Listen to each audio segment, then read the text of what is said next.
Are we ready, Ms. Jenna? I am doing confirmation in one moment.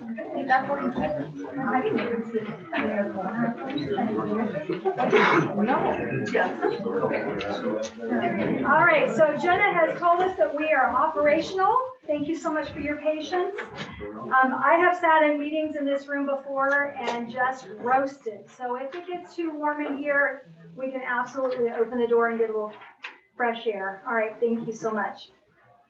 So I'd like to open the Apple Valley Town Council meeting for January 27th, 2022. We will start by having our call to order. Mr. Sayre? Kevin Sayers present. Andy McGinnis is here. Mason Walters, present. Robin Whitmore, present. And our pledge of allegiance. Allegiance to the flag of the United States of America and to the republic for which it stands, one nation under God, indivisible, with liberty and justice for all. Amen. All right, declaration of conflicts of interest. Mr. Sayre? None. Andy McGinnis, none. Mason Walters, none. Robin Whitmore, none.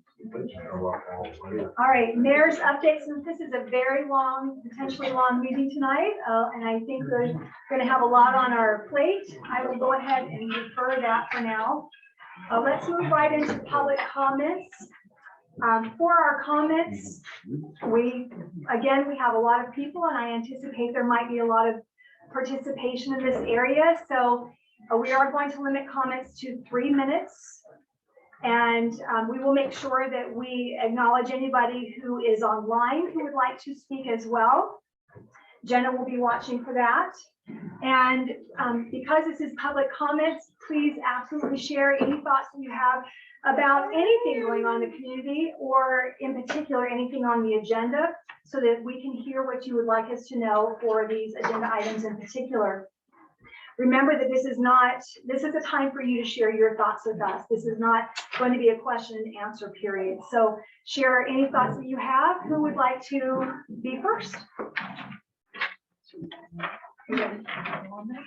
Yes, and if you please come up front, and then we need you to state your name and address.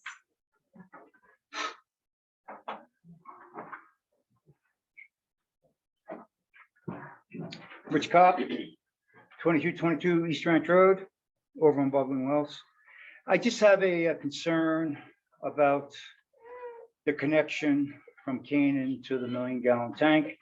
I know it's a new dais, and I know you guys have a full plate, many issues, but that is like a main concern. There really hasn't been any concrete information as to projected connection, and I know that's a big topic. Water is a big topic in Apple Valley right now, especially over in the Sunshine Acres area. So I just want you to be aware of the fact that people are a little worried. Thank you. Thank you. Mhm. Yes.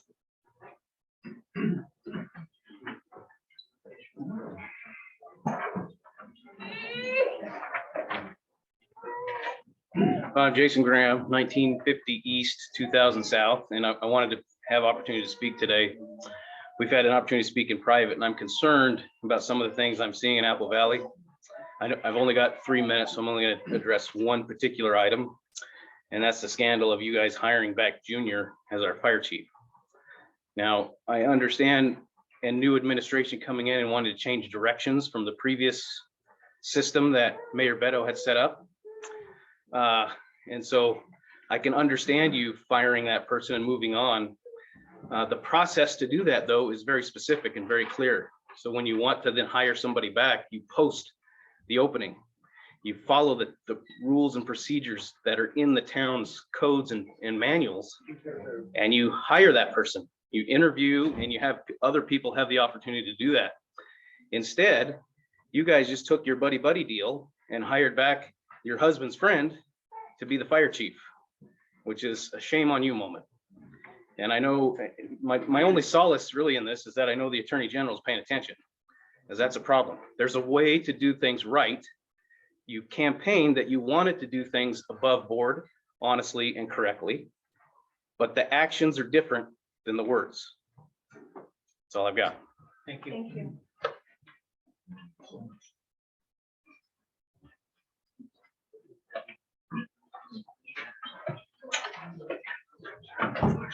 Rich Osowski, 1024 Little Opinion Way.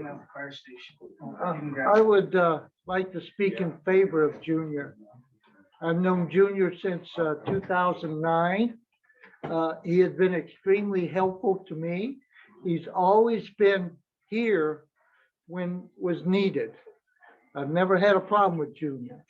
The last administration was the last administration. We are a new administration. And I've attended a lot of meetings. And I think it's only right that you brought him back, because there's a lot of history why he was taken off. I was with Junior when I was code enforcer. And I was at every meeting on Wednesday with the mayor.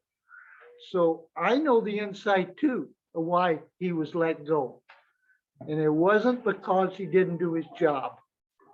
So I'm in full benefit of Junior being here, because he is a person that you can trust. Thank you.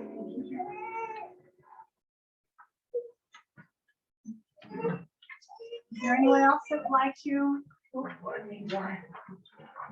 make a public comment? Please come up.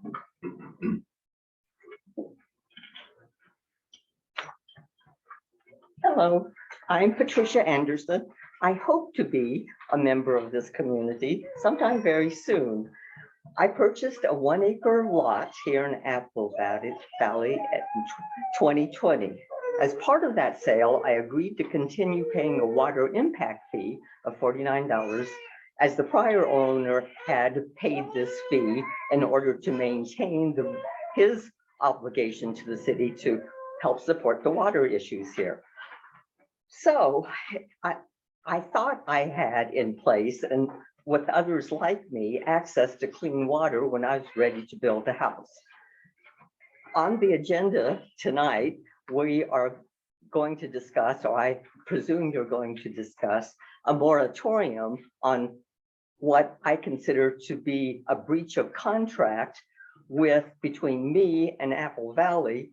And I feel like that you need to pony up and let me move ahead with my purchase and build on this property. It will be across the street. It will be within the community of Apple Valley. It is a 1-acre lot, and I have all my paperwork ready to submit, and I'm happy to give a copy of everything that I've done so far in order to build. And I hope you will reconsider putting a moratorium on building.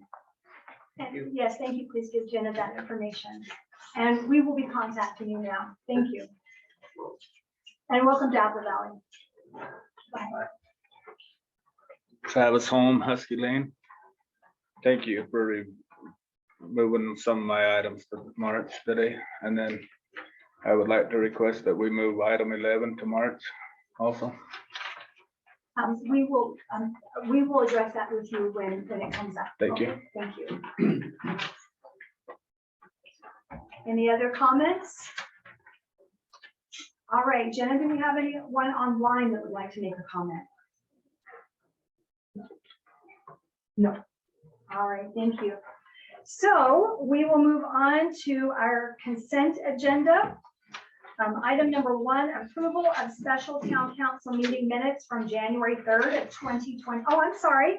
Is there someone else? to close the public comment. Oh, thank you so much, Margaret. Appreciate that. And Margaret, is your hair out of a braid? Yes. I need to see this. Okay, so thank you. Do we have a motion to close the public comments? I so move.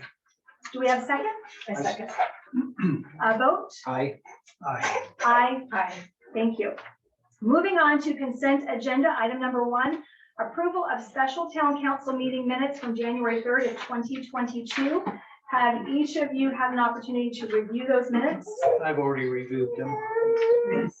And do you have, are we missing anything that should have been included? Is anything incorrect? Not that I can see. Okay, so I have instructed Jenna to make sure that our minutes are as thorough as possible. And so I think this is a great job, Jenna. Thank you so much. And thank you for having these done on time as well, because your plate has been very full, and to be able to have these put together is wonderful. So do we have a motion to accept the town council minutes from the January 3rd meeting? We accept the minutes from the special town council meeting from January 3rd, 2022. Do we have a second? I'll second that. And vote? Aye. Aye. Aye. Aye. All right, item number 2, financial review from our treasurer, Robin Whitmore. Let me just start by saying that Robin is a champion. She has a background in science and has taken on a financial role on behalf of the town that is I'm just so pleased to see what she has done so far. So thank you, Robin, if you will go ahead and share what you have. Thank you. I don't have a financial review at this time for the public or the council to look at, because we're in the process of reconciling several months back to September. The previous reconciliations were not done in the office, and we don't have the records of them. The paperwork that we did have was in disarray, and we had a couple of volunteers come and help us get that in order, and we really appreciate that. And we're finding that some bills are outstanding even as long as 19 months. So we're trying to sort through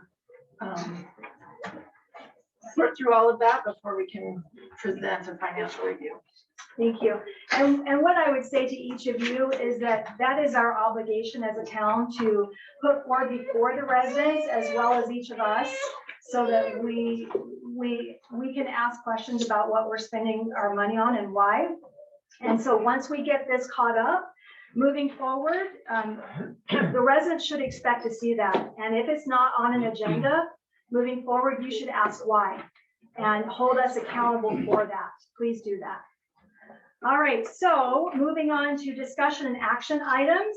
Item number 3 on our agenda, possible discussion and possible action on agreement between the town of Apple Valley and Washington County for sheriff services. I'm very pleased to say that we have 2 representatives of the Washington County Sheriff's Office with us today. We have not only Under Sheriff Golding, but we have our very own Sheriff Nate Brooksby are both present with us. And if you 2 gentlemen would please, both or either, share with us. Yeah, thanks, Mason. Yeah, I appreciate you having us out tonight. I'm really glad to see the turnout. It means you guys care about your community, and that's great to see. So my name is Nate Brooksby. I was elected as the sheriff just a few months ago, so we're kind of filling things out. But this agreement is nothing new. We've had it in place for several years. So as the sheriff, we are responsible to respond to calls for service in the community. We aren't necessarily responsible for proactive police work, traffic control, town ordinance, things like that. So what this contract does is it requires us to patrol about 6 hours of target time in the community. So if you do have speeders on Rome Way or somebody blowing a stop sign every day, that will make sure that we're documenting our time in your community. So when a deputy pulls in Apple Valley, they literally log in on their computer saying that they're on Apple Valley time. We have similar contracts with Tokerville and Enterprise, just smaller communities that aren't big enough to have their own law enforcement communities. And it's quite common throughout the state where smaller towns and cities will contract with the sheriff's office for specific patrol time in their communities. So Mason has my number. She can call. Anybody's welcome to call. I have a new chief deputy over the patrol division. So anytime you guys have a concern, don't hesitate to call, and we'll make sure that we focus on some of those problem areas in the community. I am glad to report you still live in a low crime community. We want to keep it that way, but with growth, you just never know how that may look down the road. So the contract annually, so it's $15,000. We're only charging $45 an hour flat rate. We're actually losing money on the deal. So when you look at computers and vehicles and emergency equipment, wages and benefits, that doesn't cover what it costs the county. So I just want you guys to know that you're getting a good deal. I never want to try and sell you anything that you don't need. And this seems to be the right fit for Apple Valley. Okay, any questions? So can you please address, because we know that Highway 59 is of particular concern for residents. Correct. The high speeds are sometimes, I actually had a law enforcement official tell me that they pulled over someone going over 100 miles an hour on Highway 59. Yeah, so that was my family. Well, she dropped her name, so we just had the. Actually, my personal experience, the fastest car I've ever got was 135 and it was on 59. So, so I had to do about 155 to catch up to that car. Good thing I was in a Charger. But, you know, we see highway patrol up here sometimes, but their primary focus is I-15. That's their baby. And so we don't see them up SR 18 or 59 or SR 9 very often. So it'd be rare. Usually if a trooper comes out here, it's because there was a crash. They're the ones that either county or the troopers will take the crash. Rob Radley, who's the chief over in Colorado City, and Hilldale, they're dual certified. So he was in a meeting today, and just last week, one of his guys on his way to work in Colorado City got a car doing about 120. So they stopped him and wrote him a ticket, which I appreciate, and I'm going to encourage his guys to do that. So anytime we can reduce the speeders out there, you know, people get impatient, they get behind one RV, and there's not many passing opportunities on SR 59. They have done some road improvements that have helped, but it's still a dangerous road. We have the same issues up SR 18 at Diamond Valley. We've had quite a few fatal crashes out there. So it's not just 59 that's the problem area. It's just, you know, single lanes and over 65 miles an hour, but everyone's doing at least 80. And someone gets impatient because they get behind an RV and push that passing lane too much. And we end up, unfortunately, when we see crashes on 59, they're usually pretty bad ones. So. Do you have any questions? Can they put a camera out there? So that would be, since it's UDOT, so it's not a county road.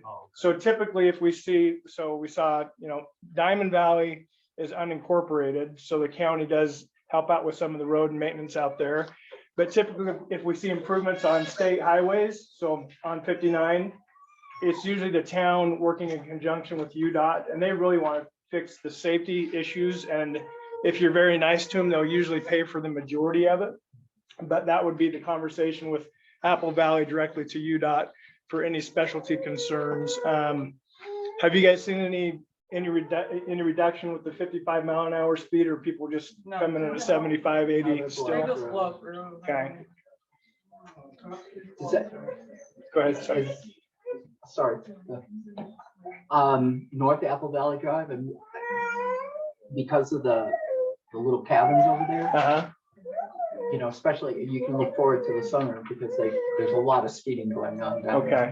Okay, the tiny homes on the other side that are over there, are those being called tiny homes? Well, I think they're when you turn on to Plains Drive. Yes. Cabins. Yeah. Okay. So now it's not a problem, but during the summer, you know, or so they the have end of the summer, they have improved that for actual turn lanes specific. Before it was but I'm confusing, right? Which lane do I stay in? The street, because they take a shortcut to get to the dirt road to get on the highway to go to Canab. So it's during the summer, it's pretty bad. Okay. But I told one of the sheriffs that I know. We do have a deputy that lives in Apple Valley, so that's kind of a bonus. Probably the person. That Deputy Jensen, he's over in Shadow Point. Cedar Point, sorry. Yeah, that's the person. So many subdivisions to memorize. So, okay. But yeah, so it's convenient. So it's nice that he's at least traveling it, you know, every time he's on shift. But this will guarantee, and if you guys ever need reports, I'm happy to, you know, what kind of calls for service we're responding to, how many traffic stops we're making. And usually I'll do like a 12-month period, and I can come before the council and just kind of give the community a better idea what types of calls we're responding to, or what kind of traffic issues we are dealing with. I think the Chevron gas station should offer him free lunch every day. when Oh, he's on yeah. duty, Well, so they- that he's just cruising through the neighborhood. So I do like to mountain bike on Gooseberry Mesa, and we always stop at Chevron for lunch on the way home. They have a good burger, so. You do have another question in the back. Okay, go ahead. A couple of things. Do we, for a citation on 59, does Apple Valley, I'll ask three things. Does Apple Valley get any money from the citation? The third thing is ATVs. Do you respond to ATV violations? And then the third thing would be dog barking or nuisance complaints. Do you respond to that? So I think there's a confusion on what you will actually respond to and what Apple Valley. So because you're a township, because you're a township, so I'm gonna compare you with Diamond Valley. Diamond Valley, they're just a community. They're unincorporated area of the county. So the county ordinances apply to Diamond Valley. The county ordinances do not apply to Apple Valley. So one of the things that the mayor I know is gonna be working on, and I'll help out anywhere I can, and oftentimes townships or smaller cities will just adopt county code, like no sense in reinventing the wheel, right? So the things that you mentioned, so like the barking dog, the county has an ordinance for that. The town of Virgin, again, they would have to have their own ordinance, but for whatever reason, they don't want to have that ordinance on the books. So it just varies. So the mayor and the council can adopt county ordinance, but that is and that's also a part of this contract. Historically, we don't want to be the weed patrol. You know, we don't want to waste deputies' time with a bunch of nuisance stuff. So we've been really reluctant to enforce town ordinances, but with the contract, I feel a little bit more comfortable in enforcing some of those ordinances. But I want the town to do due diligence, papers, you know, show me that you send certified letters that you violated this, or that you're going to attach a fine. And then when 2 or 3 attempts have been made, then I'm fine sending a deputy out to send the citation. That's another part of it. The town ordinance has to have a criminal penalty to it. A lot of ordinance are just administrative. So the end goal is, well, we can just keep finding you and finding you. I can't go write a ticket on a civil. I have to have a criminal offense. So when you're building your town ordinance, even something minor like an infraction or a Class C misdemeanor where if there's a criminal penalty, where a deputy can go out and issue a citation if we need to. And with this, I'm comfortable doing that as long as I can see that the town has done the work to try and mitigate or satisfy that violation. So Just a quick update to, Jenna corrected it today. We updated the code enforcement on the town website. All calls are to come to the town first. It's a state of an emergency, then you may call the sheriff department. We want to keep it local first and start here and see if we can't solve it in-house first. yeah, so we do have state statute that rely on. So no matter whether you're incorporated or unincorporated, you know, speeding, seat belts, no insurance, reckless driving, DUI, that's all stuff that we can enforce, obviously, because there's state statute and that applies through the whole state. When we start talking about more nuisance violations, like your dog off leash, dog barking, too many weeds in your yard, parking a broken down vehicle on the side of your house, whatever you guys decide you want to enforce through ordinance, they're usually those lower level nuisance type offenses. So I'm your guy right there. See that? Got any on your property? Get rid of it. Or I'm coming after you. that's the weed patrol guy right there. Just, you'll have like a tank sprayer on your back, That's right? right. You I'll just- strap it on. Really quick, and maybe Okay. I missed it. You said the contract was the 15,000 and it's 6 hours, 6 hours. So for- it's spread out through 6 hours. So the deputy's supposed to spend at least an hour and a half every time they check on it. So if they check in Apple Valley, we expect them to be in Apple Valley at least an hour and a half during that period when And they that's check for a on. month or week? So Per week. so it's 6 hours per week or up to 333 hours a year is how it breaks down. One more, Mr. Bevins? Who adjudicates your citations? So everything goes into Washington County Justice Court. And to one of your questions, sorry, does Apple Valley see any revenues? The only time that Apple Valley would see any revenues is if we cited under an Apple Valley ordinance. But then that creates some other issues that you have to have your own prosecutor, which is Rachel Beckstrom, so you're Yes. part-time. So she's handling some of those. But most of that, honestly, the county doesn't see much. The state takes most of the fines. Some of it goes back to help pay for costs in courts, but right, Big Brother always takes a big chunk. So that, if that helps you out. So unless we cite under an ordinance, Apple Valley wouldn't see any revenues, and I don't think it would be, there's not going to be enough to have it be a revenue generator. And politically, you don't want to have ordinances just to raise revenue, right? Like, that's not the government's job. Okay. Thank you, guys. Hey, thank you. Glad to have you back. Another meeting at 7 o'clock in St. George, so I will keep the speed limit on the way down though. So, yes, and I have a copy. We appreciate all you guys. So I have every signature but mine, so let me add that, and I'll email you just before we execute a copy. Thank you, gentlemen. Thank you. Now Blackhawk can go to training, back to training. Right? There might be more fires to put out in the air than that. All right, so discussion item number 4, discussion and possible action on the general plan update being performed by Sunrise Engineering. Did we motion on that one? Discussion and action. Oh, I apologize. Yep. Thank you, Jenna. Yep, So we we need a motion now. need a motion to accept the agreement between the town. So who wants to make a motion? I will make a motion that we accept the agreement before the Washington County Sheriff Department in the town of Apple Valley. I vote. Aye. Aye. All right, thank you, Ms. Jenna. Okay, item number 4, discussion and possible action on the general plan update being performed by Sunrise Engineering. We have a 30-year city planner here who just knows what he's talking about. Will you please introduce yourself to the council and the residents? Okay, well, that's very, very kind of you, Mayor. My name is Brad Robbins. I'm with Sunrise Engineering. I have been in this business for 30 years. I'm actually a retired city manager from California, and I've been out in this area approximately 7 years now. And I've been helping Sunrise with some of their planning needs and with the city of, or the town of Apple Valley. I also have with me Rebecca Bennett with Sunrise Engineering also. And what I want to do today is just kind of give you a brief update as to where we're at with the general plan update at this point in time. First of all, thanks for the introduction, and also thank you for using Sunrise for these services and the engineering services that you guys have in town. We do appreciate it. A little bit about a general plan. The purpose of a general plan is your guiding land use document for the town. It provides long-range direction for the town and provides support for all land use decisions. Those decisions include things like change of zone, plat maps, conditional use permits, annexations, and any type of new development. In essence, your general plan is your base document for every development that goes on here in the town. Now, there's a synergy and relationship between your general plan and your zoning document and your zoning map. They should match.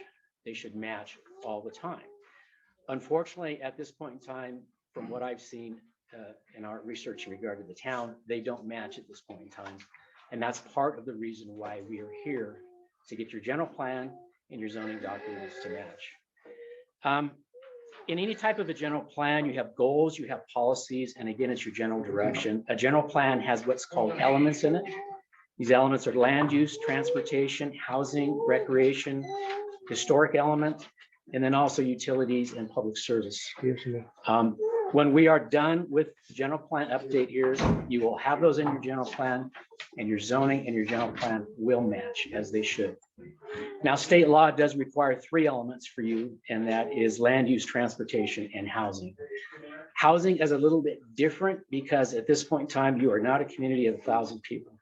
So it's not necessarily that you have to have it. We recommend that you do have a housing element with some aspects of housing affordability and those type of things in it.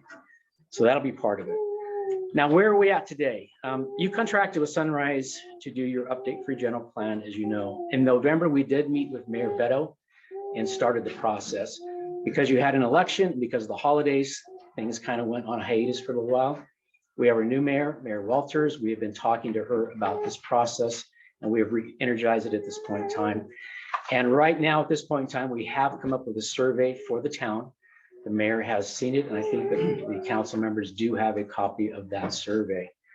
And that's kind of where we stand today. Now, going forward, we talked about forming a steering committee, and I did talk to the mayor about this, and I believe it's going to be the planning commission, which will be our steering committee.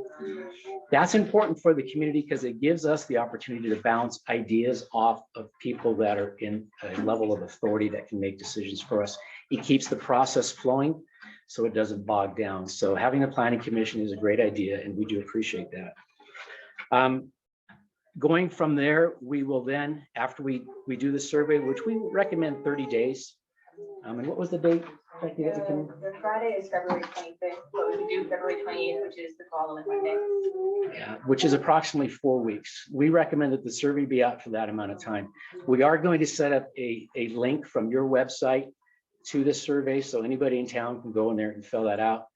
We also recommend that you have the paper copies here, so anybody can come in and fill those out too.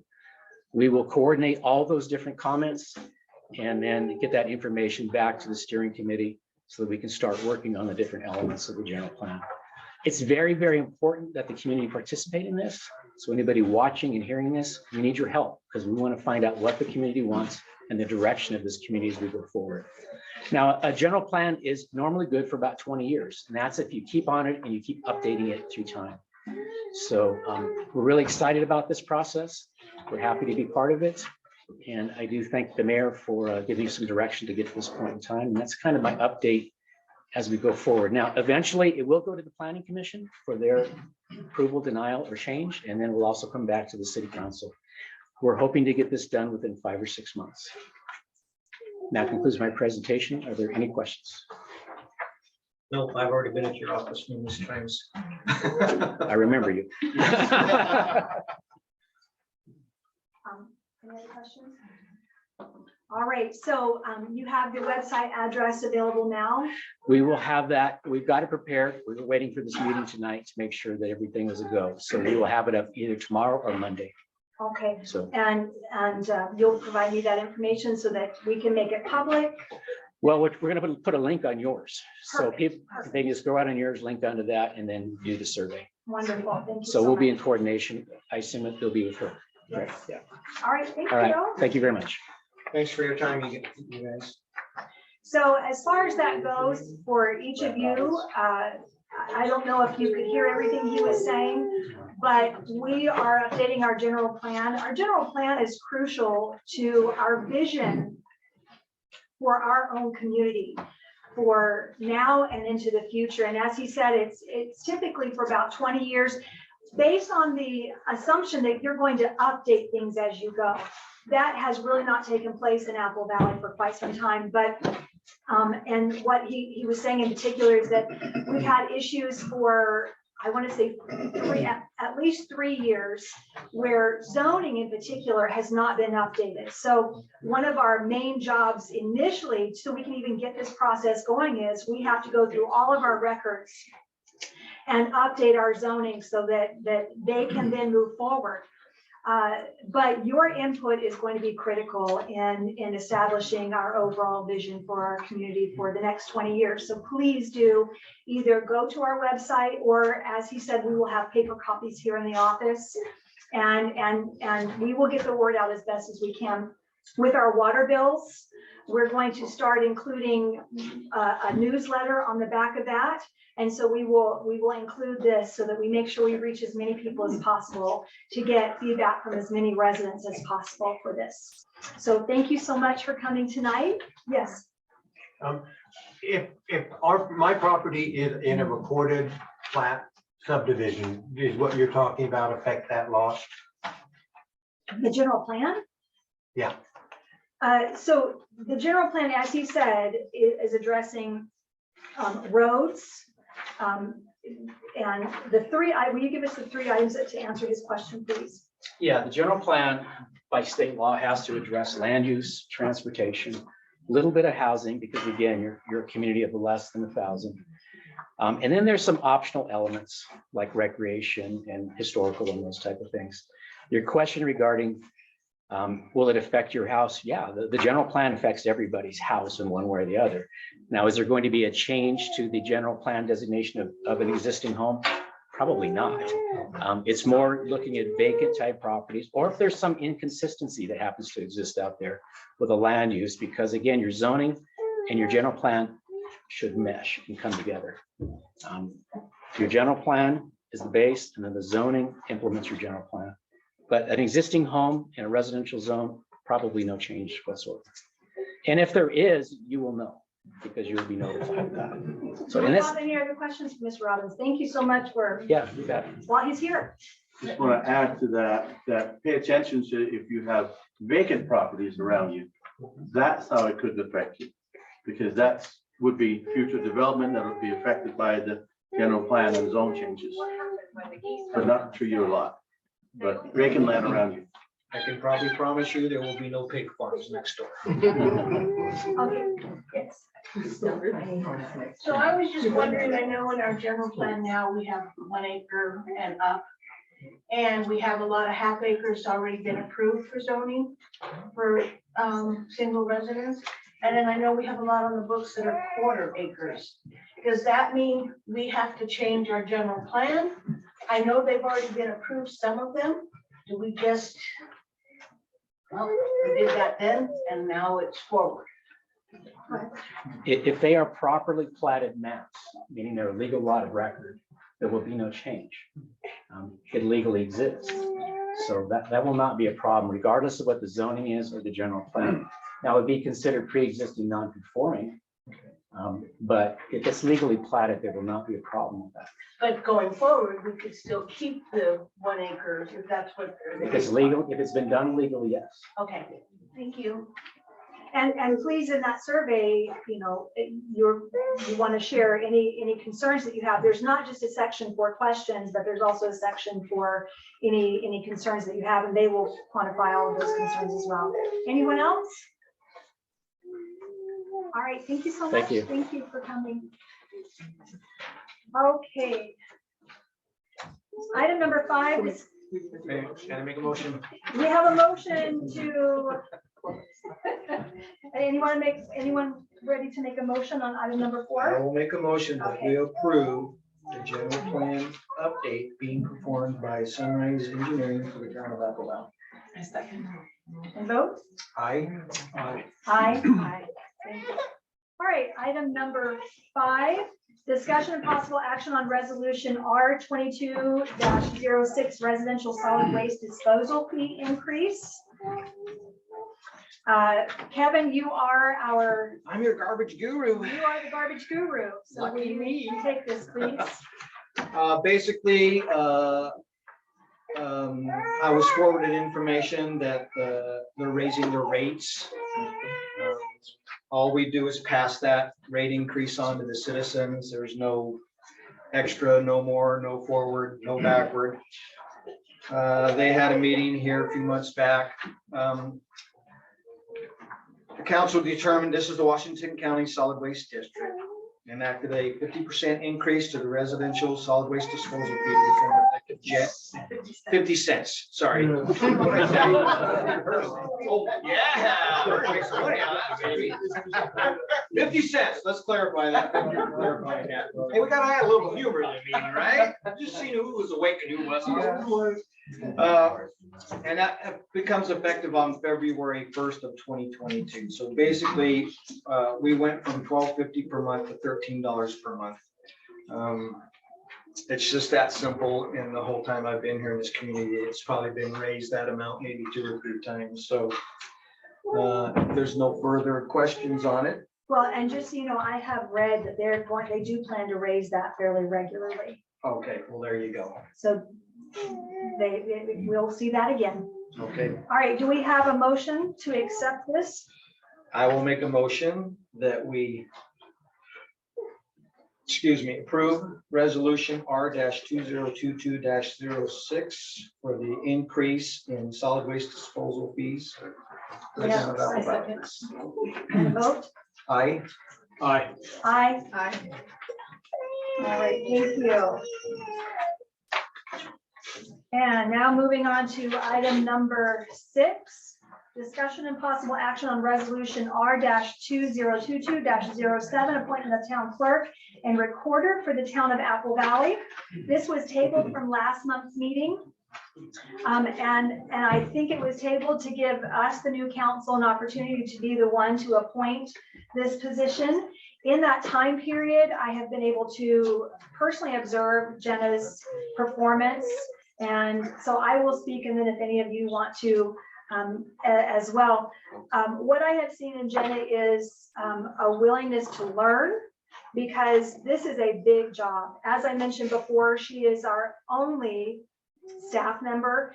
We have gotten a little part-time help from another person, and that's wonderful. We appreciate that. But Jenna basically does everything, and her willingness to learn and take on more responsibility and grow in that position is wonderful. And when I've asked her to do things like update those minutes immediately, because that is not only required, but it's important for us and the Planning Commission. She has gotten right on that, and I thank you so much. I anticipate greater things from you. And then I know that as you continue to work with our residents, that you're going to establish relationships with our residents as well, so that you are a representation of Apple Valley in a very positive way. Does anyone else have anything else to say? I do. I've worked a lot in the office with Jenna, and she has been so helpful. She has not only done her many duties, but she has stopped what she's doing to help me and others as we're trying to learn. And I'm amazed every day by her work. Well, just let me say that she's the hub of the wheel. The buck stops at Jenna's desk, I can tell you that. She's involved in everything that goes on. She's the forefront of the community, and she has an overload like you wouldn't believe. When I come into the office, it's not, hey, I need this or I need that. Well, maybe once or twice throughout the day it's that. But my general consensus to her is, what can I help you with today? Because she's key in administration. She's, the last few months that she was here with the total chaos that was in this office, she's like I think her words would be like, I feel there's sunshine in the office again. And that she's free to move and do and take care of her business according to what her job descriptions are. She is a great asset for the community. Hope she stays a long time. Yeah, Jen.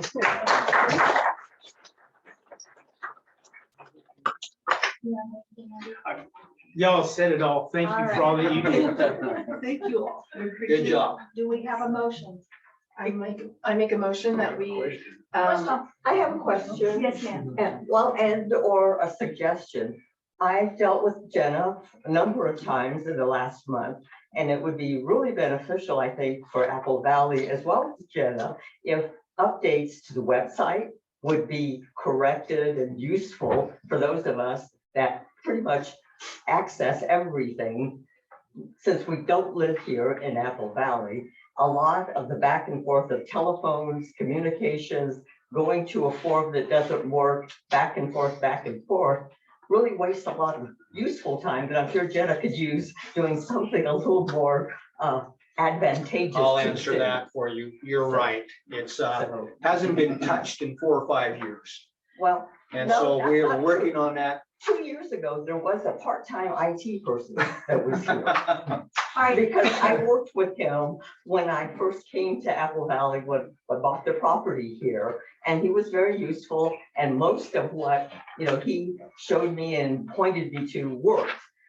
But that hasn't been the case in the last, in my example, the last 2 or 3 months. But then I haven't been on the website, so it could have been longer. I don't know when that person, he was also part-time, I don't know the name of the person. Well, we've started making changes this week and updating all the errors that we can find. Right. And I've spent a lot of time on that webpage.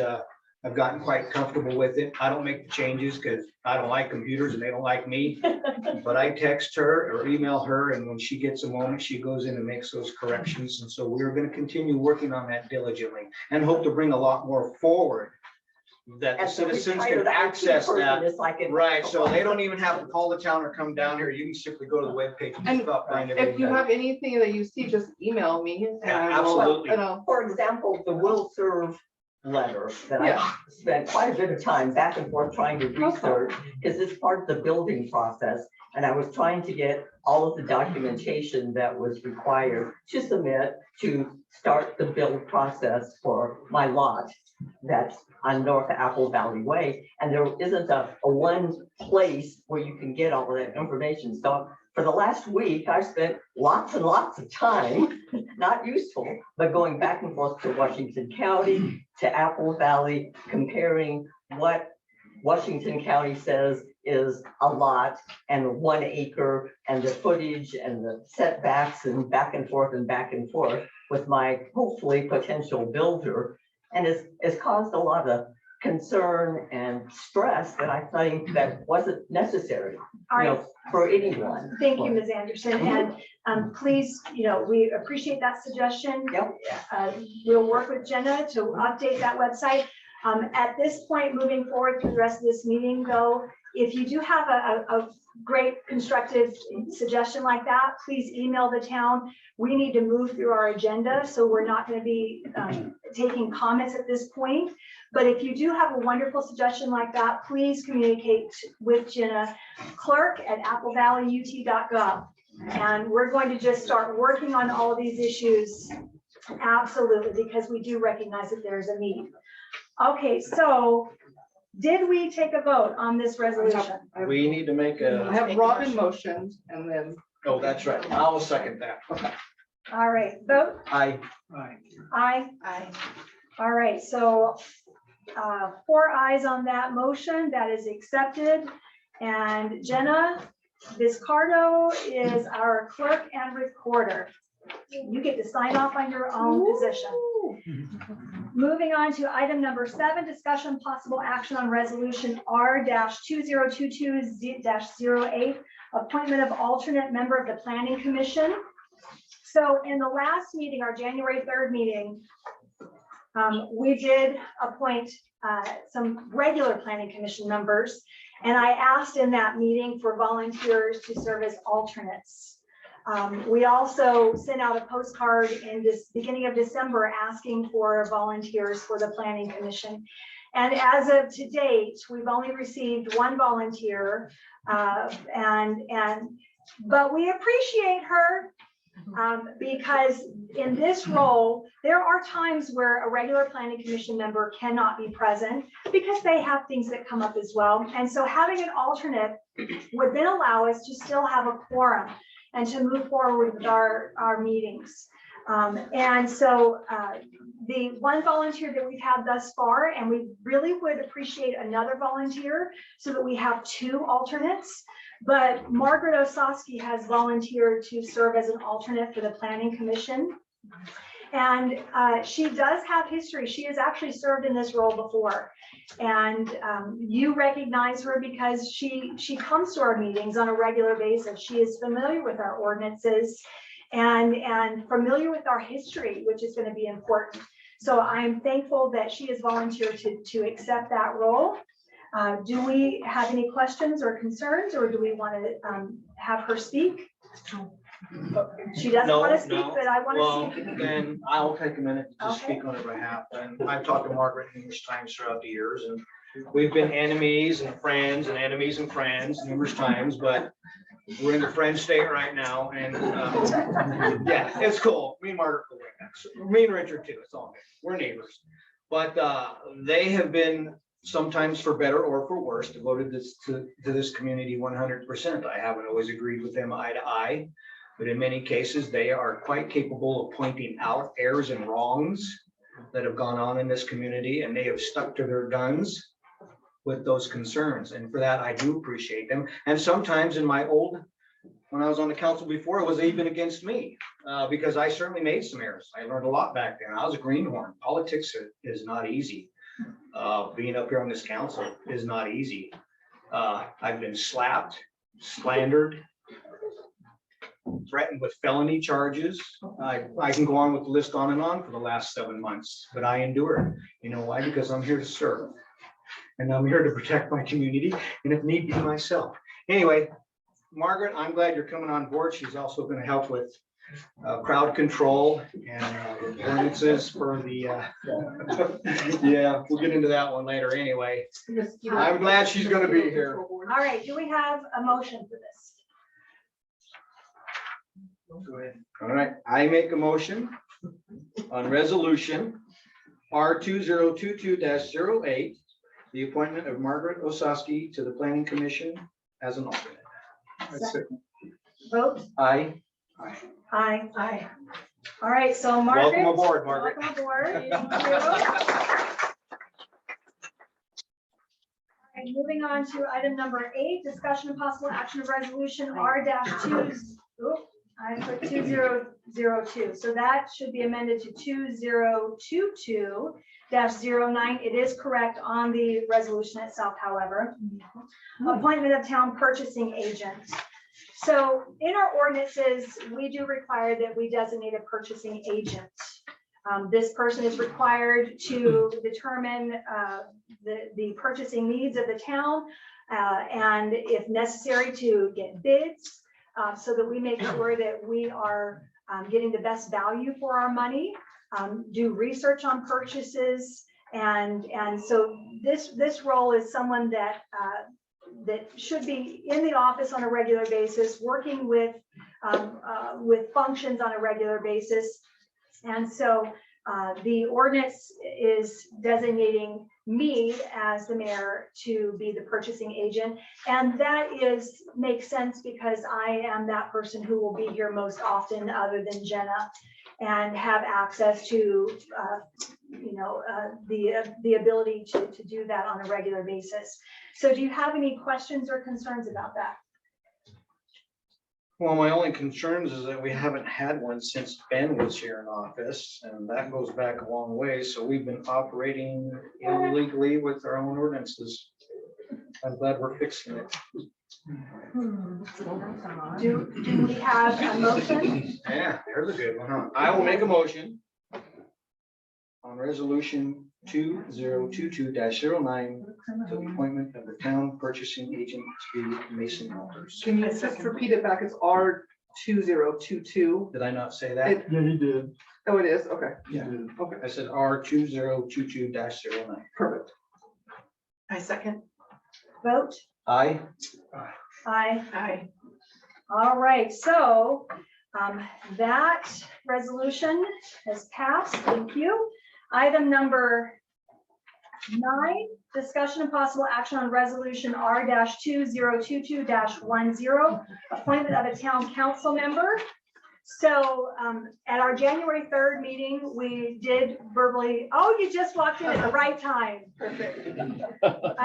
We did talk verbally in that meeting about how Paul Edwardson had resigned in December and that we needed to fill this town council position. And then on January 13, we did post that this position was available and we were accepting applications. And I don't know if everybody just has had their fill or everybody just figured that, that they just had intuition that we were going to get just the right applicant. But Barrett Nielsen, He's shaking his head no. He is the only applicant for this position. Now, I will say this, that Mr. Nielsen, he did run in our general election for a town council member position and received significant votes. So there is definitely in our community already a level of confidence in his abilities. And so you're coming in with that behind you, with a number of our residents behind you in that regard. But would you please come up, and just because there may be some people here who are not as familiar with you, will you come up and just kind of give us your background so that residents know who you are and what you're going to bring to this position? Well, first off, I decided, since I put my hat in the ring the first time, since there was a vacancy, why not the second time? I figured there would be more more applicants than myself. Figured I would. I know, right? I did. When we posted it, it only went to your house. That was it. Oh, is that what it was? Okay. All right. Well, I've grown up in southern Utah my whole life. My childhood was in Laverne, small town. And so being here in Apple Valley, it's kind of a little bit returning back to my childhood because it's much smaller than Laverne was when I was a kid. But just, I don't know. It's just I like the sense of the community that we have here. I'd like to keep it that way and protect the residents that do live here. So that was, that's my main objective to wanting to be on the council. But my background is I've worked in construction pretty much my whole adult life. So I do understand not everything in construction. There's a lot I don't fully understand, but I learn every day. I currently am a superintendent for a contractor, overseeing the construction of 60 homes a year or so. And so I think that I've got some skills, some insight to offer the community. So that's pretty much it. I'm not a man of many words. But, Do you have any questions? I mean, not. no hard ones. No, I won't Take even it ask easy. anything. I'll just tell you how grateful I am. Do I like ice cream? Yes. Yes, me too. So as soon as you take cover, we're gonna fill the freezer up with ice cream and candy bars. Not paid by the town, it'll be out of my personal account. Let me clarify. I've known Barrett for a long time. He's an outstanding character. He's concerned for his community. He believes in serving and protecting. And he does have a great background in a lot of things that are pertinent to the decisions that we make up here. And he's one of those honorable kind of guys. And we've lacked that in past administrations, as far as I'm concerned. I'm just grateful you're here and we can move forward in a positive way. Anyone else? I've just gotten to know Barrett from different meetings in the town, just I might have blank. The meetings at the Stairs House, and I've just been impressed with his willingness and desire to serve and to help out in any way. Thanks. And he's got a lot of support from the community already. So that's why we're happy to have him here.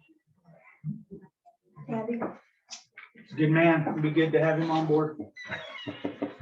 Okay, and then we would just like to say to you, we are sorry because you're not going to see a lot of him.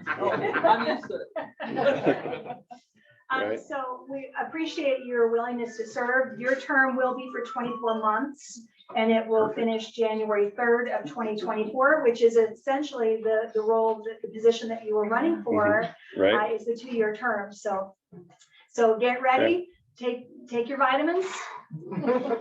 Better go get them. All right. So do we have a motion? I motion that we accept resolution R-2022-10 with the appointment of Barrett Nielsen as a town council member consisting of 24 months ending January 3rd, 2024. Second? I'll second that. And vote? Aye. Aye. Aye. Aye. All right.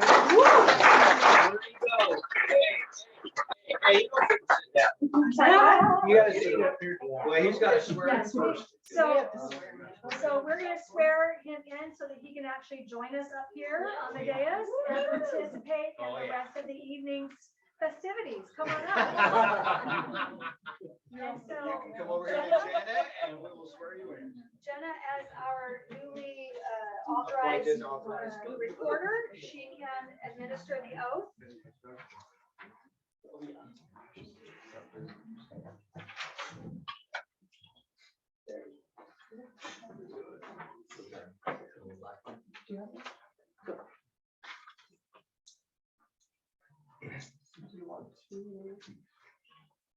I've never done this before. I have no idea. You need to raise your hand to the square. Do you need my glasses? I need glasses. Do I have to read this? You do. Yeah. And you need to raise your hand to the square.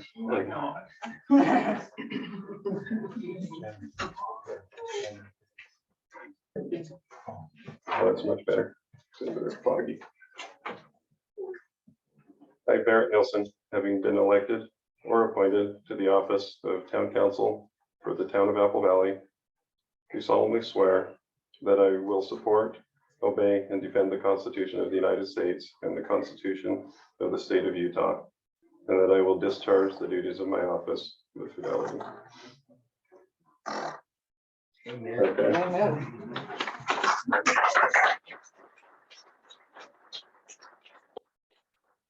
Mary, you want to join us up here, please?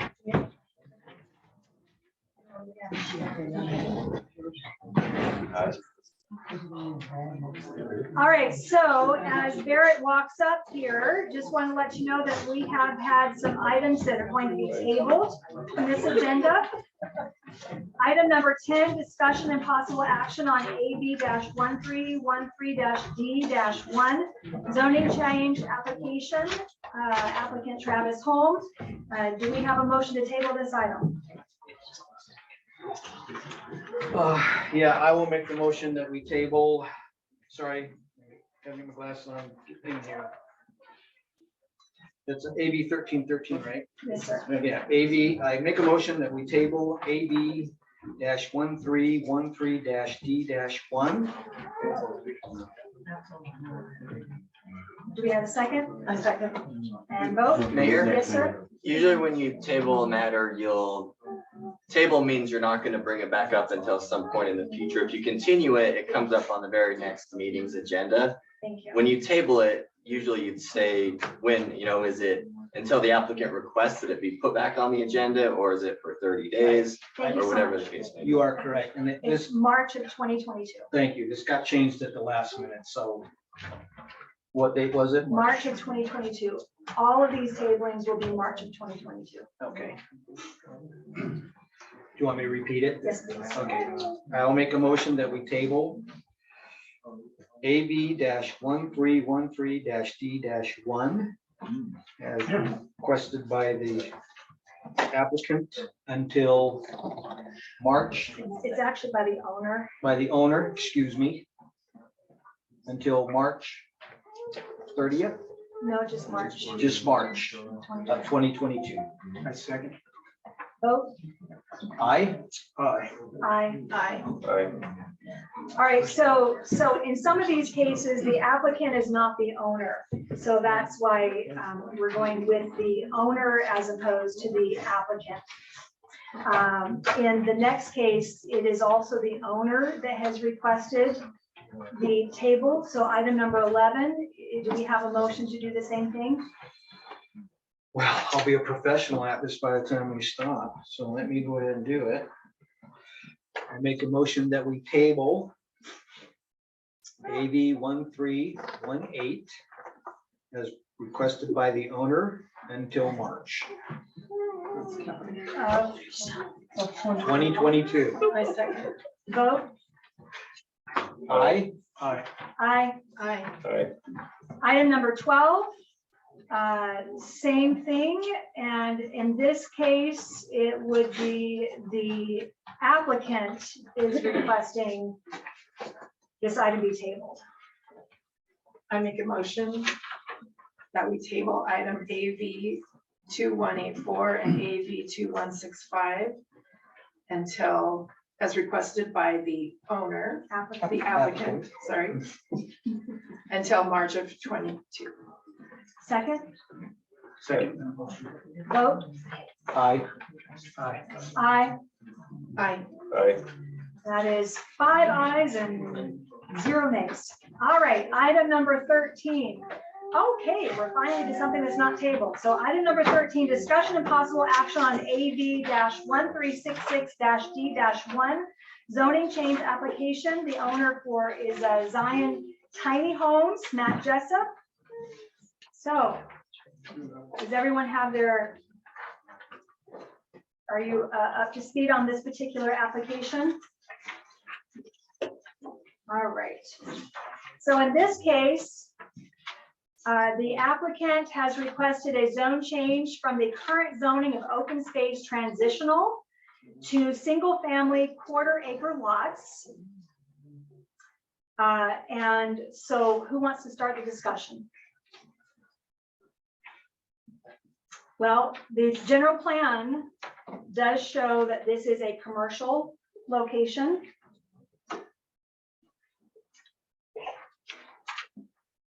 This is the one right there on the Circle Drive adjoining 59, that little 10-acre lot in there. Yes. Yeah. Barrett, you're probably very familiar with this area. Yeah, it's over in my neighborhood. All right, so basically, as we have seen discussed, I was able to watch the planning commission meeting. I don't know if many of you were able to watch the planning commission meeting in person or online, but as they discussed, we are considering this application and all applications based on a number of criteria. And the first would be, is it consistent with the goals, objectives, and policies of the town's general plan? So obviously, in this case, the general plan shows that this is designated in our future plans for the community as commercial. And so this application being for single family quarter acre does not meet that. And within that, it not being commercial, their application also indicated they wanted to have twin homes, patio homes, townhomes, and none of that is even allowed in the single family quarter acre lot zone. We had discussed that we had requested that they take that language out, and those changes have not been made either. So the second criteria is for whether it is harmonious with the overall character of the existing development in the vicinity. So any thoughts on that? They're all 1 acre lots, are they not? And half acre. And these would be smaller, so it's not really harmonious with that plan. Okay. Any other thoughts on that issue? Well, it's not compatible with the surrounding areas. I'm familiar with this one. It is zoned for a commercial, which I think would benefit that area sometime in the general future. Also at this time, especially with the water, we do not have the adequate services to be able to service this project at this time. So this just doesn't fit any of the criteria that I can see. So do we need more discussion on this issue, or are we ready to make a motion? Do you want to discuss this further? Do we have anyone here representing this application? All right. This particular one's been beat up pretty good for a long time. Okay. So are we ready for a motion? I'll make a motion. Okay. I make a motion that we deny this zoning change for Apple Valley 1366-D-1 to single family quarter acre lots for the following reasons. The first reason is the changes that were requested in December were not made from patio home. The patio homes, townhomes, and duplex lots were not changed, not corrected. Secondly, I think turning this property into a high density subdivision is not compatible with the surrounding area in Cedar Point. Thirdly, I think this property is a perfect location for commercial, again, neighborhood commercial plan as recommended by the general plan. And I am also concerned, as Kevin said, that we don't have adequate services to be able to service a project of this size at this time, especially considering the problems the town has with water in this area. Do we have a second? I second. Vote? Aye. Aye. Aye. Aye. Aye. Okay.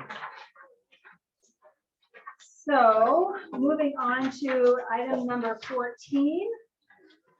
Discussion of possible action on AV-1343-A-1 zoning change application. The owner is TLW Investments, Travis and Libby Wells, Agent Alliance Consulting, and I believe we have someone here representing them. Yes, thank you, Mayor. My name is Thad Segmiller. I'm a local attorney. Thad, correct. Last name of Segmiller. Would you like my address or my bar number or anything? Okay, some cities ask for that and I'm happy to provide it. I want to respect your process. If you would like to go through with the council, I'll speak when you're ready, or how would you like me to proceed? No, please. Okay. So I want to agree with or disagree with Mr. Sayre. And it's gonna be a joke, Mr. Sayre. I was elected and served 8 years on a town council in Washington City, and I'm very aware of how much time you put in, and I would agree that the town should maybe buy you a popsicle now and again. Because the time you put in is not counted and it adds up. And I'll also try to keep my remarks short and brief and respecting your time and the citizens' time. These are two zone changes. Both are zone changes from open space to the designation currently listed in your general plan. And so I wrote a few notes down as Mr. Robbins and some of the members of the council talked. They said that the general plan is the guiding land use document to support land use decisions. They said that it's crucial to the town's vision, that zoning implements the general plan. And I would agree with all of those statements, that tonight and with this application, the landowner is simply trying to bring the land use designation for zoning into compliance with the town's general plan. I've reviewed the application notes from the Planning Commission. I appreciate that this record exists. The first finding of the Planning Commission, even though it's recommended denial, and I'm speaking as, I'm sorry, Ms. Mayor, as to 14 and 15. I'm a legal representative for both of those. But on both projects, the Planning Commission found that it did conform to the general plan. And I just want to read briefly from state statute. So towns and cities are authorized to adopt land use ordinances by statute from the state of Utah. And the state's land use and planning statute says this, I'm reading in 10-9A-509. An applicant is entitled to approval of a land use application if the application conforms to the requirements of the applicable land use regulations, land use decisions and development standards in effect when the applicant submits a complete application. And then it provides an unless. So unless the town finds that there are compelling countervailing public interests that would be jeopardized by the application. And so my position tonight is this application conforms to your general land use plan. It conforms to your land use regulation. And so I agree with your Planning Commission on the first finding. Both of these conform. The Planning Commission then looked at whether it was harmonious and then looked at whether there was access for these different projects. And I would just say that under the zoning theories of the state of Utah and the towns and cities that adopt laws under that authority, at zoning, we don't look at whether you have legal access. We don't look at what size your lots are. Those are done at plating, at building permit and other stages. But I'm authorized today to, if there's some harmony issues we can talk through, we would rather discuss those today than just have to take a denial on appeal and talk with the district court judge whether we should get 1 acre residential or not. We'd rather have a conversation with this board. If there's something about 1 acre residential that you would like us to adhere to, about harmony that you would like us to implement, we're willing to do that. For example, on the harmony between the adjacent uses, our application is for minimum lot sizes of 1 acre. If you were to approve that, we would have the ability to plan larger lots than 1 acre and plan to do so. And if the council would like us to feather the lot sizes so that there's some harmony between adjacent uses to say a location where we install the minimum lot sizes, we would like to have that conversation rather than go ask a judge just whether or not we're entitled to 1 acre residential.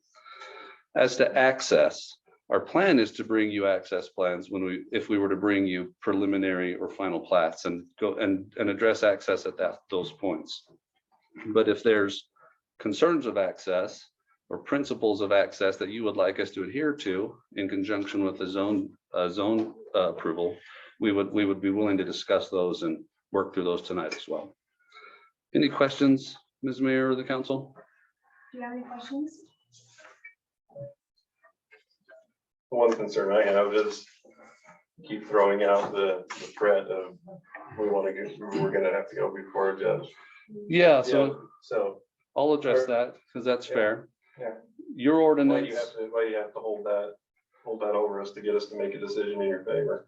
well, I don't hold that over you. That's what your ordinance says. Your ordinance says that if you get denied, your redress is an appeal to your land use authority.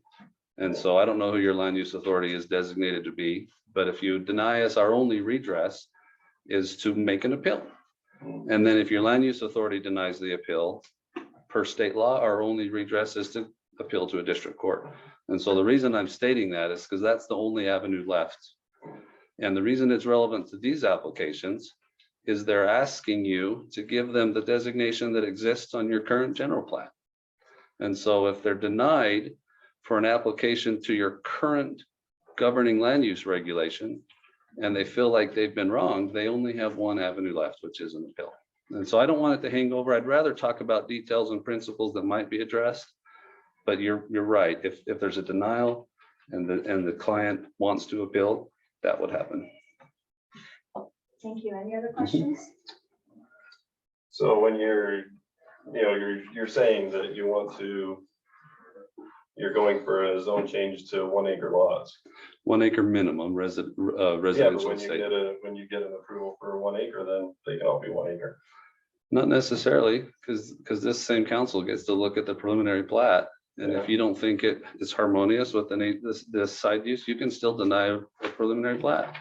You can say, look, You've still got the 1 acre. so right now you're not approving lot locations. You're not approving lot sizes. All we've asked is to change the zoning designation so that it is conforming with your plan. Right. Mr. Hall, please clarify that point. Yeah, can I If speak we- to that? Yes, if we were to grant one residential 1 acre, please address that. Well, let me address it this way. A zone change is an amendment to your ordinances, and so that's a legislative action that the council takes. And of all the things the council does, you have the most discretion in how you make your laws.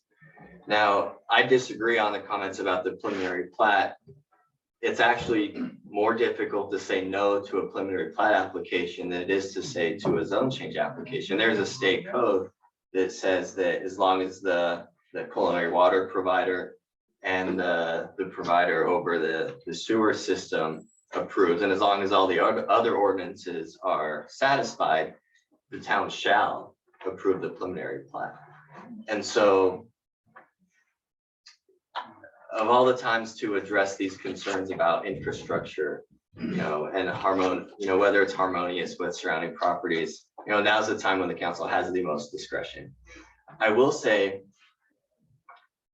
it's not uncommon if you're going to approve a zone change and you've got these concerns about infrastructure, that you can tie approval of a zone change to a development agreement.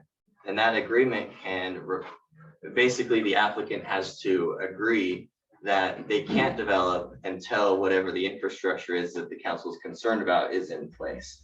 And so that way you're not stuck with the preliminary plat that you may or may not legally be required to approve, even though that infrastructure is in there. So, and that would be my recommendation. Anytime you have an application for a zone change, when you have infrastructure and water concerns, is tie it to a development agreement if it's going to be approved. So those are my comments. Did that answer your question? Yes, does that answer your questions? Thank you very much. Do you have anything else to share with us? No, and attorneys disagreeing with each other is no surprise, right? That's what the court system do.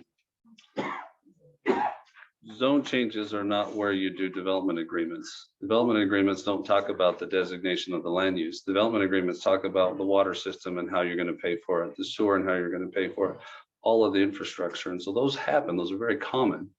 My client, I think, would be open to a development agreement with the town. So we're not saying we oppose a development agreement.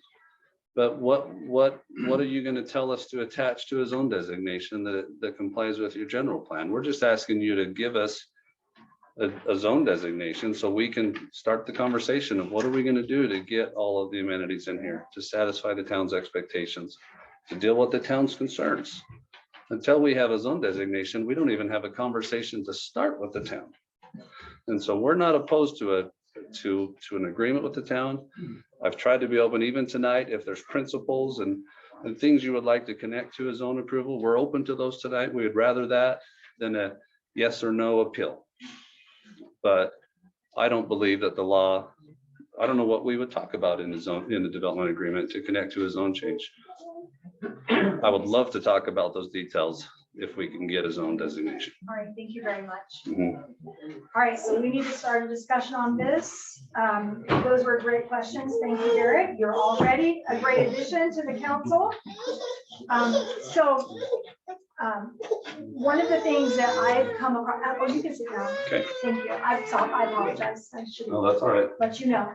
So one of the things that I have come across is that in our general plan, yes, it is 1 to 5 acres, but 1 acre is the minimum allowable.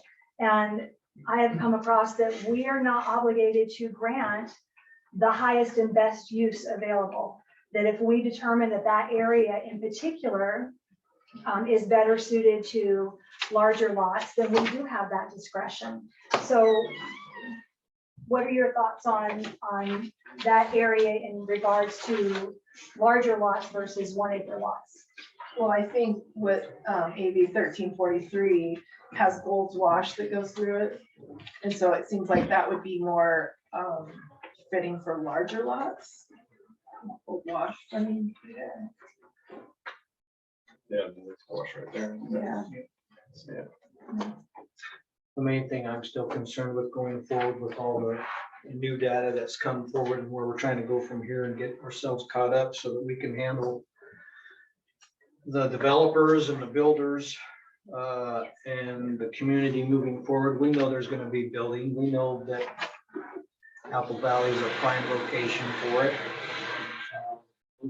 We're trying to get all of our ducks in a row right now. We have great concerns, our community as a whole, including this council and mayor, about being able to provide services at the moment. That's our biggest plight.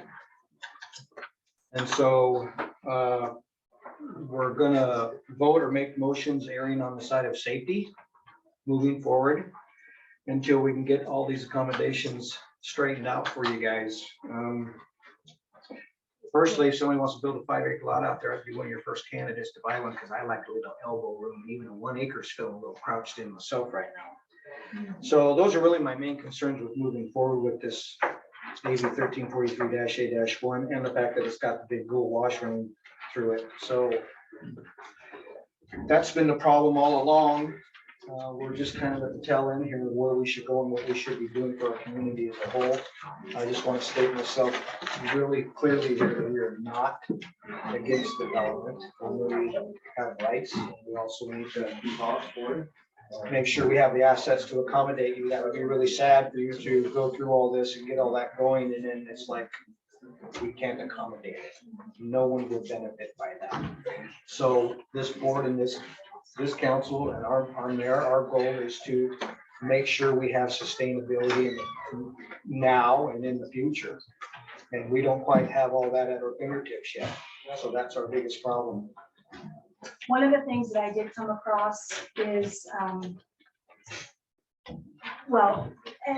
previous representative, it wasn't Mr. Sigmuller, it was someone else, I think Mr. Jensen. He was asking us to look at the land use ordinance 10-10.10 and the subdivision, 11.2. And I did go to that because I wanted to be very familiar with that. And it starts off with the purpose, and the purpose is the underlying purpose and intent of this title is to promote the health, safety, convenience, and general welfare of the inhabitants of the town of Apple Valley. And then Additionally, in the other section, this title is designed and enacted for the purpose of promoting the health, safety, order, welfare of the present and future inhabitants. And I think what Kevin Sayer is referencing is that if we state that we have resources, we have the appropriate infrastructure, then you're going to move forward with an expectation that the money you invest is protected, and that the people who buy your lots or buy your homes are protected. And I think the concern is that we don't know that we can do that. And it's not just we don't know. We actually have from the previous administration stating that we don't. There was on August 10th of 2021, the Big Plains SSD, which as Mr. Hall stated, they're one of the main bodies that is going to assess what we can provide to developers and to buyers. And they requested from the Division of Drinking Water, which is pretty important, a complete analysis, because they determined, or they stated, that this region, the northwest side of town, which that's where we are, and that's where these applications are located, the northwest side of town, that in this region now experiences low pressure and inadequate fire flows. So that's just an example. That's an example of concerns that we have. Now that's going to be part of this study that is actually happening right now. It was initiated August 10th. It's happening right now, where they are going to determine our complete system. They're documenting pressures and fire flows throughout the town. They're determining our water storage needs based on our current demand. If we have enough water rights to support existing demand. They're assessing our source capacity, if it's sufficient for current demand in all three systems. These determinations are based on current usage, and then they're going to take that data and project it out for development. And that is, that's one example of where we have concerns about a project that's going to bring higher density. Even though it's 1 to 5, it's still on the high end of that.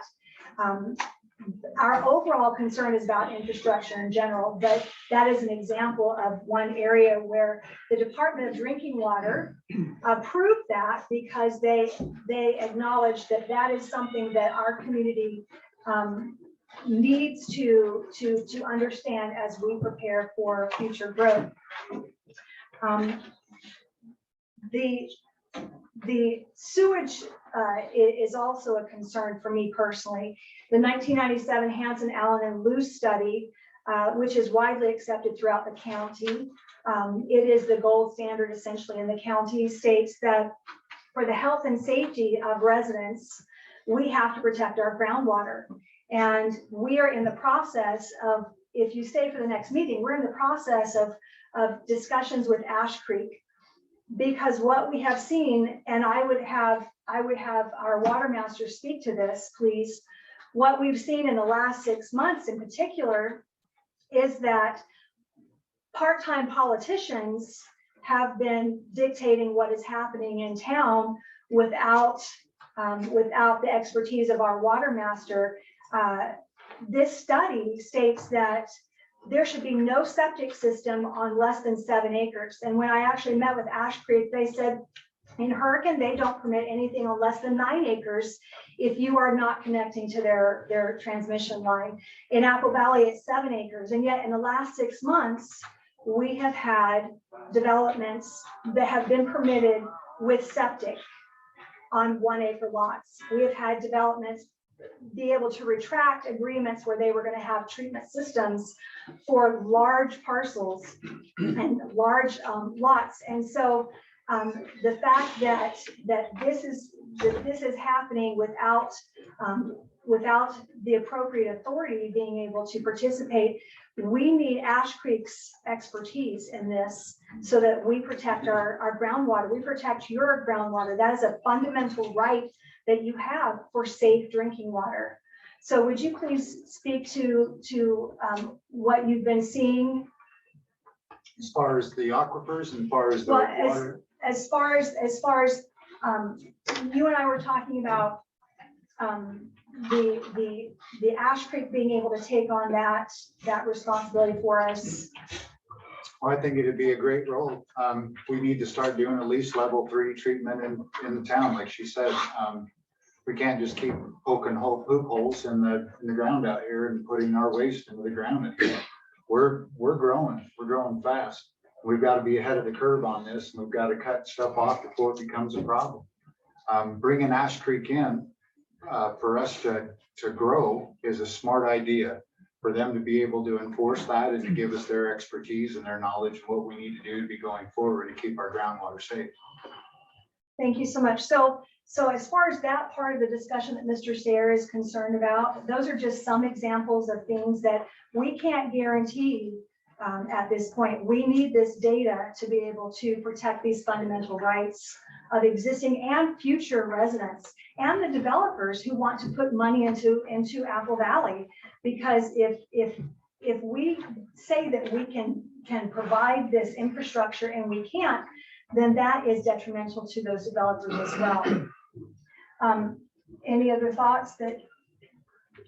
I've just got the same concerns with the water and all the sewer being dumped into the ground, like and I concentrated so much. I understand that is not necessarily, Mr. Siegmuller would say, well, that's not part of this discussion. However, us being able to address these very basic fundamental concerns is something that we need to consider. Ms. Mayor, could I have 2 minutes is all? Yes, sir. Okay, just real quickly, because the sewer was discussed at planning commission. This applicant has already represented to the town that they're going to install a sewer system, not any septic. And so that was part of the representation to the commission.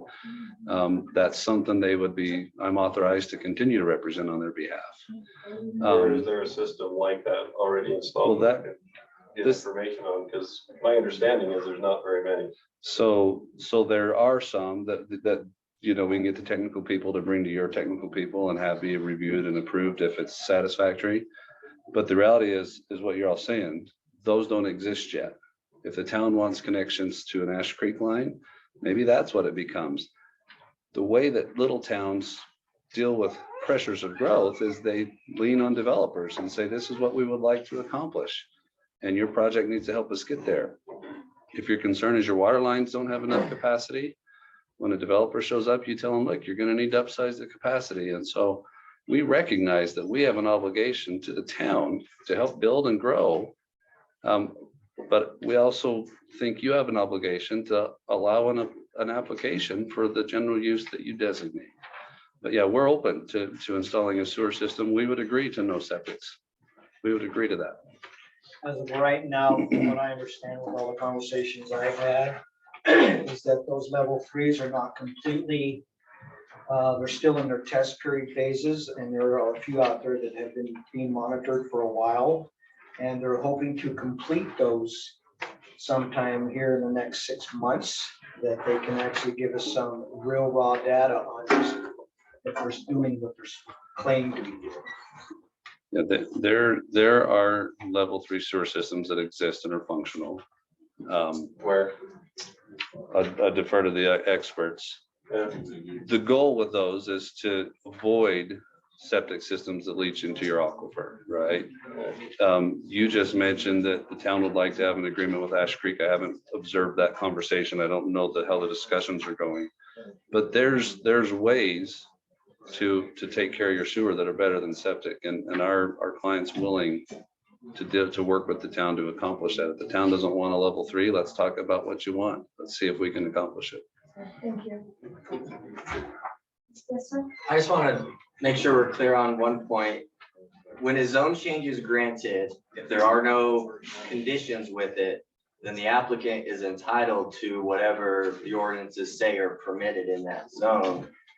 So again, my recommendation is if the council is going to approve the zone change, the way you make a level 3 system contingent on the approval is in a development agreement. And again, that's in the state code, like development agreements are permitted and accepted in this situation, and they're really quite common. You would approve the zone change on the condition that the town and the owner enter into a development agreement that addresses, and then you list out the issues. And so then we negotiate that development agreement. And if it can be negotiated, then yes, they get the zone change conditioned upon the things in the development agreement. So a blanket approval of a zone change, an applicant can promise all day and all night that they're going to do this and they're going to do that, but you have to tie it to something so that in the future it's part of the record and the applicant actually did agree to those things. We would agree with Mr. Hull and accept his recommendation. If you want to give us approval on condition of a development agreement, we're open to that. I don't think we're entitled to everything. If you approve this zone, your zone ordinance says there's permitted uses. If you approve this, we're entitled to bring you back an application for one or more of those permitted uses. Now, this is just residential. And so if you approve this, we feel like we have an entitlement to go do some studies and bring you back development plans, which would then result in a future preliminary plat application. We'd be happy to enter into a development agreement that addresses the town's concerns to get that zone designation. Okay, thank you very much. So any other discussion on this? I just don't have concerns about the water issues and being able to provide services and go to all the trouble and then finding out we don't have what the resources to provide. Can I address water also, Mayor? We're not asking for any connections. There's no plans to even know how many residential connections this will seek. When we bring you a development plan and it says 34 connections, I think that then you say we don't have any connections to give you one connection, deny. And so if there aren't going to be connections, I'm not representing that you're giving us any connections tonight. I don't believe the law gives us any connections tonight. You're giving us the chance to go look at Gould Wash, try and make things harmonious and come back to you with a request for, at that point, allowance to plan a certain amount of lots. And so we're not dismissing the water concern at all. We understand that and we understand we don't want to go much farther than a zone designation if there's not any water, right? Because why would we spend our money with no water? But we're not asking for water connections tonight. We're asking for just the right to have a zone designation that we can go to work planning. Thank you. I appreciate your desire to address our concerns. I think, in my opinion, though, they still exist and they're still valid in terms of our ability to provide for the developer as well. But in addition to that, I still think that this area is better suited with larger lots, not just 1 acre lots. I mean, that's a real sticking point for me. And the fact that they're saying that, they would go larger, but the zoning allows, if they wanted to go with 1 acre lots. And I think that is a real concern for me personally. So I'm going to go ahead and make a motion that parcel, let's see, zone change for AB-1343-A-1 from open space to rural estates 1 acre for 1 acre lots. This particular area is better suited for larger lots, definitely larger than 1 acre, and that is a major concern. Then there are also very concerns about whether we can provide adequate services of any kind to service this project at this time or in the future. And as I think it was discussed in the Planning Commission meeting about the current road access to this property from any direction. So do we have a second? I second. Do we have a vote? Aye. What was the motion for? Oh, I apologize. That was my very first one. I make a motion that we deny the zone change for AV 1343 A-1 from open space to rural estates 1 acre. Based on the fact that I feel that this area in particular does warrant larger lots. Definitely larger than the 1 acre designation requested. And I think you had raised that the Gould's Wash area running right through this property is of concern. That there are no current road access to this property from any direction, and that we have definite concerns that we can provide adequate services of any kind to be able to service this project at this time. Do we have a second? Second. Vote. Aye. Aye. All right, that is 5 ayes, 0 nays. Moving on to item number 15. And discussion and possible action on AV-1329 zoning change application owner TLW Investments, Travis and Libby Wells. There was some question in the planning commission about ownership problems. I don't know if that is fully resolved. There are still some who question that, but we're not going to revisit that at this time. There's also some question about were these lot splits done through the legal process to subdivide this property, including this particular parcel.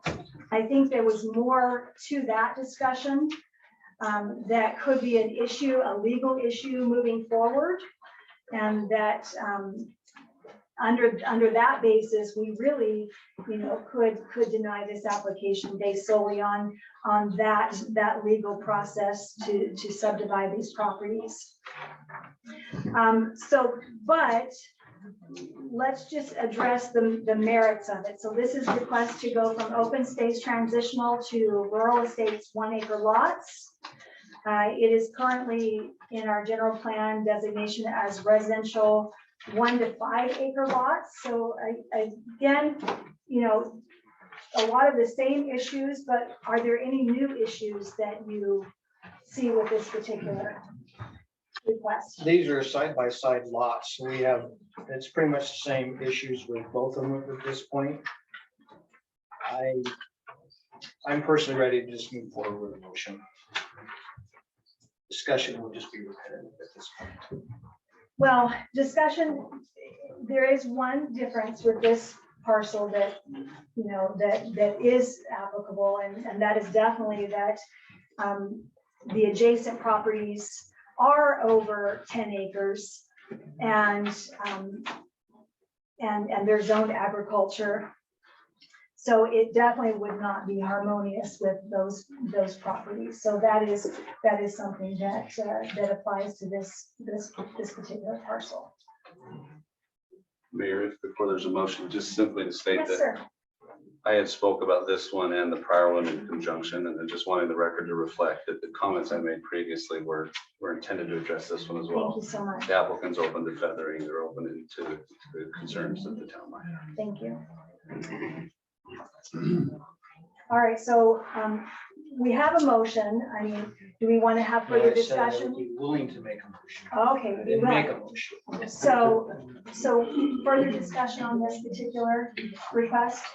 I just have the same concerns with this lot as I did with the other one. So I'd like to see larger lots myself than the 1 acre lots. So it's kind of hard to retract the 1 acre lot once you've given it. Also, the ability to service that many. How big is this? How big is this parcel? It's 157.75 acres. There it is. That's a lot of connections.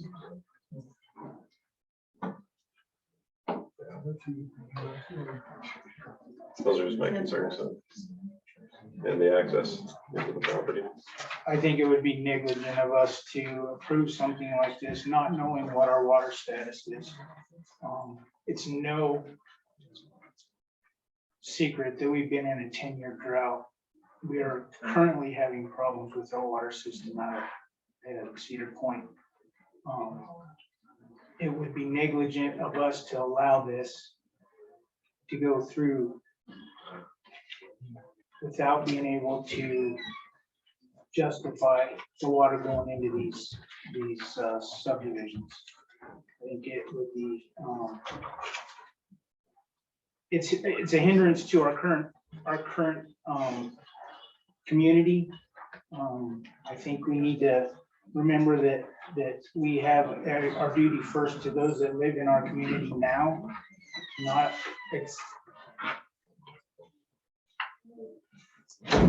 not saying that we're not willing to move forward with subdivisions, but I think we need to remember the community members that have been living here and dealing with all of this prior to the subdivisions coming in.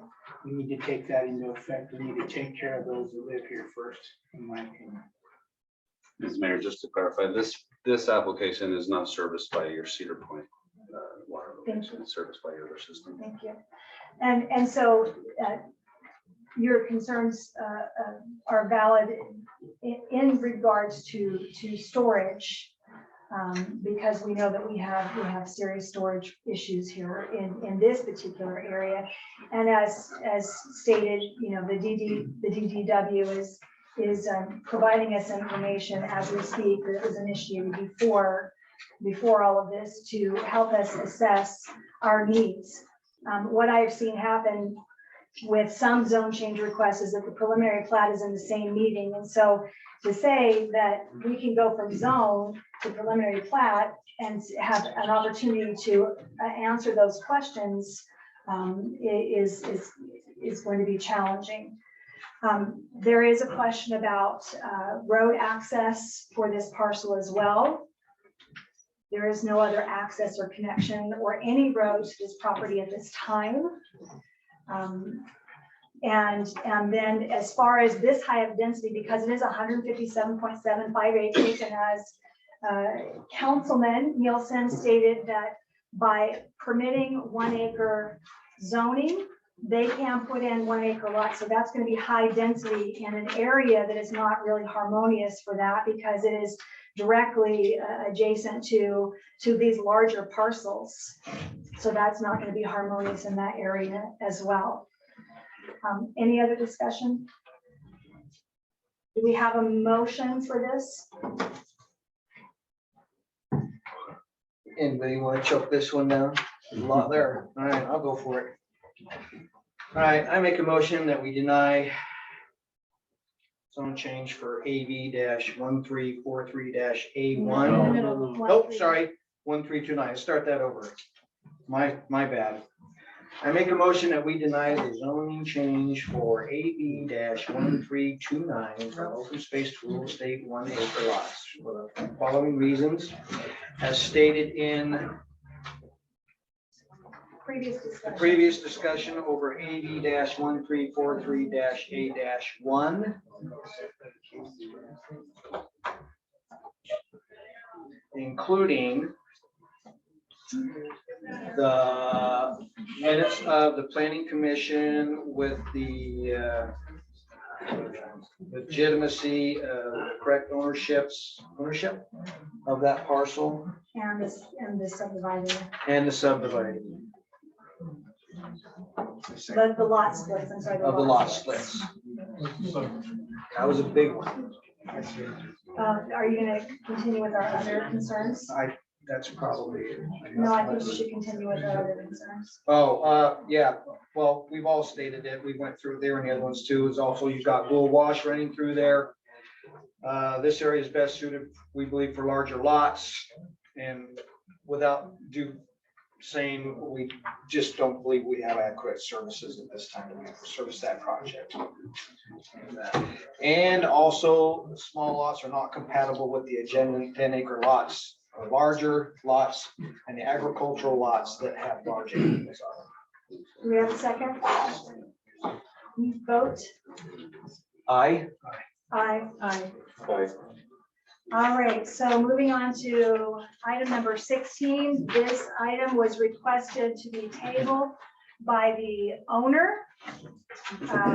So someone make a motion on this, please.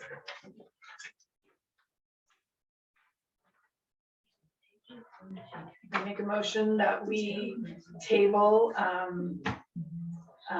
action on AV 1319 A until March of 22. I second that. Vote? Aye. Aye. Aye. All right. Item number 17, discussion and possible action on AB 1325, 1326, 27, 45, 46, 48-A. Preliminary plat application. This was also requested to be tabled by the owner. Do we have a motion?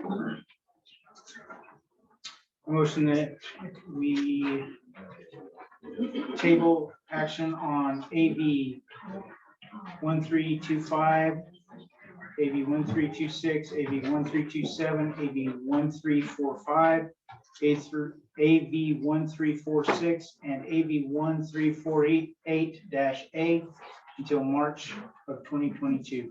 Second. Second that. Can we add that that was at the request of the owner or applicant, whoever? I will amend my motion to include at the request of the owner. Second. I'll second that. Vote? Aye. Aye. Aye. Okay, thank you. So moving on to item number 18, discussion and possible action on ordinance O-2022-01, temporary land use regulations, including moratorium on zoning, development, and subdivision applications, and all building activity on lands within the town of Apple Valley. So, you've had an opportunity to read through this. Yes. And what questions do you have? What thoughts do you have?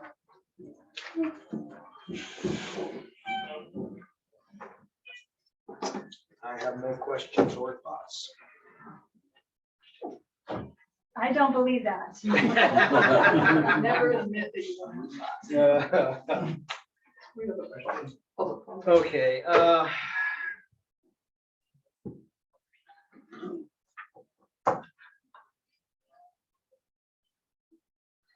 this is a hard one. I know this affects a lot of people in our community and that would like to join our community. All right, let's start by getting a report from our water master, because it's in conjunction with that is not the sole purpose of this. There are multiple reasons for this, but obviously we do mention the water in particular at Cedar Point. We mention storage in Apple Valley system. So I think it's appropriate to start with a report from our water master, Dale Harris.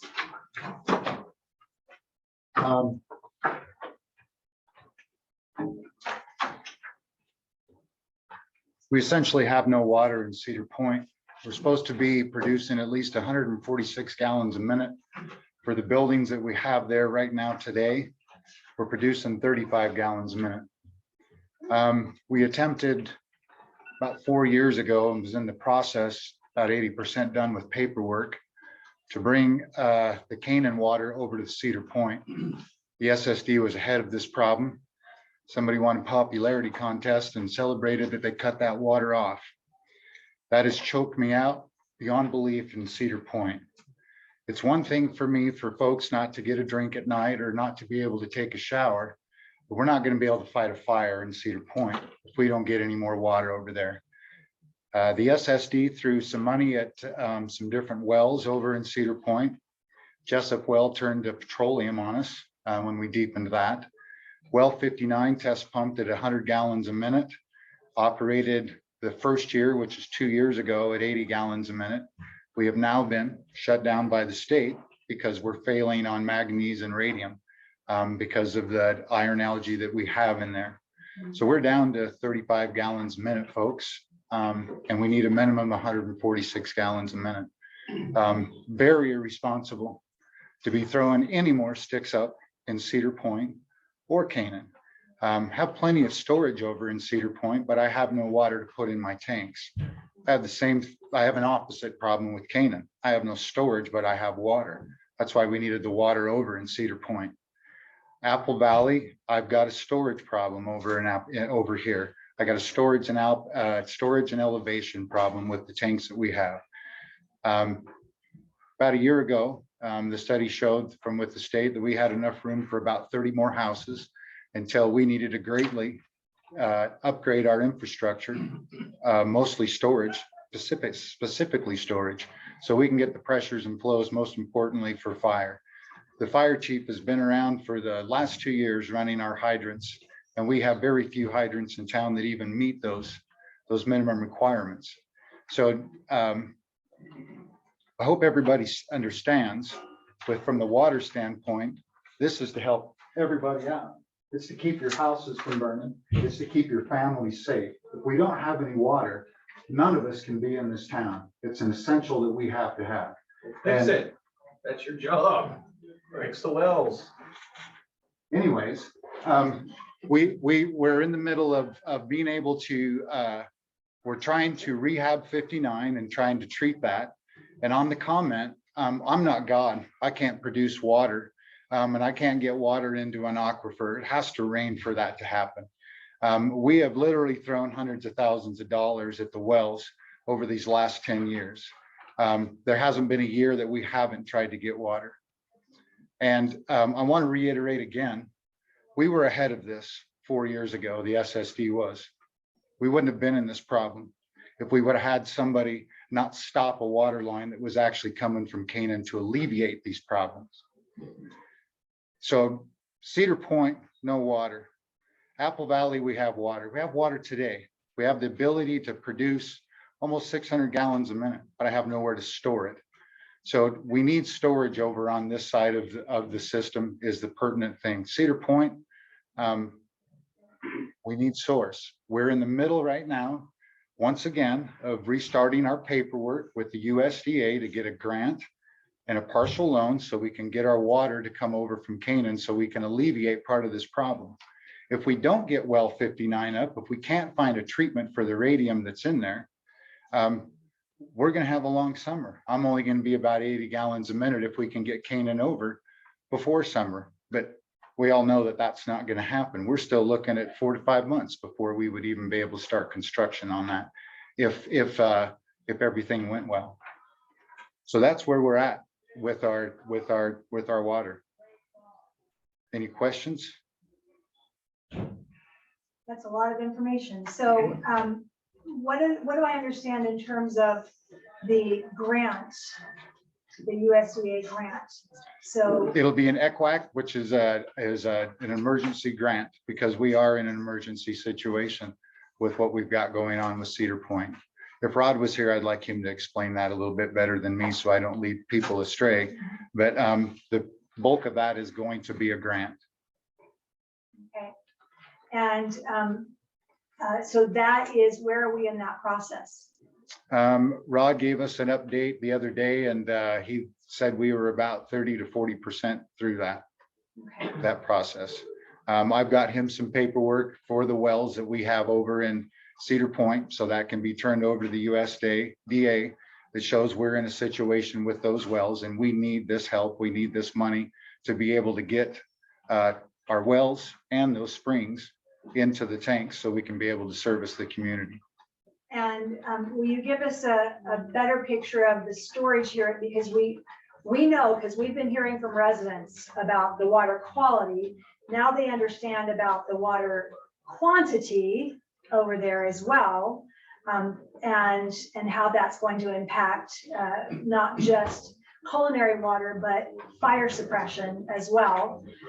Will you talk a little bit more about the tanks here in the Apple Valley? So we've got 440,000 gallons of storage is what we have. We have 2 deteriorating tanks. We just patched the bottom of one, and while we were in there cleaning that, found more deterioration inside those tanks. We need elevation is the biggest thing out of those tanks. We need elevation and storage. There's going to be a development that happens on the other side of the road that's going to bring some storage. Who knows when that's going to happen? So going forward, we really can't allow anything more until we come up with a definite plan of how we're going to get that storage and how we're going to get that elevation out of that storage. Okay, what would you say the age on those tanks are? I was told one of them was 1978, and I was told the other one, I think, was 92, 91 or 92. Okay, and I was just reading our capital facilities plan, and it stated that in the capital facilities plan that in the Apple Valley area, on the Apple Valley water system, that we needed 190,000 gallon tank just for fire suppression. Is that beyond your scope? You're saying 190,000 gallons for the whole, The capital facilities plan that the Apple Valley did stated that we needed 190,000 gallon tank for fire suppression. Additional to what we have. 180,000, thank you, Carl. So 180,000 gallon tank just for fire suppression. So we have 440,000 gallons that is supposed to cover. I'm following what you're culinary saying, yes. And fire suppression. Yep. But 180,000 of it should be dedicated just for fire Correct. suppression. Correct, All right. correct. Do you have any other questions for? I think I want to make a statement more than anything else. It's not a question, Mr. Harris. Thank you for all that you do, brother. I appreciate it. I understand your plight. Hang on just a minute. We'll get to you. I was here when they formed the SSD. I was here when they purchased all the waters out in Canaan and the old system was here. I was here through all the upgrades and all the new piping. Long term, even clear back then, was to bring that Canaan water over to the 1 million gallon tank. We knew when we purchased that system that it was not up to speed. What's the word I'm looking for? Wasn't an improved system. It was Right, actually- right. And even back then, they still made great strides moving forward. We had some emergencies out there with the earthquakes that set them back. But that whole thing should have been done and online 4 or 5 years ago. I mean, that was what the plan was when I sat on the council and the SSD board. And so what's taken place since then, that's probably part of the reason I'm up here, is because I'm almost in awe and shock that we're at this predicament at this point in time when we did our due diligence to make sure this wouldn't take place in our community. And here we are, it's right in our face. And so we're having to take some extreme measures going forward. I can tell you that this council, we understand these issues, and it is our #1 top priority for our community is fire issues and the culinary issues for our community as a whole, not just Cedar Point, but even here, and our storage problems and the problems with the wells out there. I have been with Mr. Harris out on those wells, laying in the mud when something breaks. And I can tell you that man is dedicated to his job 100%. I totally support him. I mean, he's telling you the truth. I took on this position and got voted in to tell you the truth in our community moving forward. That's my character. When I say I'm here to serve and protect, it's true. It is true. That is my end goal. Am I going to make some mistakes? Yeah. But we have a lot to deal with. We're going to do the best we can. Everybody's down here 24/7. Thank you, Mr. Chair. I want to, and we will take some comments because we want to get, we want to hear your thoughts on this, but Gail, I'm not quite done with you yet. One of the things that has come up recently, and as I said, this is not just about water, it's about many other issues. And one of them is we need to update our ordinances to better protect our community. One of the things that has come up recently is that there are developments going in right now that do not have a looped water system. And if you don't understand what a looped water system is, I'm going to have him explain that to you and why a looped water system is critical for water quality. So will you talk about just that? barely, yeah, you kind of did it. So the biggest purpose for water, for a loop system, is water quality. The other part is for pressures and flows.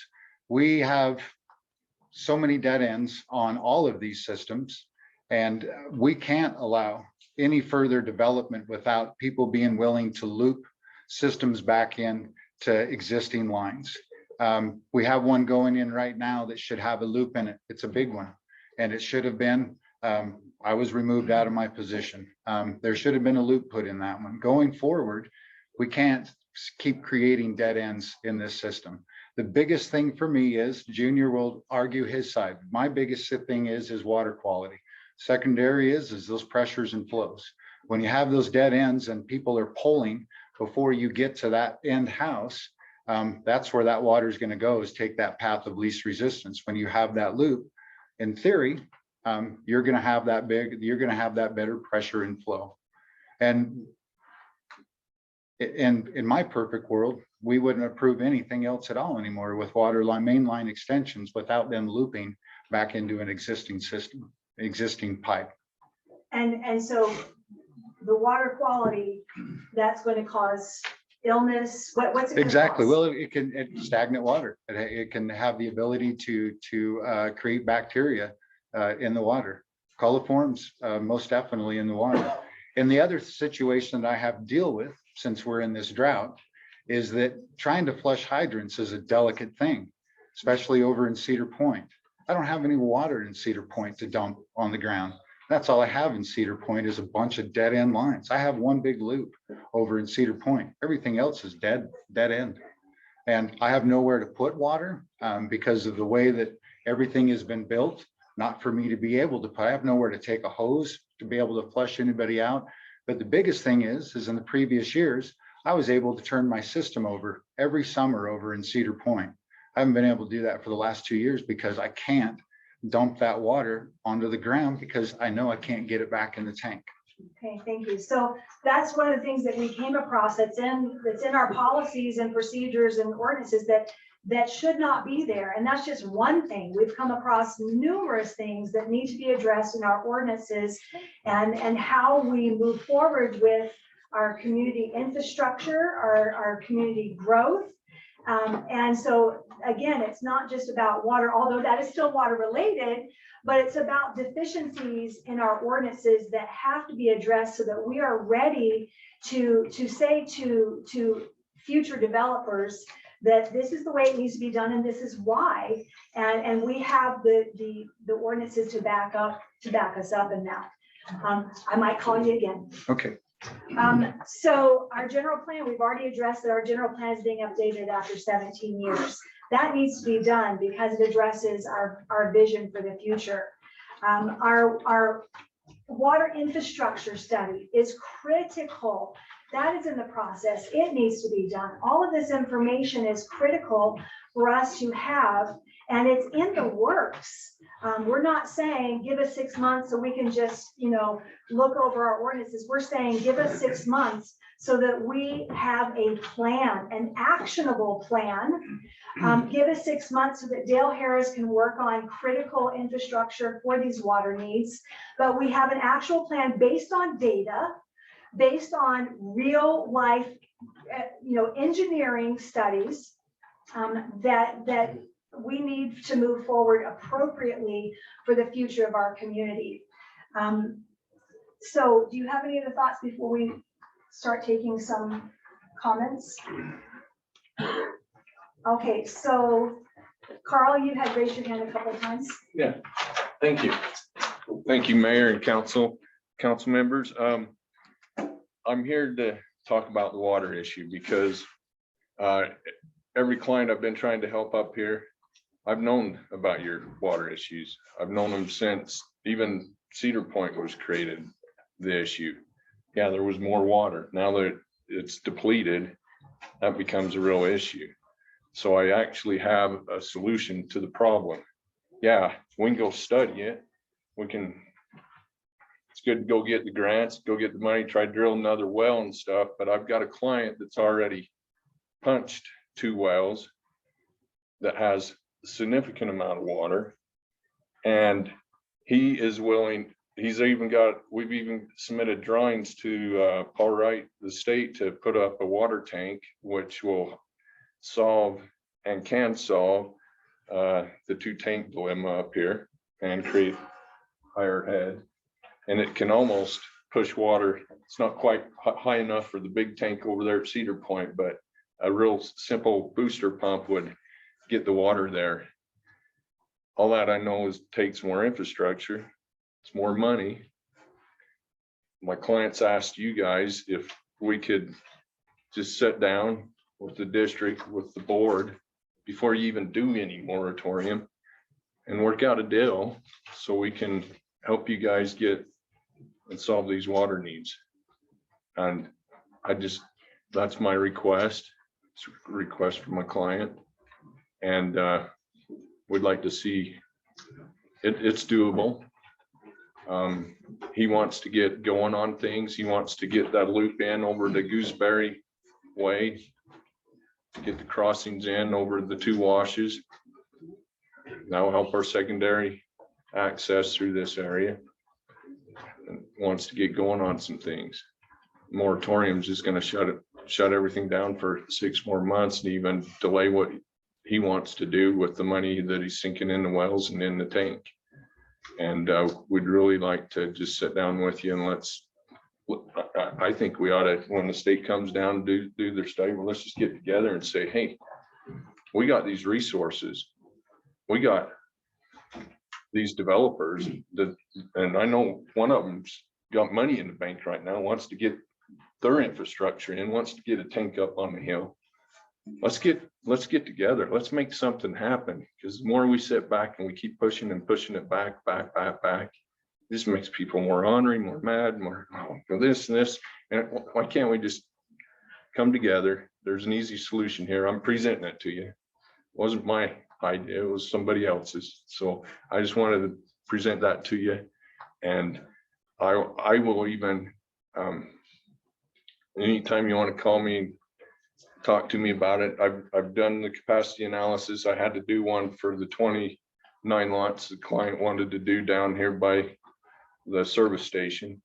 And at that point, you know, when we met with the district, and that was with the mayor previous to the mayor that you guys had been talking about tonight, and things were running real smooth. And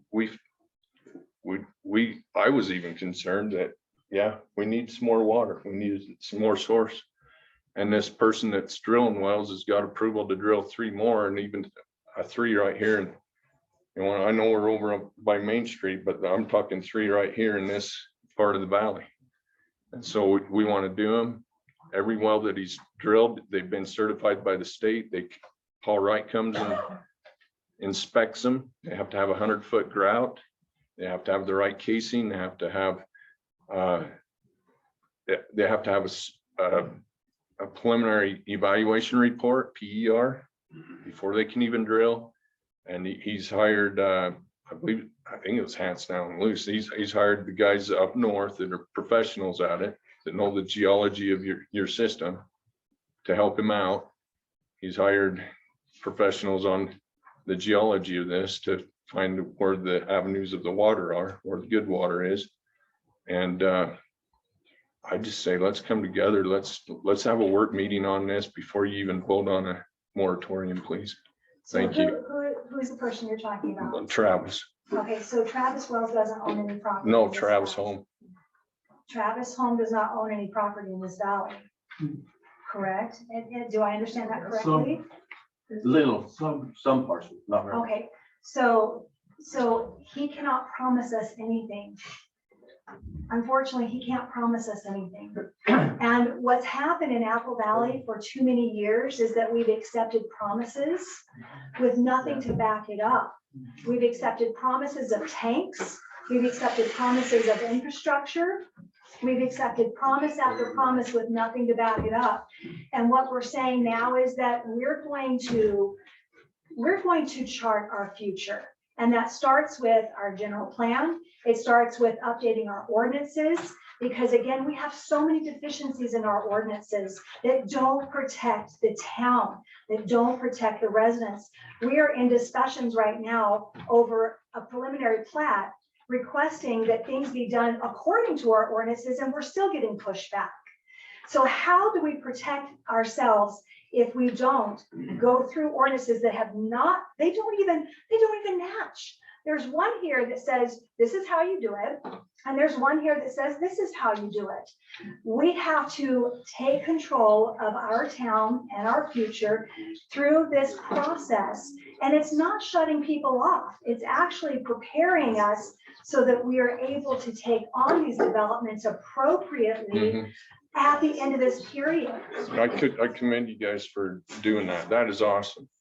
So I guess if you're needing to do that on your ordinances, fix this and that, I guess why in the process we're doing that, let's still work together on the solution to the problem. He's already sunk money in the wells.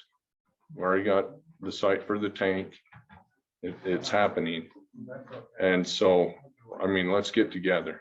I know you say he doesn't own some of the property. He does own some property. And so I think we need to get together. This isn't the meeting or setting to have disagreements. I was just putting out a solution, making a suggestion. So I appreciate that. Thank you very much. And you are an outstanding, honorable person, and we will be very happy to work with you on solutions. But speaking for me, and I'm not going to speak for anybody else, we've got to get things right so that we're prepared to move forward. And we will want to work with you on that. We don't want it to just be you guys doing it. I think if you're doing this, I think you owe it to everyone that is wanting to do something in this town to sit down when you're going over all your ordinances and everything, and because they have property rights too, and listen to them. So that's just another suggestion. Thank you. Thanks. We appreciate that. So I had heard when he had said that they're working and getting a grant for Cedar Point, and I am so sorry for anybody who lives in Cedar Point. That is unlivable to me. But that being said, on the storage here, do we have plans started with grants or anything to get new storage tanks or anything like that?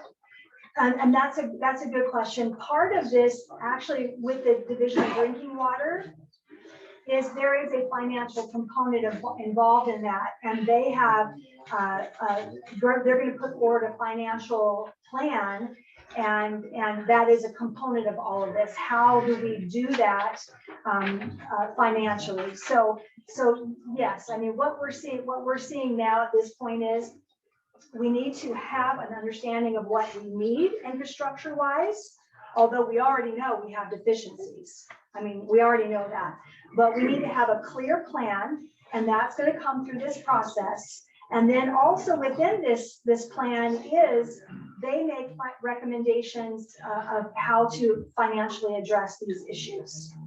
So then just one more side note, I guess. When you're talking about fire and needing water for it, one of our own townspeople, one of our residents came from a town that was completely destroyed by fire 3 years ago, completely destroyed. My niece lived in a town this summer, completely destroyed because of no water. This was a green, beautiful lake area, heavy forestry. And here, my niece lost everything except her life, but she didn't lose her business, her house, the town she lived in. They all had to leave somewhere because there's nowhere to live. Just so that people are aware this can happen to you, because it's happened twice in 3 years to California. Thank you very much. Yes. My concern is the last time we had a council sit up here and tell us that we needed to go deal with water issues, we all got saddled with massive debt. They started with partial grants and partial loans, and they went through the town and they redid all this stuff. They didn't address the tanks. They knew they were old at that time. This was just 5 years ago. And we all got saddled with this massive debt, and the tanks were never an issue then. But now we got developers, multiple developers willing to take that burden from us. And you guys want to add more burden and go back and ask the state for more money? What is wrong with you people? We have enough debt. We're done. Let somebody else help out with that. Thank you for your comment, and I understand your position on that. This is not about saying we're not going to work with developers. We're going to work with them in 6 months, but we're going to come from a position of strength, knowing our needs, understanding our infrastructure fully, because again, I have been reading development agreements that have happened in the last 6 months where you would think, oh, we should have gotten something in regards to tanks. We should have gotten something in regards to from multiple developments. And it didn't happen because we haven't been coming from a position of strength and knowledge. That's what we're going to do now. And in 6 months, we're going to work with those developers from a position of strength and knowledge and say, this is what you're going to bring to the table. And it's based on data, it's based on engineering. And then they're not going to be able to say, well, no, we're not going to do that. So what we're going to have developments? that. Because we have one big one across the way. He's putting 1 million gallon tank in. He's going to do that. That's what he's doing. That's in his agreement, everything else. What other development has left us hanging high and dry? Because we don't have any other developments that have been put in. Okay, so I think that I recall that there have been some backing off on that particular tank as well. No. So He's right here. Ask him.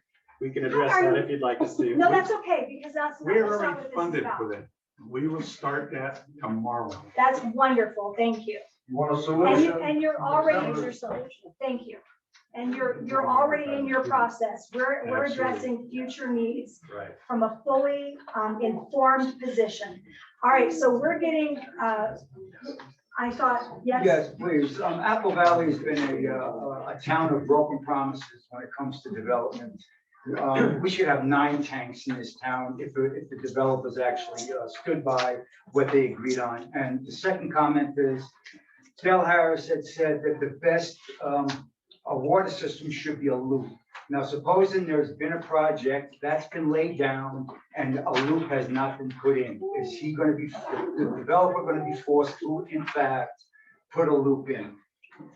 I don't need an answer right now, but the things are just not done the right way in Apple Valley. And I congratulate you guys to standing up and finally saying, look, the gravy train is over, and this is the way it's got to get done, by the book, like it or leave it.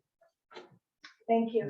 So as far as looping projects that have not gone before the district, the Big Plains Water and Sewer Special Service District, if they have not been approved appropriately through that district, they're going to have to go back through that process, because you can't circumvent processes that are already outlined in our ordinances and in our policies and procedures.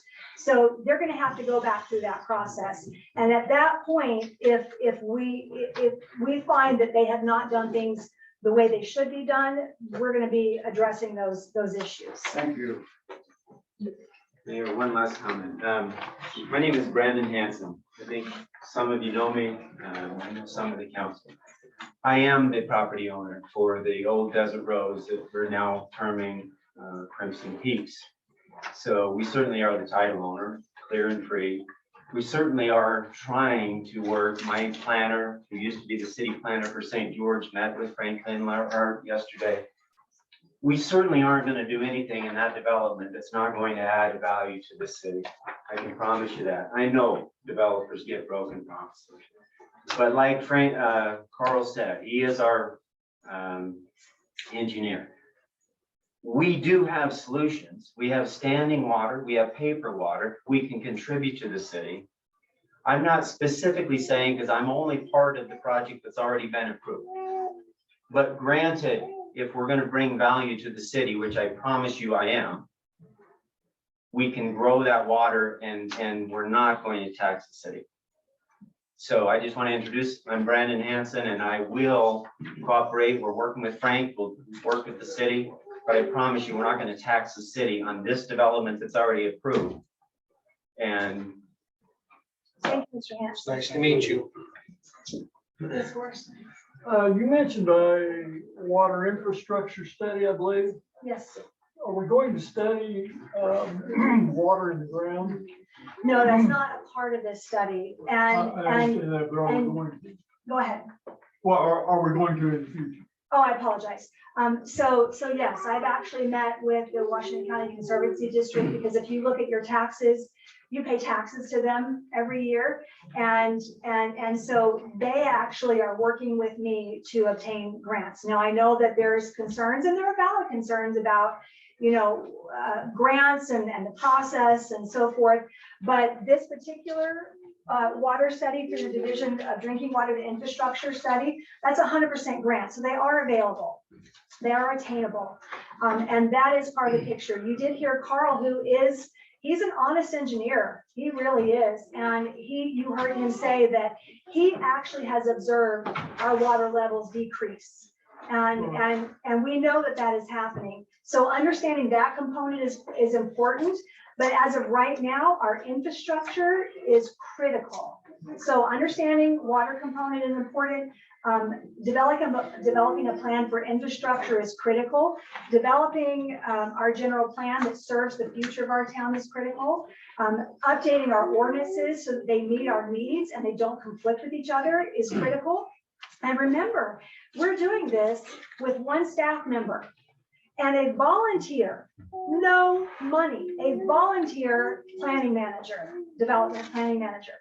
The time that this man has spent thus far is crazy. And the time he's going to have to spend as a unpaid volunteer, I'm sorry he's taking a nap right now because we've been running him ragged. So in Apple Valley, we have been reactive instead of proactive throughout our history for a long time. In Apple Valley, we have not planned appropriately for the future. And in Apple Valley, we have accepted too many broken promises. I love it if Mr. Hanson is still here and Mr. Isaacson, is it Mr. Isaacson? That's correct. I'm excited for the fact that we can work with you. But what we're saying is, give us this time to get ourselves in a position where we know what this community needs. We're prepared to appropriately take care of this community, and you will be a part of that future. Is there anybody else who wanted to say something? I wanted to talk to you about you saying that I don't own any land in this town. I apologize. That's just not true. I apologize. And it's just, you haven't ever even talked to me to see what I have. You're just throwing out assumptions and stuff. I've started buying land here in 2015. I bought 3,300 acres of land in this town. I have had a few people that stepped in and helped me along the way with what I've done. When I bought the 2,000 acres here next to the office here, it come with 11 wells on it. It irrigates all these fields and stuff right here. The east 1,250 acres on the east side of town had one well on it when we bought it. I've hired Bowen Collins out of Salt Lake City. There's only 2 people in the state of Utah that can actually work with DEQ that are qualified to create water systems. I worked for the last 3.5 years in a water system in Bryce Canyon, and I've been approved through the state of Utah. Nobody was able to create water build up there either. Ruby's Inn was the only people with a monopoly up there.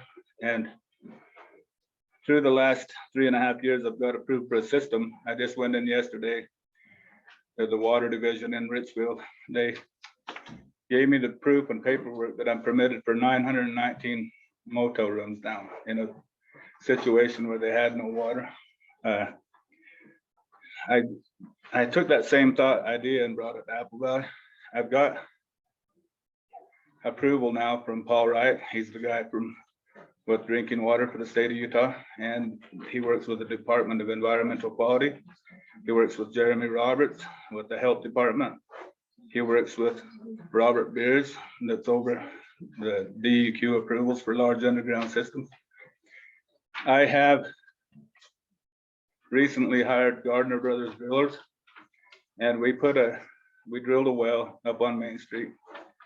We hit water. And we're still doing the testing and that to see what we got.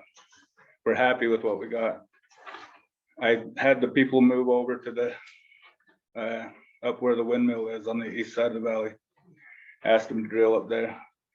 We drilled 540 feet. We hit water again. We've been in water for 160 feet of sandstone. They're blowing water right out of the hole. It's a good one. In the process of all this, I went and got approved to put a 330,000 gallon tank on the east side of the valley, which Carl's helped me with all the levels of everything, and Paul Wright. If I put that tank in there that I'm approved for, I got approval yesterday. If I put that tank in there, it'll provide 200 pounds pressure at your house. It'll provide 200 pounds pressure at these tanks down here. And it'll fix the pressure problems for the town. What I'm proposing is putting in the 330,000 gallon tank up there on the far east side of the valley. And if we need more, we'll add another one. We can do up to 4 of these things, which would give us 1 million gallons, but we don't have to pay for it all right now. We pay for the one and get it operational, and then so on and so forth. I think that all this talk and ideas that there's no water here ain't accurate. How do all these fields get watered? Does anybody know? We're talking about giving up these fields and actually putting development in these fields, and so that it'll reduce the amount of water that's actually just being sprayed openly on the ground. I would like to sit down with you guys and Frank, everybody involved, and just be honest with where everything's at. You guys have a lot of assumptions, but I would like, before you put a moratorium on, just give me a little time. We can have all the people that have helped me do this stuff and just tell the truth. Thank you. Thank you. And I apologize for mischaracterizing your place here in Apple Valley. I do. Well, how do you go about moving forward? So what I'm saying to you. You don't have any solution. You're saying let's put a hold on stuff. No, what I'm saying to you, and I'm not going to speak for everybody else here, is that 6 months.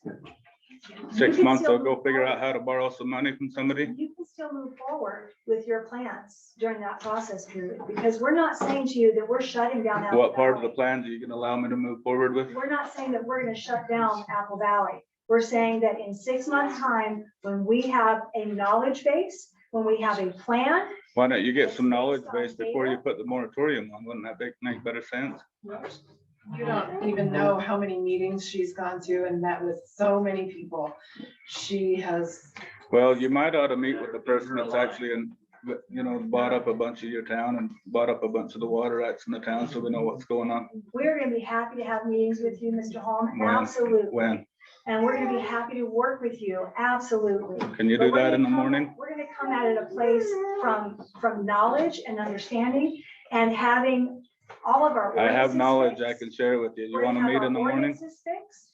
We're going to have things so that so that we have a clear vision for Apple Valley. Because I can right help now- you with your clear vision. When can you meet? All right, thank you.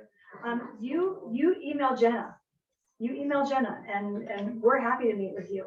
But we're going to come at this from a place of understanding, a position of strength and knowledge. I can help you with that right now. Thank you. Okay, so I know that we had 2 hands here. I think yours was up first. So this is so minor and on a micro level, as a owner of a single family lot, paying water rights, what do I do? What am I getting if I keep, I am not sure what the right term is, but that standby fee, do I keep paying it? What do I gain? Will I be first in line? So do you want to address that? First in line doesn't characterize it well. Basically, that standby fee is making it so that if we have a water line going in front of your lot, that you can tap into that water line, and it helps with the reduction of your impact fee. So you're paying a little. Mark? Yeah, we. Do I have a water line in front of the Yeah, lot? there's a water line. It's Okay. Where's your South Zion Estates? Where's your lot? Is it Zion Cedar. Estates? South Zion. Is it in Cedar Point? Cedar, no, it's, well, it's at South Zion. Cedar Point. It's up on Cedar I'm Drive. actually in South Zion. It's kitty corner from us, few lots down. Yeah, we just wanna know, we've been paying the standby fees and we wanna build on it, we can't get a will circulator on that long. We're gonna get a meter. All right, Rich, No, Well, just a quick thing. I'm still hearing some promises.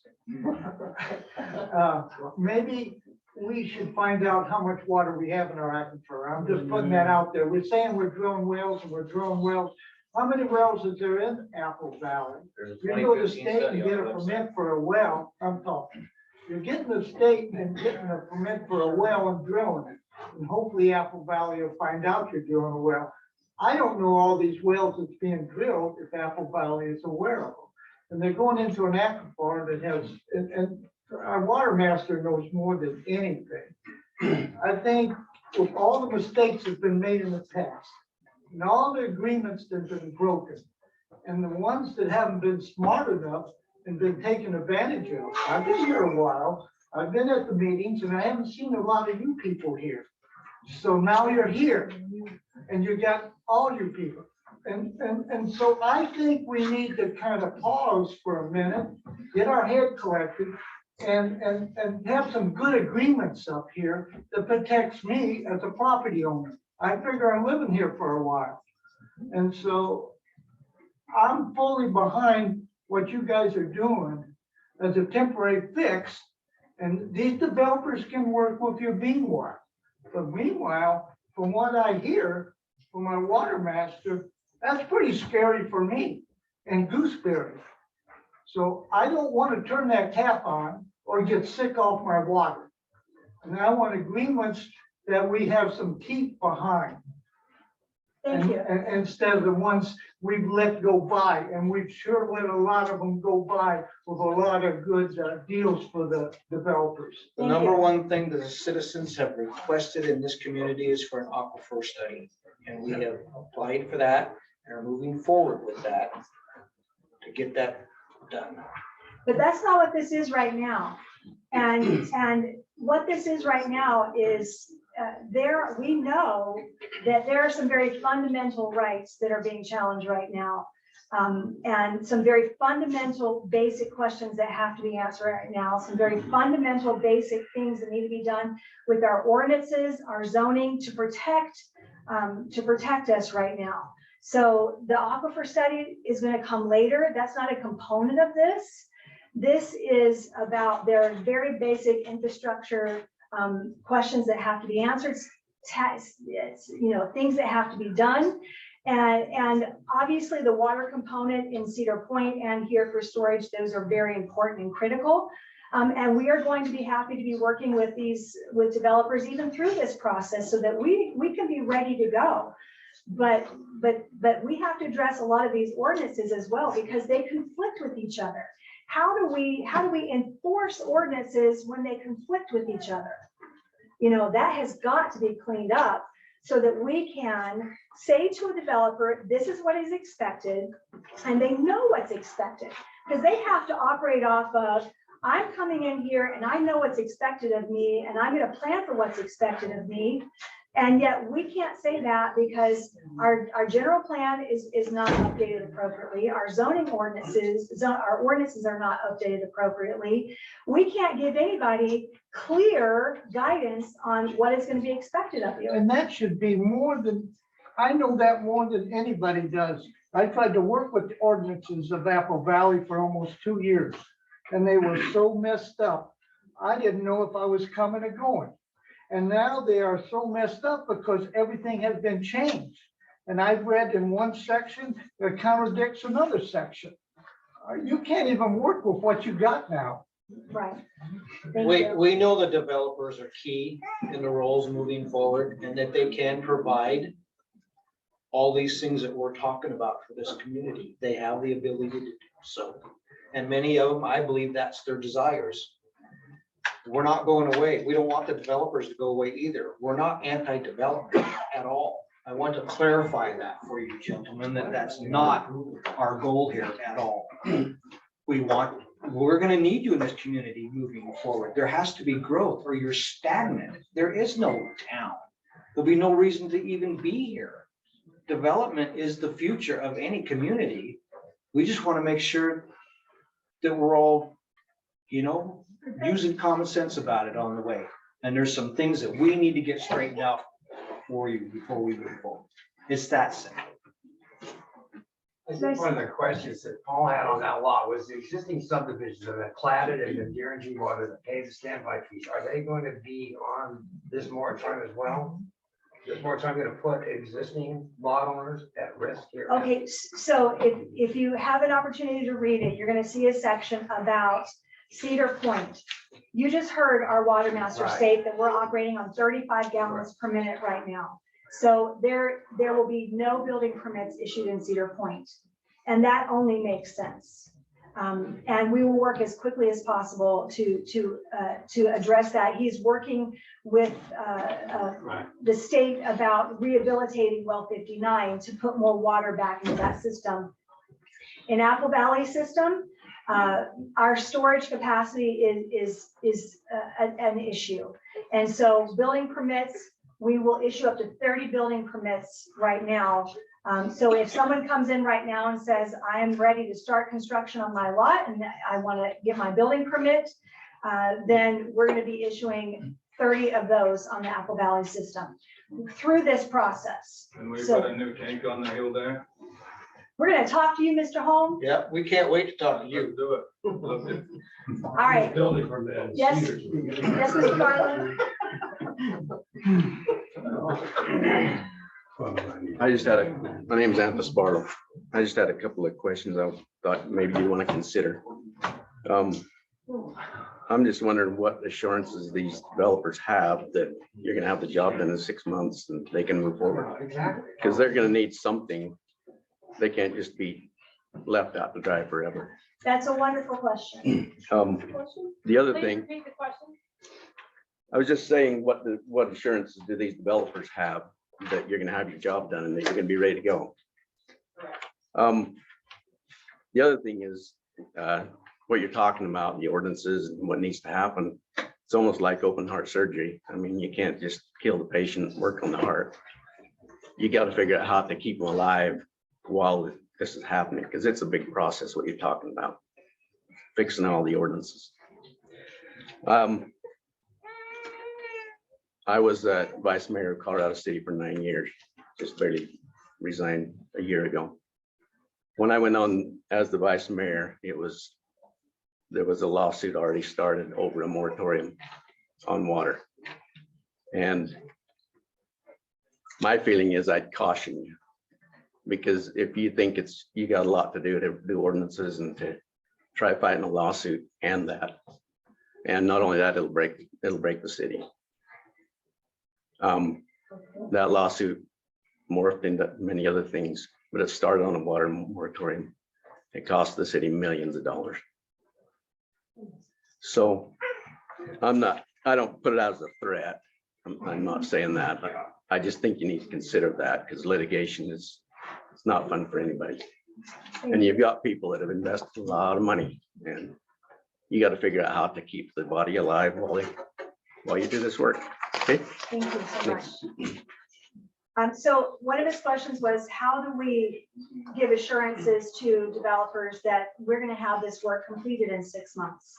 That is a very good question, because you heard Mr. Robbins say that, this was a 5 or 6 month process. So your participation in that, getting as much feedback as possible, as quickly as possible, that's open until I think they said February 25th, 28th. And then our participation in moving that process forward as quickly as possible is going to be key. The water infrastructure study, they have told us that it will be done in 4 to 5 months, and that was back in November. So that should be definitely completed. So we're going to have that component addressed, and that's a critical component. And so, can we get these things done? You have people here who are committed to get this process done, to put this work forward as quickly as possible.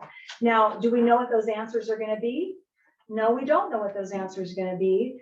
We will know what those answers are going to be through this process, in terms of what the results are of this study, in particular, an infrastructure study. That's going to be critical information. Now, but what we're hearing is that we have people who are saying to us, we are prepared to be as much of a part of the solution as possible. And so if you're prepared to be a part of the solution, and we have the data that says that where we can say to you, this is what we need from you.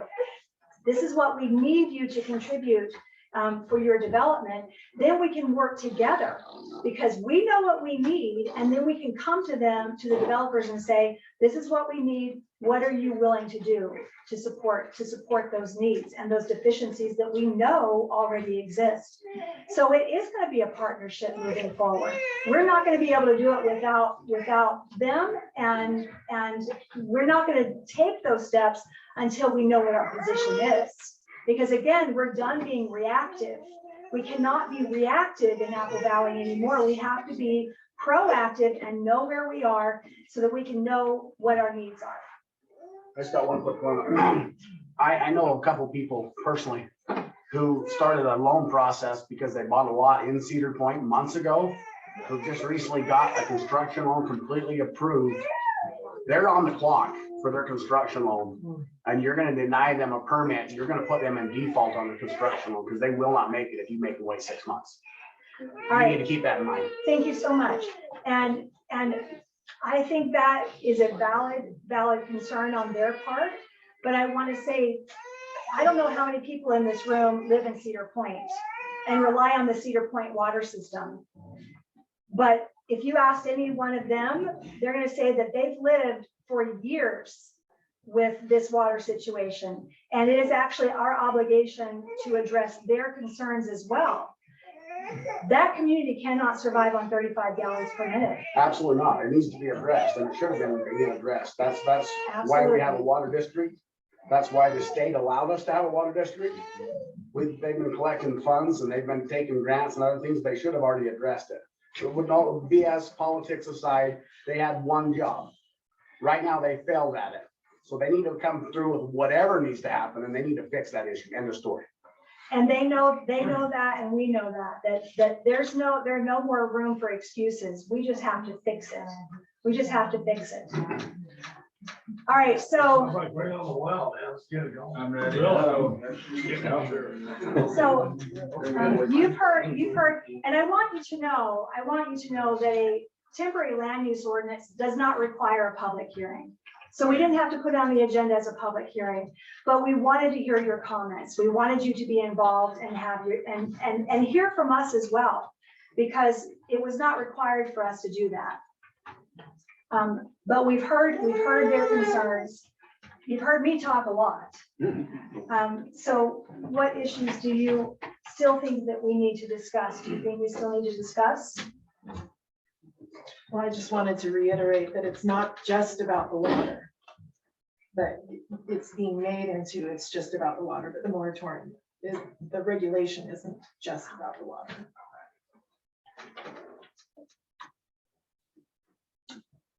I'm ready to go for a vote. I think I've had enough discussion. I've lived here a long time. I know the concerns of everybody involved, and we need to do the right thing, even if it hurts. Mayor, can I say something? Yes, sir. I just want to make sure we're clear on the law here. We're relying upon a state code. State code allows for temporary land use ordinances, such as the one you're considering. And as you pointed out, it doesn't require the planning commission recommendation or a public hearing, although we did have that today.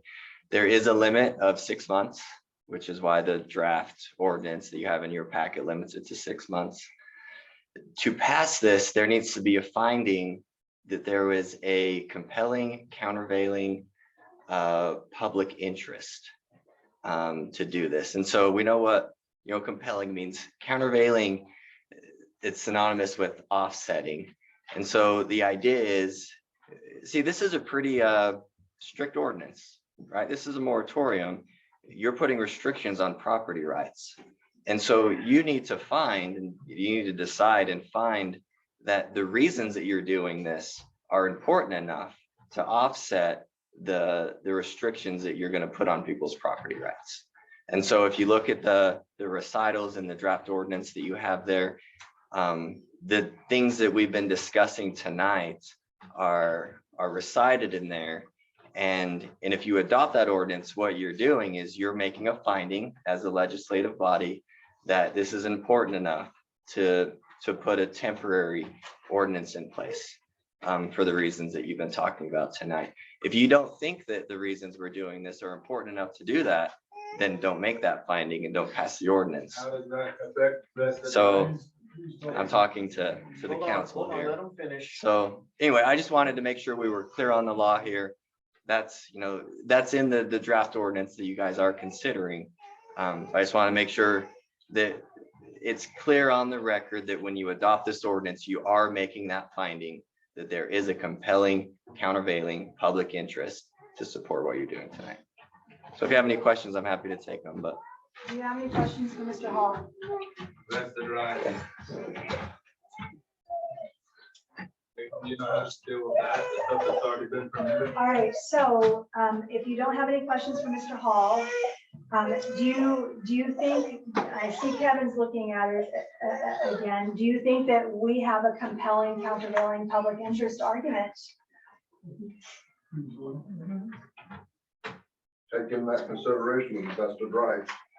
You know, Yeah, we've been given permits for things too, so we have vested rights, and you're gonna try to stop, that's gonna be making it easy. will serve waters. Can I say something?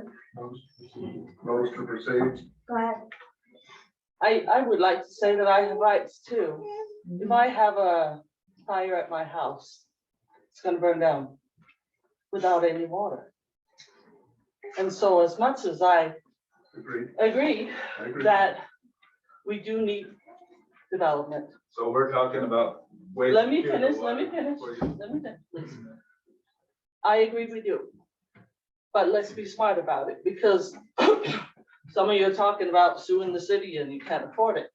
We could turn that one around and go, what about my right to save my house?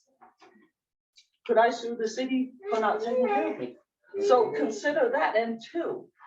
Oh my gosh, you just raised an excellent point. Because I don't know how many houses are in Cedar Point, but we're all just gonna burn up. Because your fundamental rights, all right. I know. You know, my husband's a firefighter, and what he tells me on a regular basis is that if someone's home were to burn down right now, because we have not acted to ensure that there's appropriate protection for them, then we are at fault. So that's what we're doing. We're not taking people's rights away. We're just saying, give us 6 months so that we can get this right. Yeah, Dale Harris said there's water in this little valley. So that we can get this right. And then, and even during that process, we're happy to have discussions.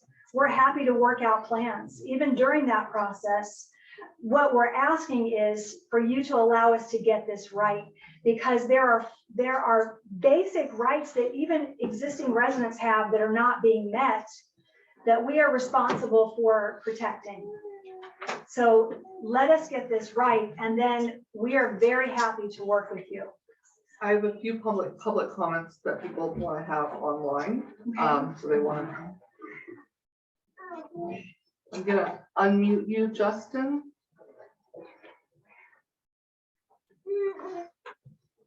Can you hear me? Yep. Okay, great. My question would be this. If the concept of a moratorium is a countervailing right, if it's so important that it bears merit in infringing on the property rights of those that are present, and if what you're saying, Mayor, is that you need 6 months to study this problem and come up with solutions so that you can proceed in a position of strength. My question to you would be very specific, and it's this. Why can't you put a 6-month sunrise on this moratorium so that individuals who have acted on the property right that they presently hold in reliance on that property right, which you're now taking away, why can't you give them 6 months to operate before you install the moratorium so they have notice, and then you can go do your studies and get your information, and frankly, you can do your studies in the interim. Because you don't necessarily have to approve new rights, but you certainly have individuals that have been relying on the rights they have, and you're taking those away. And it troubles me greatly as I sit here and listen to this, because I agree. There are individuals that live there that have rights that need to be respected, but you have to find a balance. And it doesn't look like you're looking for a balance here. And I don't understand why that is. And I'd like you to explain to us why you can't have even a 3-month sunrise or even a 2-month sunrise. What happens in this window of period of time that we have to put it in place right now when no one had notice of that even a month ago? And so these individuals who are out there and have been, for instance, those individuals that were just referenced that have been getting a construction loan, you're going to put them in default because you have decided it has to happen right now? What's the countervailing interest with regard to the timing? And I haven't heard a single word about that. And that's part of the analysis associated with that statute. So if you're going to make this motion, I think you need to explain to those people sitting in that room right now why it is you're taking away their property rights without notice when you could put a sunrise and give them a chance to react. Thank you. That's a good question. So in terms of no notice, may I ask how long you've lived in Apple Valley? I don't live in Apple Valley. I'm interested in the legislative process associated with this. Okay, you think so that's you do funny? not- You think it's funny that I'm asking a legitimate legislative question? Sir, I didn't. I don't understand that. Well, who did laugh? Why, what's the humor of a legislative question associated with property rights? Why is that funny? So you're on a public meeting, so we have a whole room of people here as well. So you're hearing a whole room. I understand that, but I just don't, I'm shocked that anyone would laugh at a legislative question dealing with property rights. That shocks me. So the issue becomes of what we know has been going on in Apple Valley for quite some time. The issues that have been taking place in Apple Valley for quite some time, and residents who live here understand those. So I think that was it, because they understand what issues they've been living with for quite some time. Why is there a countervailing public interest? Yes. And for the record, I'm deeply familiar with the issues that have been going on there. I may not live in Apple Valley, but I have family that does. And so I'm Okay. very well aware of the problems. And the fact of the matter is, I want to know what this countervailing interest is in giving people notice. So part of it is actually stemming from developers. I mean, you don't mean to, but the number of applications, the overwhelming number of applications that have come in a very short period of time. I had someone look at it, and it will essentially quadruple the size of our town. And so to quadruple the size of our town, when we do not have even the basic information of what we need infrastructure wise, is irresponsible of us. It threatens the safety and welfare. Please mute him now. It threatens the safety and welfare of our entire community, not only existing residents, but future residents as well. So to quadruple the size of our town in such a short period of time, when we know that we are not prepared to take on that volume, is definitely a compelling countervailing public interest. And it is a protection that needs to be a step that needs to be taken so that we are prepared to move forward appropriately to protect the public safety and the public welfare of all residents, not just existing, but future as well. I have one more comment. how many landowners are paying for the water standby fees as compared to the 30 building permits that will be allowed under this?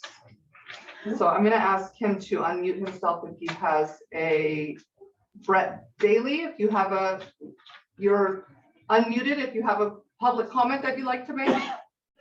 Yeah, thank you. And I'm a new landowner in Apple Valley, and I'm looking very forward to being part of this community. And I thank you for making this available online to someone that's not in town. I purchased a lot in one of the oldest developments, Apple Valley Ranch on Apple Valley Drive. And I'm certain I'm under a time crunch. I want to get started as soon as possible. I understand, and this is maybe a selfish question, but I understand if you do pass this moratorium tonight that there'll be 30 building permits. I want to know how many, what's my competition as far as getting those building permits? I've heard 2 people mention that already. And so, and I've already applied to have the water standby fee in my name. I just closed on this lot this month. All this took me by a little bit of surprise, even though I have gone and watched all the town council and planning meetings in December. As I was planning to get started on my residence there. And so, yeah, I'm wondering how many people are paying that water standby fee as compared to the 30 permits that you're going to allow under this moratorium. So Jenna, I'm going to ask you, how many building permit requests have you received recently in the Apple Valley area?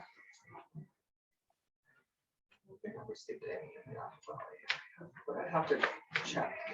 Okay, so I don't know if you heard that Jenna, she said that she doesn't think she's received any building permits in the Apple Valley area. She will have to double check. So if you want to email her your information, she will be happy to share that with you. And then we can provide you that information. I saw 3 or 4 as I was reviewing today. Okay, so Frank Lenhart, our planning manager, said that he has seen 3 or 4. And you made some comments earlier about septic tanks as far as on lots. Those are 1 acre lots basically that are on Apple Valley Road. Well, am I going to face not being able to get a septic permit because I know that precedes a building permit? So I apologize. My understanding of this is not as proficient as Dale Harris, who is our water master, and I don't think he's in here anymore. So again, will you email Jenna with that question, and she will talk to him about that. Yeah, actually, we've talked to Jenna before, and she's been highly praised, and I would like to echo that. She's been really great to work with and got us set up for doing our water standby fee. And again, I'm very much looking forward to being part of this community and appreciate these meetings being available while I'm not down there. And I would like to say one thing as a new resident that's coming into this community. I've understood about the Apple Valley area for a while and had my eye on it for a while. And I could have lived anywhere in the state, and I picked Apple Valley to build my home where I'm going to retire in. And I appreciate the history as it's relevant to the issues. What is really off-putting to me and really irrelevant and not constructive is kind of disparaging comments that are made about the past councils and stuff. Comments around not enough honor and chaos going on in the city council. Totally irrelevant, off-putting, and I would really like this. I only care about this city council and this moment forward. So if the city council could refrain from that back looking as it comes to personalities and people, I'd totally appreciate that. So thanks for letting me comment. Thank you. I have someone else, Matt Eakins, if you'd like to comment, you have the floor. You had a question in the chat. Did you want to comment? Yes, my comment goes to the status. I am representative working with Travis Holm on at least 2 pending applications. These are final plat applications that are in process.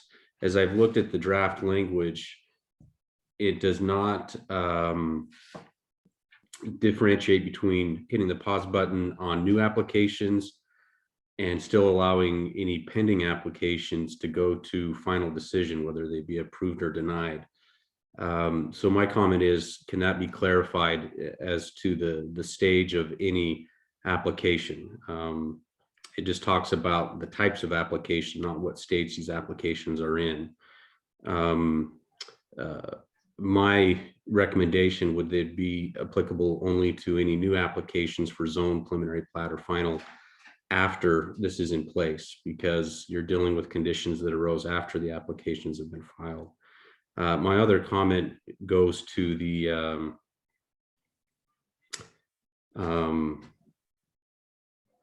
well, I'll reserve that for later. Mr. Hall, will you You use like, that? yeah, I'll respond to that. Under state law, a complete application that's submitted to the town is entitled to the ordinances that were in effect when that complete application was submitted. A temporary land use ordinance doesn't change that. However, on individual applications, the town council could make a finding that for a compelling countervailing public interest, that applying the ordinances that were in place when that application was submitted is not in the best interest of the town. That has to be in writing, it has to be in a public meeting, it has to be addressed specifically. So to address the question, under state law, applications that have already been submitted are not affected by this proposed ordinance. Okay, thank you. Does that answer your question, Mr. Eakins? Yes, that's part of it. And my other comment is on the motion, can the motion that's being made considering the moratorium, can it be specific as to what is believed by this body to be the countervailing interests? So we don't have to go through an extensive record. If needs be, it's clear in the motion itself what this body believes the countervailing interest or interests are to be in the motion itself. No, that is so extensive that you're going to have to go through the record. We have talked about so much tonight that would qualify as a compelling countervailing public interest. That no, it's going to be peppered throughout the minutes. And Jenna, just be ready, because you're going to probably have to. You're probably going to have to write every word. Yeah. I'll have some volunteers help me. Yes. I'll also note that the draft ordinance does attempt to address many of the concerns that were raised tonight. Probably not all of them. There's probably more in the discussion tonight, but it does attempt to address the key concerns that would support the finding that there is a compelling countervailing public interest.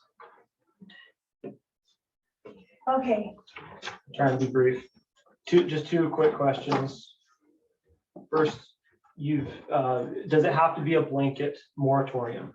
Does it have to affect the entire town? Because obviously there's issues at Cedar Point. We're not denying that. But we know that there's water here, plenty. Even if it were to quadruple the population, there's probably enough water, especially with new wells being drilled. And you've got the developers who, because I know it's not just about the water, it's also about the ordinances.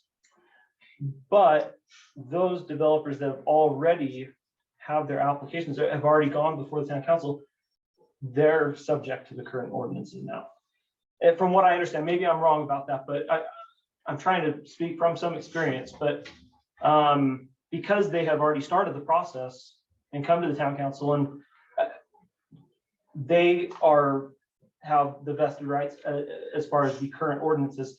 So is there a way to maybe not make it a moratorium for the entire town, just because most of the issues or with Cedar Point or with future things that will come up. But it seems like there's a solution to where you can work with people that already have the best rights for the current ordinances and who are willing to fix the water issues in this part of town without making a blanket moratorium.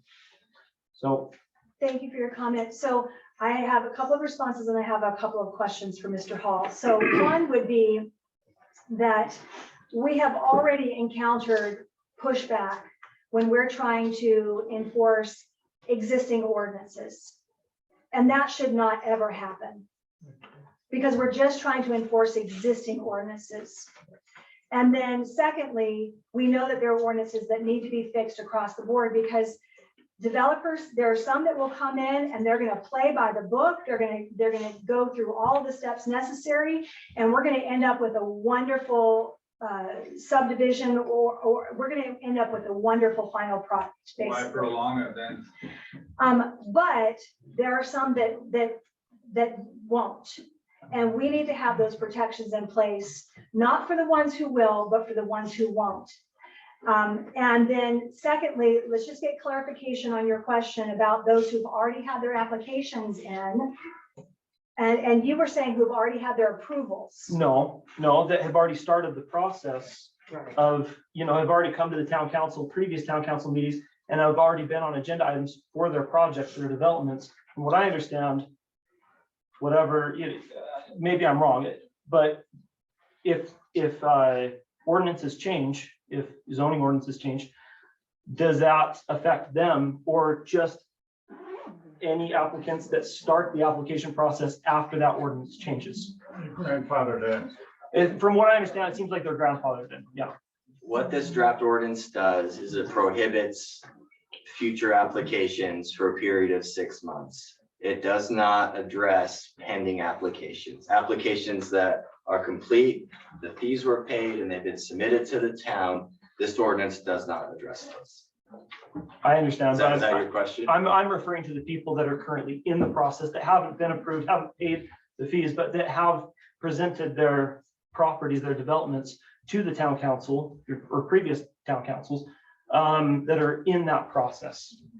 Which zoning ordinances are they entitled to abide by? They're entitled to the ordinances that were in place when the application was submitted. Okay.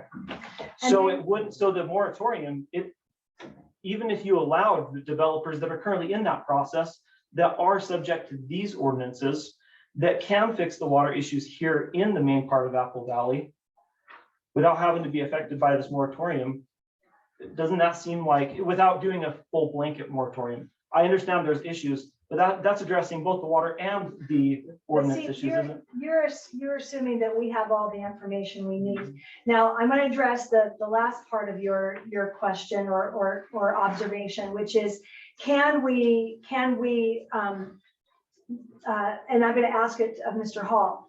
So if we make great progress and say we're talking to some of these developers and they come with great solutions that they're willing to put in writing and they're willing to commit, and we feel like we have our ordinances, we have our general plan at a place where, and we have this survey at a place where we have the information we need so that we protect the welfare of the community appropriately, could we amend the moratorium to still, if we still needed to address Cedar Point for longer, say the full term of the 6 months, but maybe earlier we feel like we're at a place in this area where we feel like we could amend the moratorium for here. Is that going to be possible? Absolutely. It's an ordinance, and the town council can amend an ordinance. If you decide to narrow the scope of this temporary land use ordinance before the 6 months is up, absolutely, you can do that. Thank you. So if we, in this process, now granted, I want to say, I'm not wanting people to beat down our door saying, I'm here to fix your problems. I only want people who are coming with real solutions, who are ready to put it in writing and do the work. But if that were to take place sooner than the 6 months, and we could have the information that we need to do it appropriately so that we protect the welfare and safety of our citizens, then I'm not saying that we're not open to that. But at this point, protecting the safety and welfare of our citizens by having all of this done before we open that floodgate again, because again, quadrupling the size of our town is overwhelming our resources, it's overwhelming the residents, needs.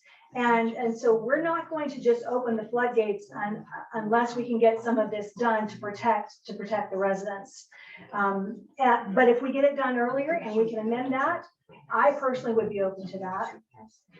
Okay. And my second, because I just have two questions, but the second one, even more brief, is I think maybe a lot of residents, I'm not a resident, but I am a business owner here. So I think a lot of residents do feel that maybe some of you, I'm not speaking for you, but I'm just saying, have elected some of you, hoping that growth would slow down.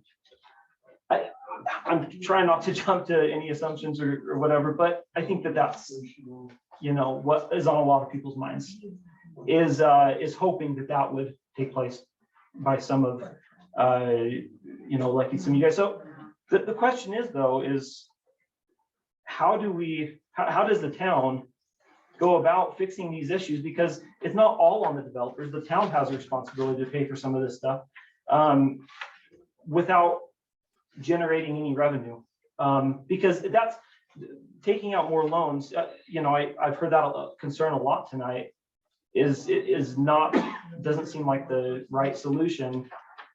But there's a way to generate more money, bring in some more development. Obviously, it's got to be controlled, but I think that people have that concern. So thank you. I fully believe, and I think each one of us believe that development should pay for its impact.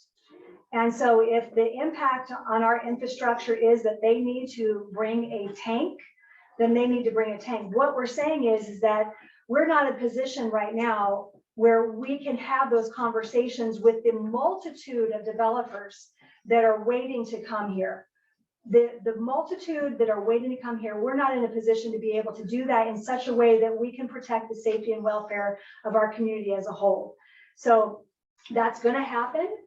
And it's those conversations are going to take place. But again, those conversations are going to take place as soon as and when we have the information we need to make those decisions responsibly. Because every single resident now and every single future resident requires us to do that because of the position that we're in now and the position that we've been allowed to get in for many, many years. All right, so it is. One more, I just want to read this comment. So that's the last comment. Does the town council understand the benefit of converting irrigated property to residential development for AF of water needed to irrigate 1 acre of ground compared to 1.6 acre foot of water for 2.5 acre lots? Development will trend to less demand on the aquifer for the same amount of land. So that's from Matt Eakins, everyone. So that's the last comment that has been read. All right, thank you. Can I just ask one clarifying question for Mr. Hall? This is just for Mr. Hall. Help me understand. Again, legal representative for TLW Investments. I'm Thad Segmiller. The question I have, Mr. Hall, is for a landowner with a certain circumstance under application if this ordinance is to pass. And so the question is for a landowner that's received zone approval, that's received plat approval, that's got a will serve letter, can that landowner submit for a building permit if this ordinance is approved? Not in the Cedar Point area, but in other areas under this ordinance, up to 30, which is what the council, if they approve this, is relying upon that number of additional connections that can be granted before we reach the storage capacity. So the answer is yes, up to 30. Thank you. Under current storage limitations. All right, so we need to address this. I appreciate all of your comments. And I hope that we have addressed some of your concerns, not just the developers, but the individual who is worried that we are trying to be, anti-growth, because that's not our position and that's not where we're coming from. Any final comments before we take a vote on this? It's only 6 months. It's not the end of the world. I plan on living here there, for many, many years. So for me, 6 months is not the end of the world. I know it may seem like it, but I feel like we need this in place so that we can get our ducks lined up, so that we can move forward in that positive direction that everybody wants to move. So. Anything else? All right, so thank you for some clarifications, Mr. Hall. I appreciate that, because I think you answered some questions for a number of people as well. So agenda item number 18, discussion and possible action of ordinance 0-20220-01. Do we have a motion?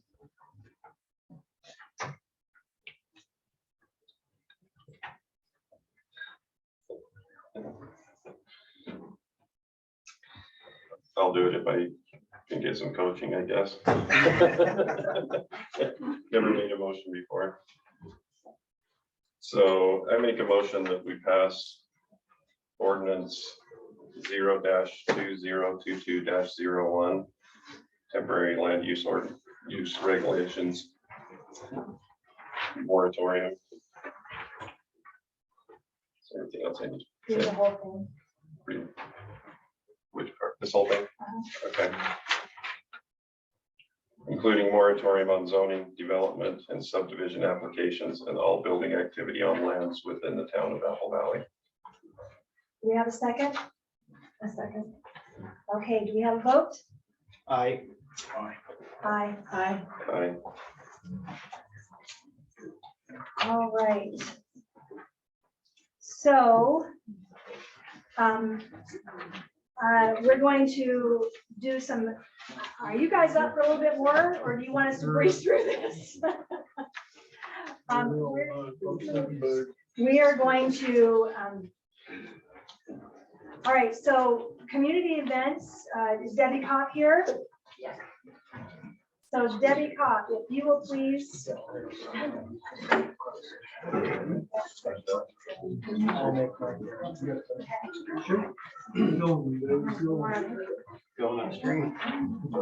I almost fell asleep back there. This will be real quick. I'm hoping that at the next work meeting that you guys have, that we can get into this a little bit more, because I know everybody's had enough tonight just to figure out what our budget's gonna be, when we can start doing things. So does that sound good? We have a lot of ideas. People to discuss at the next work meeting. Sounds good. Yay. So is that agreeable to everybody? And then we can get dates down. And I'm thinking, like, I'm targeting for like Easter weekend. Hopefully we can get things straightened out by then, kick it off with the big Easter egg hunt, and then followed by hopefully the chili cook-off. But more importantly, right now, Margie. Happy birthday to Mason. Happy birthday to you. Happy birthday, dear Mason. Happy birthday to you.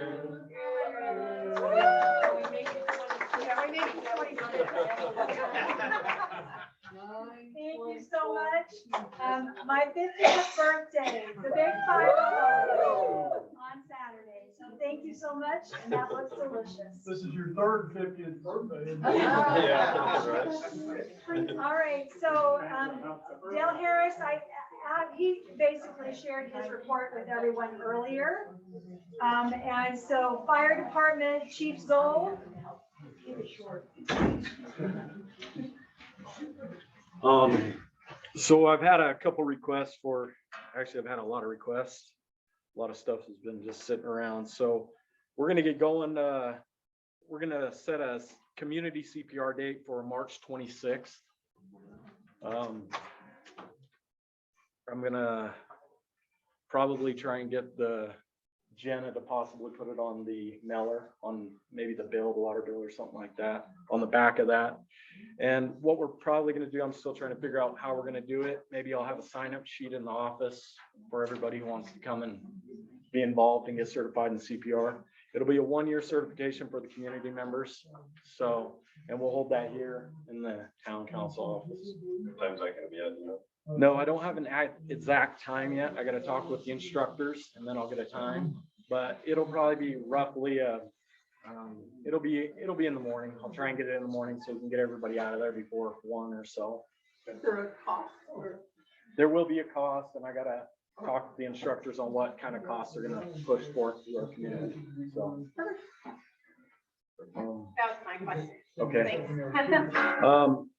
Also, we've been talking about the fire danger and everything like that. We're gonna probably try and get this fireboard going that I've tried to start up a few times now.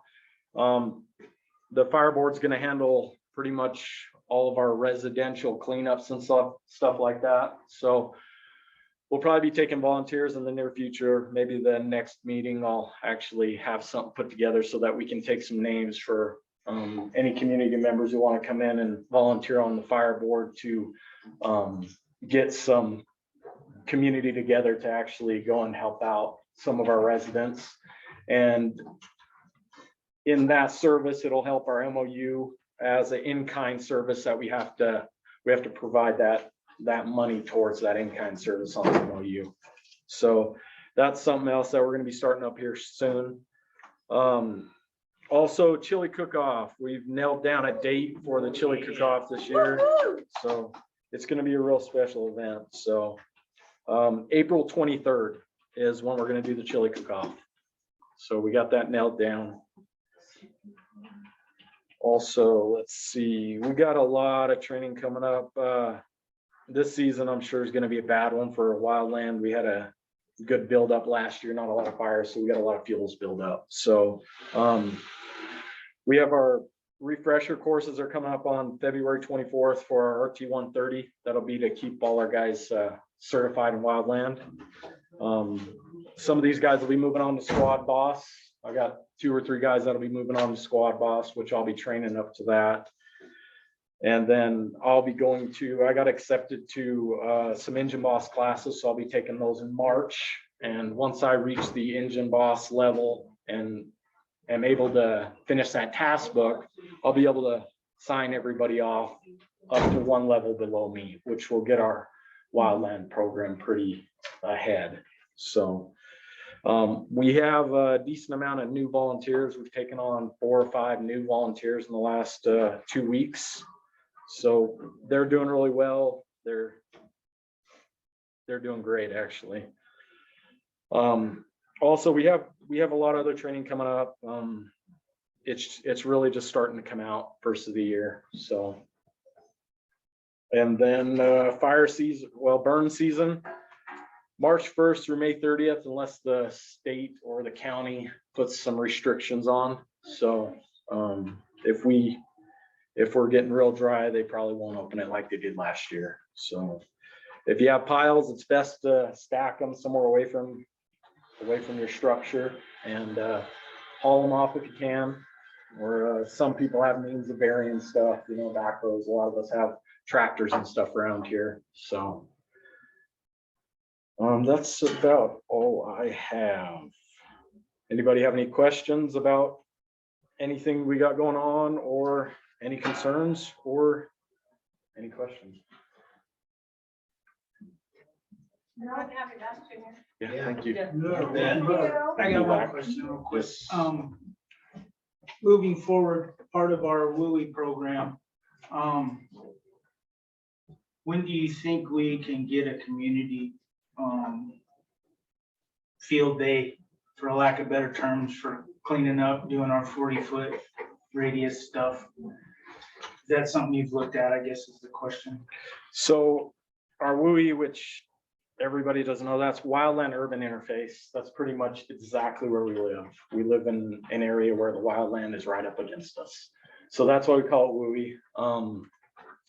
What the WUI code does is it regulates what kind of materials we can have next to our house. So grass, I mean, everything is actually rated in it, grass, shrubs, trees. There's a lot of materials that are rated. It actually, it goes all the way into the IBC, which is the building code. It regulates building of your homes, everything, so that the structure is fire rated for fires from 300 feet away, so that your gutters, you know, a lot of these homes, a lot of these Northern California homes and stuff like that, they have gutters, litter collects in those gutters, and then your fires 300, 400, 500 feet away, a mile away, start homes on fire, and then more fires start.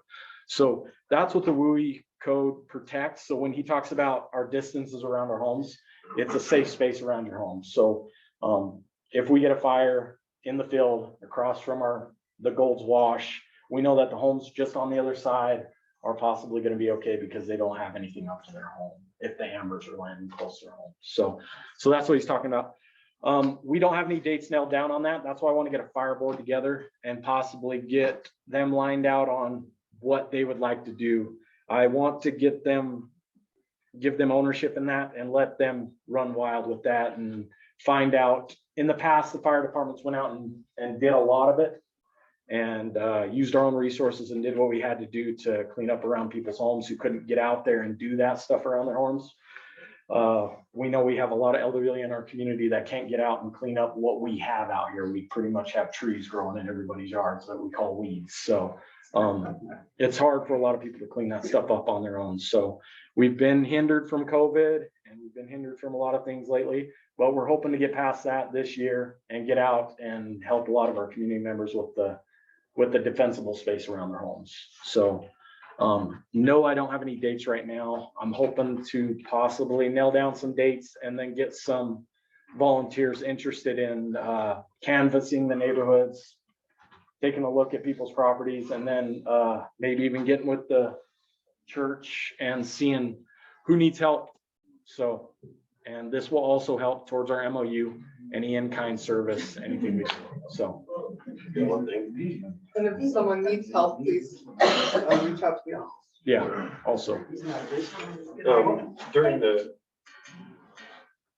the spring or whatever, you know, when everybody does clean up and stuff, is there a possibility for the town to have a place where people bring their branches and all their, you know, their shrubs and things that they've done, and then the fire department burn that big pile? I don't know, I'm just. It comes up. They did that in Hurricane. Yeah. When we were living down there. Yeah. It used to be just down the street from us, and then I guess that fire would get too big, so they moved it up to the north end of town. Gotcha. I used to watch them burn out there and stuff. Yeah. So it's something that has been done here before. So that we're not having all these fires all around town burning the stuff, that it's kind of more centralized. Yeah, it's something we can talk about, but as we see what our dumpsters look like when they get brought out here. That type of stuff just makes it into that pile, and then it leaves it up to us to try and get rid of trash and stuff like that out of it. If it was monitored, but we know we all want to get rid of stuff in our yards, and if there's a pile somewhere, you know, some people are just going to drop stuff there. So it's very hard to monitor and very hard to keep materials out of there that we can't burn. So it's something we can talk about, and maybe, you know, maybe a gate put up with maybe a lock on it, and maybe we open it once a week or something, and then have someone sitting there from the fire department watching that to make sure, you know, crap doesn't go in it that shouldn't go in it. Could it be done in conjunction with that time when we have the dumpsters? I'm just wondering, you know, so that there is a place to throw that trash away, but a place to throw the limbs and stuff that can burn. That's a good idea too. Like I said, we can talk about it and try and have a discussion about what we can do to kind of regulate it a little better. Because in the past, it's became a big nightmare. Oh yeah, Hurricane would actually, they fenced off that whole corner lot, and and you had to go in and basically pass through security. Yeah, we don't have them means, so it's hard for us to do that. Right. So I know what you're saying. But yeah, it would be nice to have something set up like that, though. It just makes people, like the older people you're talking about, you know, that way the stuff that gets cleaned up, it has a place to go. Yep, off correct. the property. So. Correct. Yeah, no, it's definitely a discussion we can have. If it's just done properly, it can be done. Yes, we just need to get the right Give all your resources. new recruits good training. Yeah.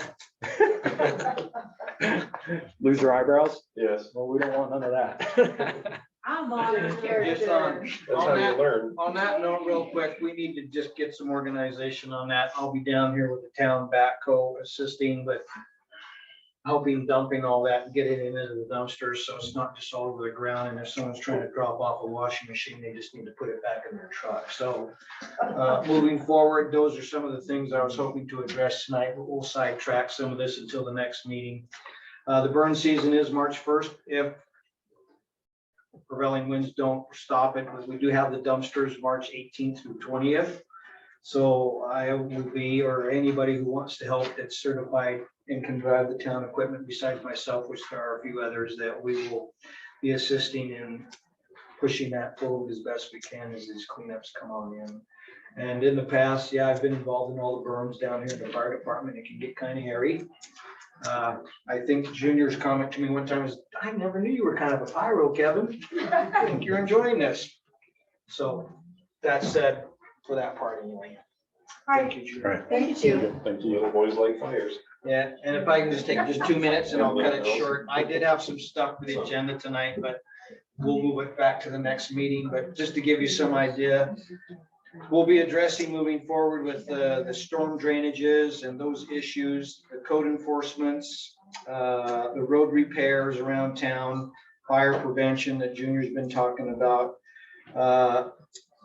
emergency equipment for the community as a whole, for the water systems and the town equipment, backup generators,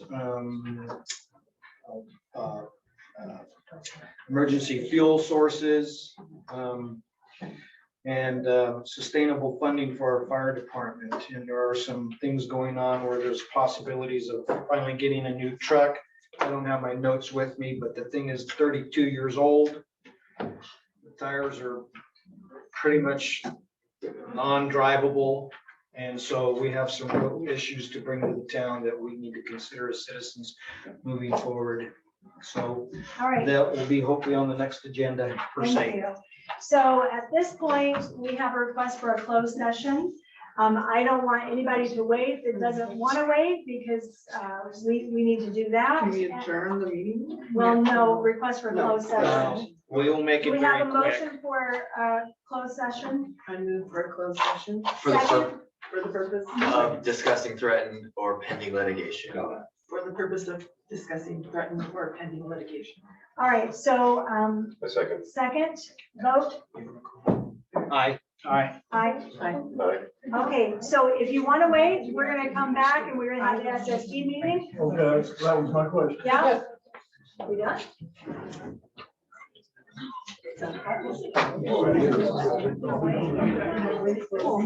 Real quick, I have a deal Thursday.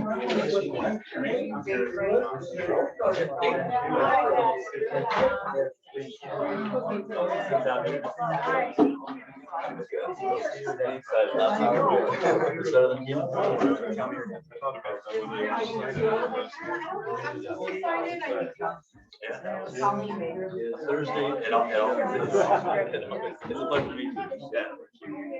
Yeah. Thank you. Thank you.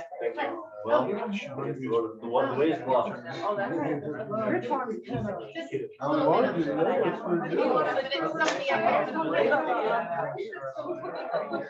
If it wasn't so late, Did you get on the council and start getting out here in the audience? Yeah, that's later. I'm taking it.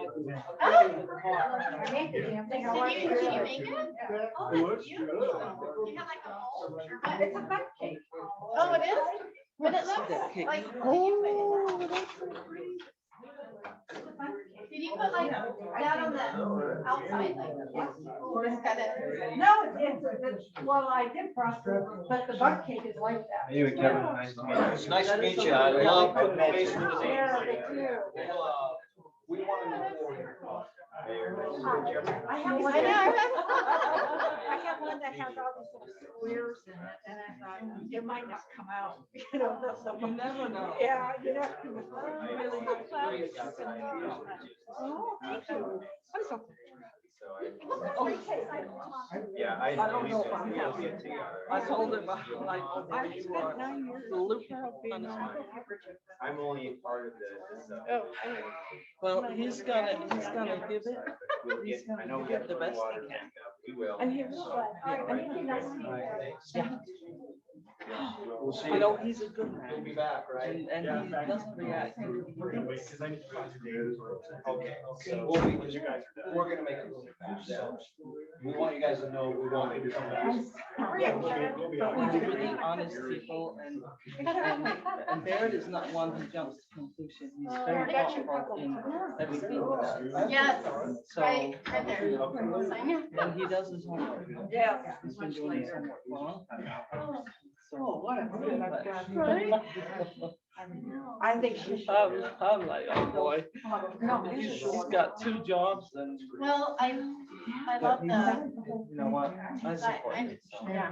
Who's that guy? We're at a with the point in our fish? life where he can't go to all this.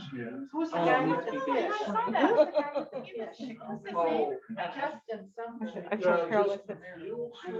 Yes, family here.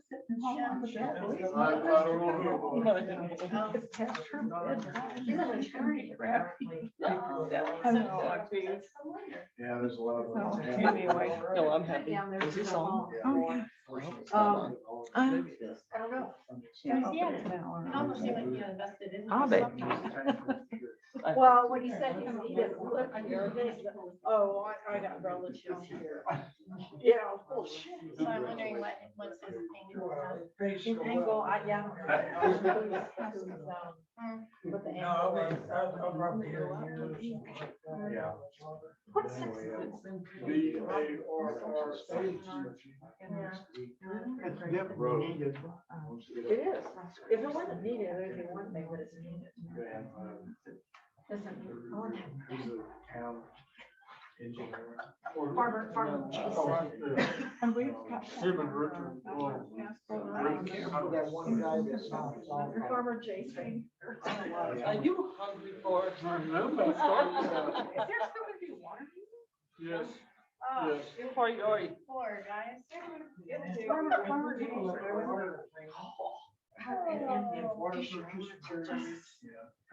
None of this affects him at all. That was Denmark. Who? Cold. Farmer Jason. Yeah. He's already built. It was. My server's been, yeah. I went in it right, we had like, we had a blizzard, but it was so cozy, because it, you know, the day before Christmas and everything was, pretty and it was just so quaint. And then we got a couple of days of really clear cold weather, serious. Frigid. Yeah. But I, you know. He's on Cedar Point water, so what, Like, when he runs down? my Viking blood. Don't worry, he'll come so. But then we got cold and it settled over the entire country, so. Oh, Our you guys plans didn't of going out post to see some of the national forests. Yeah, they didn't post, they No, didn't because we post couldn't before see that. 20 people rushes. It was No. like, I was. Oh, yeah, he's talking about hiring, Yeah, Almost the Junior entire, Dad. like, And I didn't probably hear, I didn't see him down here bitching 9-10 about it. days was just. That's why I don't wanna go to Scotland. Not in the winter time, there's just too much moisture in there, and like in Denmark, because it's why- flat, Oh. you know, But, and it settles. it settles over the entire country. So, but, you know, we still had fun, we were visiting family, and eating too much food. But she makes. Oh my gosh. My sister had. No, this is the best way to go. Oh, wow. Oh, yeah, I like that, I like that. But, you know, She doesn't like we nuts, still I don't enjoyed like it, nuts. and, I just love Wisconsin. just for the fun, we went looking at houses. Yeah. Yeah, it was like. Your daughter's there, right? Yeah, you're like. She wants to buy a house so bad.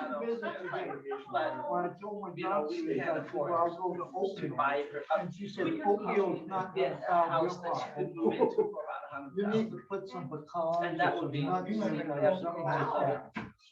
There's a house that we, but Bear won't do it, so. Yeah. But there is, you find that great little place, it's like, it doesn't, it's like, I don't like the yard, it's too close to the neighbor, and I'm like, dude, we ain't gonna live I know, there. right? It's not us who has to live there, Yeah. but he was, so.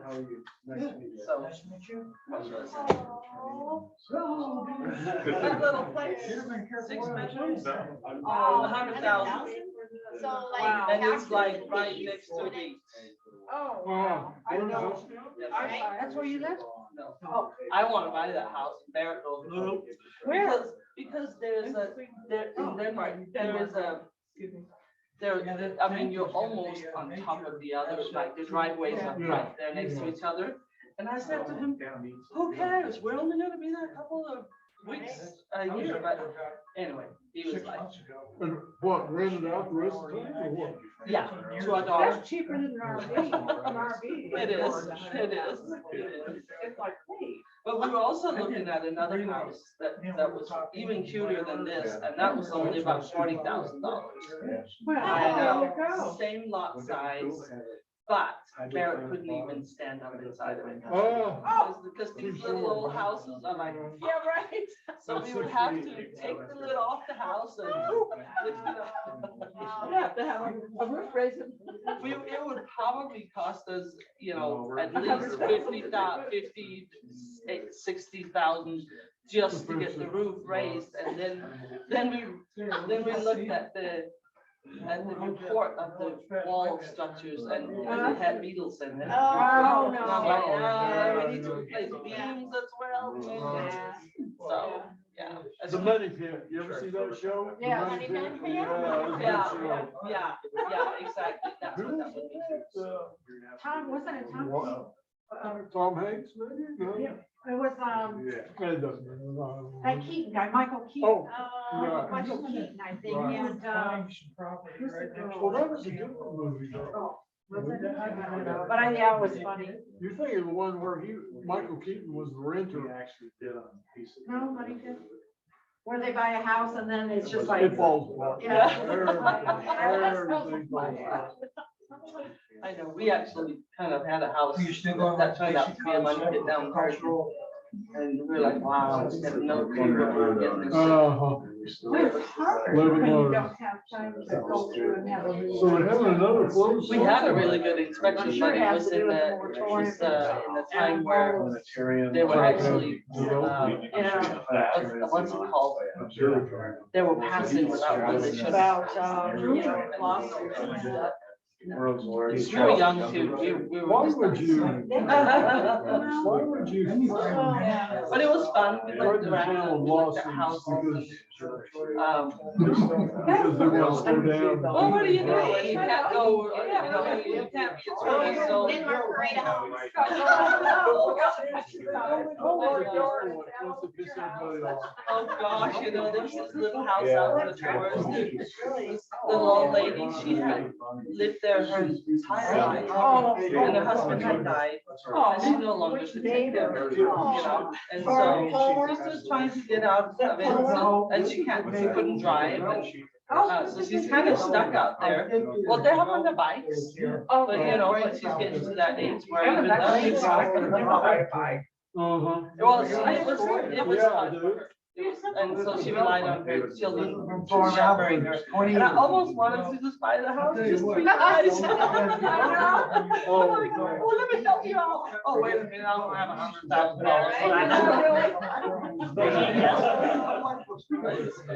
Yeah, it was good, and it was good too. I hadn't had a. Okay, yeah. It was Black church. That was talking to Kevin and the mayor. Yeah. And there's some things where I'm going, yeah, I know why I live in America, There's some things that I like the bureaucracy in Denmark is they're ridiculous. It's the same as when I was I know why I live down here. Yeah. The red tape you have to. So even renting a house to our daughter, to get stipulations, but we had to rent it. I said, wow, we actually have to have one mortgage so that she can live there. Really? Yeah. He said, well, Because you you. have to provide rates and the standard of what the rent is. So we can't go lower to make it affordable for us. Right, so we would have to put her in the mortgage, and then she could live there, you know, rent free. So you're gonna put the road rate or.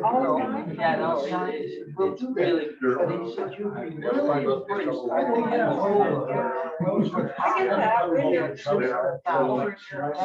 Somebody like they 600,000 for a half acre lot. Yeah, Europe I is. said, that doesn't sound Is exactly. the house gonna be out? Yeah. But, and that was honestly, that. and Well, it's that's not why that I- big for 600,000 these days. Yeah, so that's, so you kind of could see all that. Well, it's because I'm raised with the rural line, you know, because Yeah. that's right. I don't know, they don't. How many Maybe loopholes set it out there. and how many. And then my dad had to go, you know, run into, and I'm going to. Yeah, But she then got it's that rural out property, you know, in front of her house. now my daughter's feeling it. Yeah, 3 of them are. They're in trouble. You don't have, you know, maybe. So you're gonna have 100 roads, people, we're not talking about one big lot, we're talking 100. No. You're behind time, you're talking 260. Or you know, war, single adults. So there you go. Phase one, maybe. Who's gonna buy homes? 260 homes for 600,000. You got 178 people. Yeah. So it's hard.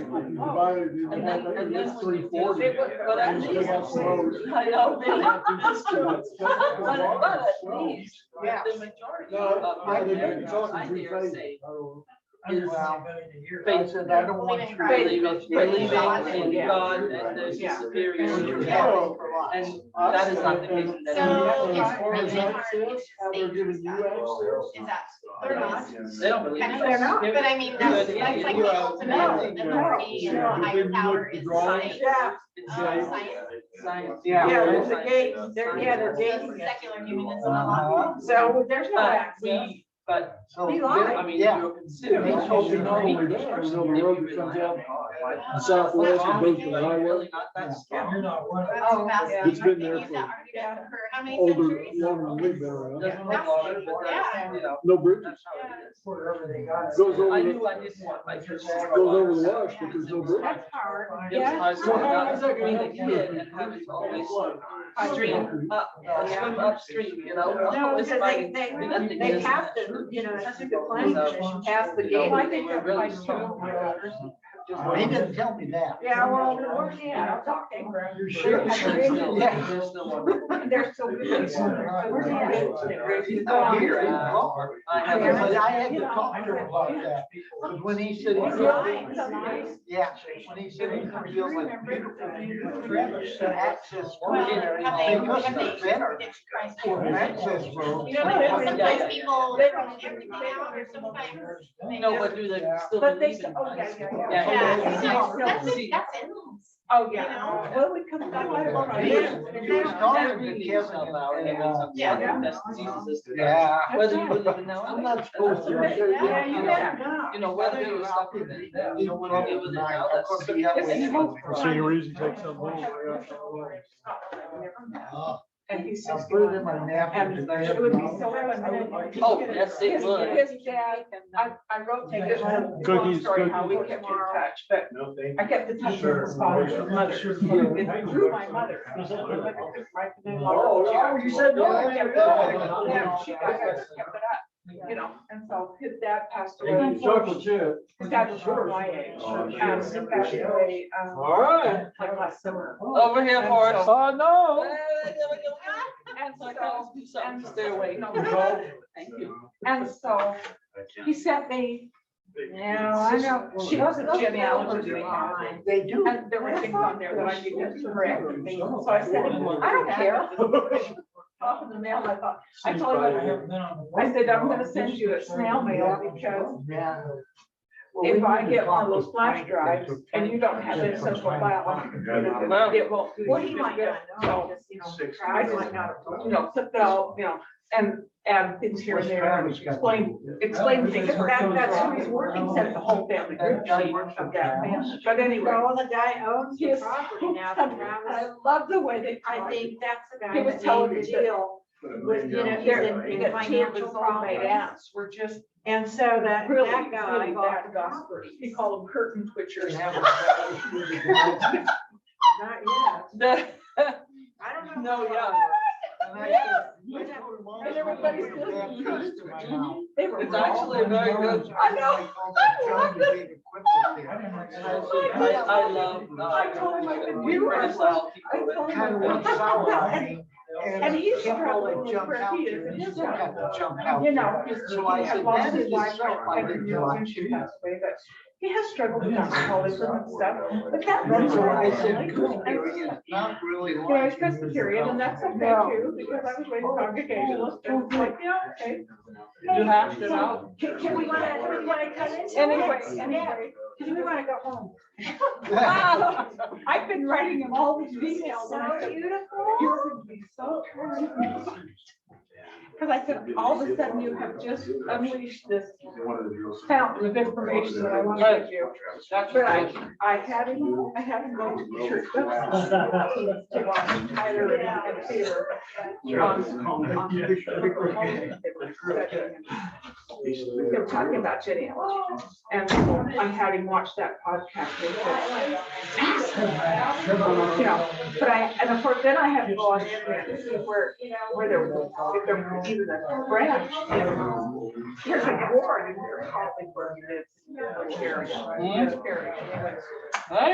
But I'm gonna let him find it, because he was the one, he opened the door, he had C4 education. But I don't. Well, yeah, I don't know if I have an answer, but. That was No a matter. good point you made about your house burns down, there's no water. Yeah. The next point that goes along with it, is it happened here before in Gooseberry, when we had to redo all our lines. When the water pressure wasn't enhanced enough, they raised the insurance on our houses. Oh, absolutely. For house insurance. Oh, yeah. Some people were paying astronomical. That's the point too, if you don't have water, and the insurance company kept wind of that. Yeah, we better not tell our insurance company. And then the insurance will double on you. Oh, I didn't know that. People were paying $1,000 I didn't know that. a year for insurance. Yeah. Well, it's just, I mean, Because we were rated different. I when get the it. rating was bad. My point is, we're talking about rights. I have rights too. Yeah. And I was They promised don't that take they your would have rights water into for me. consideration 4 years because ago. they're developers Who would that like don't some live here. cake? They're here to make money. Oh, I know, I get that, but I would like to be safe. Like, And I like to be safe drinking the water, and I would like to be safe having the water for potential life. Yeah. And so why not my rights? That was my point. Well, yeah, But. they don't recognize your rights. It works in the way it is, but the bell. I think we're, yeah. Do this, you want to cancel this? Do the Rosh night another night. Let's get it done so we can get you under the thing. Happy birthday. We only got. You're not talking about a long meeting. We're gonna talk about, would anybody like some cake? real quick. No, that's nice. Why not? Yeah, why not? Why not? Why not? No. We gotta stay awake at this hour. It's like half an hour. There's a town in Arizona called Y. Oh, really? Yeah. And we go. You know Arizona. Thank you. Gas station there, why not? Very good. Whoa, you did good. All right. Rich, I think we messed Well, up.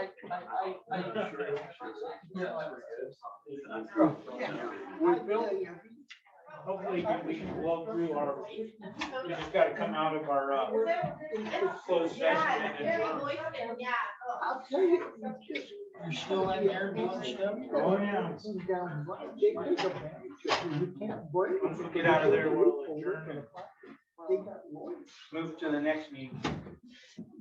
So you better get your ducks in a row. Are you going straight home after this? Okay. Well, go back. I'm gonna take this. Oh, there you go. Yeah. You can come home with Andy if you wanna go. Huh? You can come home with Andy. I said, you're gonna take my community. Try to get out of here so I don't get cake. Change and see what you get. Right? Hey, you never know with a woman, how she's gonna take something, right? This mention on the drawing board for 20 years.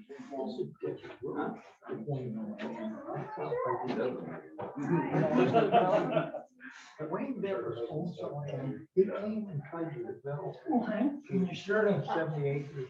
A good rumor or some kind? Rick Moser, rumors. Rick Moser messed him over. They had impact. They might actually have, we need to. So he said the heck with Apple Valley. Remember the old space station, that refueling station they had over on your? Yeah. And I didn't eat dinner. Conversation. And he said, yeah, there's one gonna be worth 600,000. And I said, we're still here. No way. And I said, who's gonna pay for that amount of home? If you see the likely, What about the move?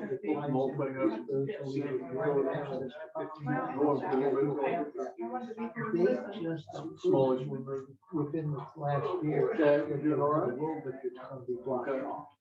So you guys went down.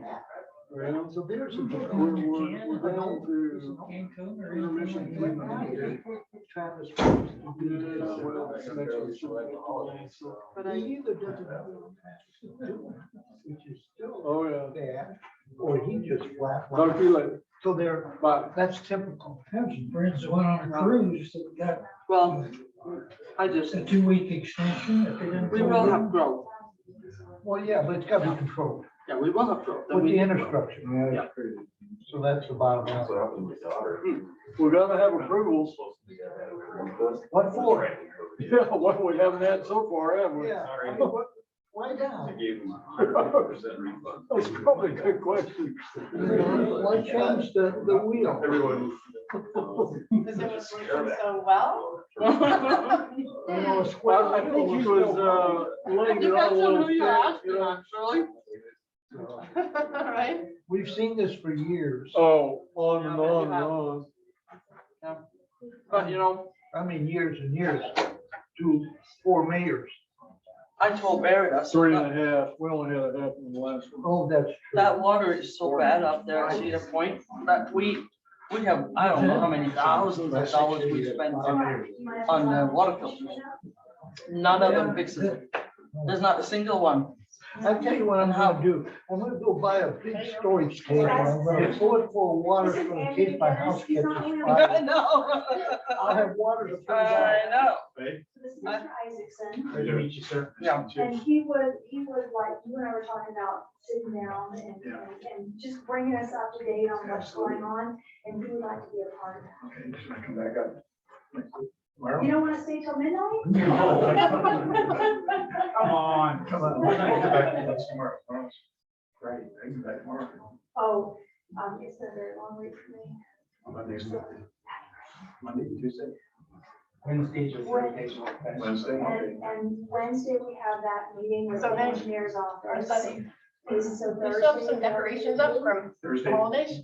Yeah, I've been lazy. It's my job to take them Oh, down is it? and Marcy's job to put them up. Oh, you guys have a system. Okay, well, I was just here with the kids and they, when you're ready to take them down, we'll come over and help you. Oh, I really appreciate that.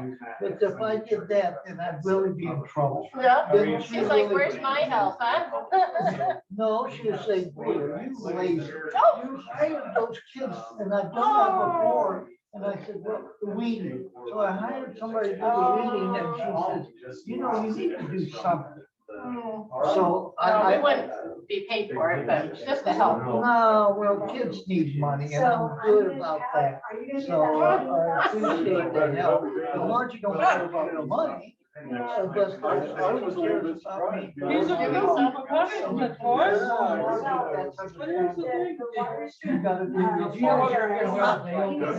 So, yeah, I'm pretty well there.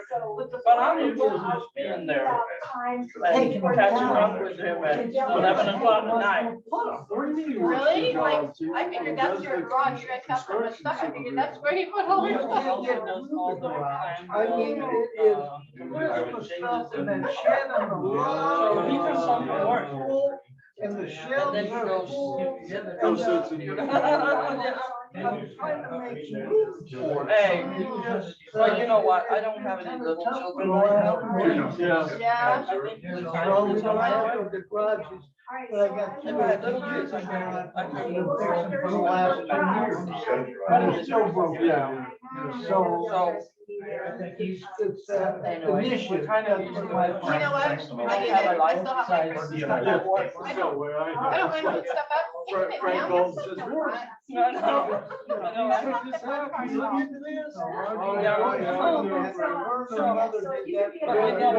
Remind you about the 3 other things they already gave me earlier today. What's priority here? We'll see. Oh, and also every time you walk in the garage. So forget that one. You got so much stuff, and I don't work well that Well, it way seems like because you once guys I ask for start that every something. year too. I mean, you're exactly. If I don't advise that she doesn't go. Then I have to go back to it. No, I It's get like, I just gotta start over. Yeah, I don't think it's. I've lost it all. Bad memories. And then she lives in Indiana. But yeah, and in the days, they had that much love. It's just like recently, we had an application for lot number AB. Yeah, I saw that. That was in your backyard. Yeah, and that's how I got it. So, but they want. Real close to each other. Yeah, another big. Somehow I got them backwards in my mind. Garage sales to buy more Christmas stuff. Well, there's enough. I finally got it straight. She's over in Cedar Point and bought a whole bunch of those little animal things. And then she went to Bob and, Yeah. we are looking. They have a garage sale out here. And, and they got it all free from where she bought all the other stuff. And I didn't have enough room to put the haul everything, so we had to leave some of it. And then they gave it to Jenny Bass and then they took the bottom off. And then I went over there and tried to deal with it, and then they wanted money. Part of the email I sent them. They got it free. So we are up to. Safe by principle on that point, huh? Exactly. So that's the whole thing with that, but I'm almost there. That's funny. Home lots. No, she puts all the stuff on lots. Zone. But you got. Zone land. Not necessarily lots, yeah. You got more. Oh, I know. Oh, I bet $470. it's all right. It's a $400. It's not so much on Christmas, it's those. So we got little at least flaming 1,800 lots. fans Take in a it. lot of. Yeah, those big things that have ground fans in working. it. You know, the fans for 24 hours, it's every night. Yeah. You know, that. So anyway, we got our plans, all right. Hotel, We had some cabin. malfunction. She doesn't want to deal with any of that. She's gonna chill. Don't tell me about no. Yeah, right? I don't want to hear that. My mom's word. Yeah. Yeah, I said, I told her, I said, well, don't worry about it, our electric bill is only $50. That's so. It evens out, and it's joy, right? Joy for this season. Yeah, that keeps me out of the doghouse. Yeah. So anyway, let her do her thing. If she can do it for Halloween, she would. We used to, our house lit up like a firecracker. Even if we have have gated. And then. We'll sleep I in mean, tomorrow. for Oh, Halloween. Yeah, probably we won't. Did you That have was good cake. Thank you. Bye, yeah, so is one of the fun. And then she. I recall. Hey, what was it? Looking up all the ideas. I don't know, but I keep do all that stuff. Scare the kids. Almost. From the house. The dog. Who brought the cookies? That's my wife. Sent birthday cookies. I know they're fake. I couldn't understand a word you said. I'm too old for those. Who brought the cookies? Is that the trash we can smell? Yeah. I thought it was you, Andy. I don't normally smell that way. I took my shower this month. Yeah, but it's getting late in the month. I don't have to do it till the first again. I know, that's what I'm saying. Well, no. No. Yeah.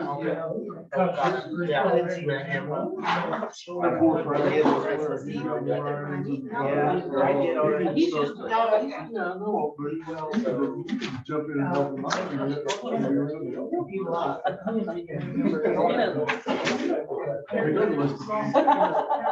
That's what I realized.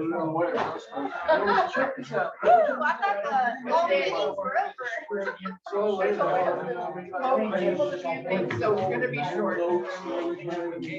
Well, I mean, yeah, I'm kind of used to meeting with things. I didn't know that's what happened when you're transparent. You might have a second meeting and you're like, okay. I got some, yeah. So, no, that's good. I don't ever do a meeting. No, that was so delicious, yeah. It was really just. That's what's that. Is that with the garbage? No, I think it's the carpet. It's gonna be big. Well, yeah, it doesn't really matter. I got mine. Just say it's good.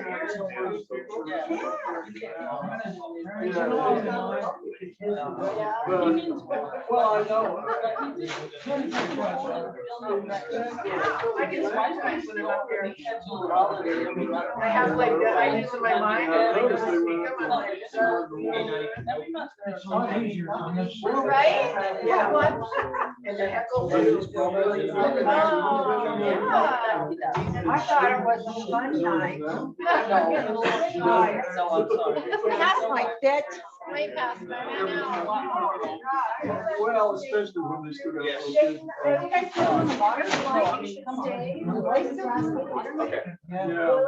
Right, let's get rolling. What's on the agenda? No, I'm not. We have a few minutes on the water. What's on the agenda on the water? Exercise signing authority is currently off.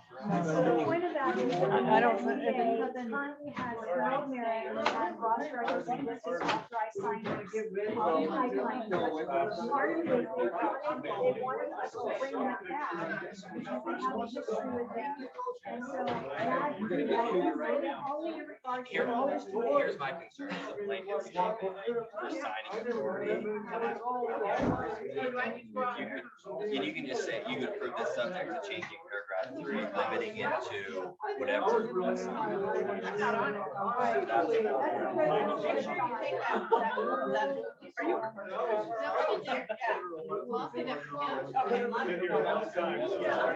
I'll get out of here. No, I'm not. You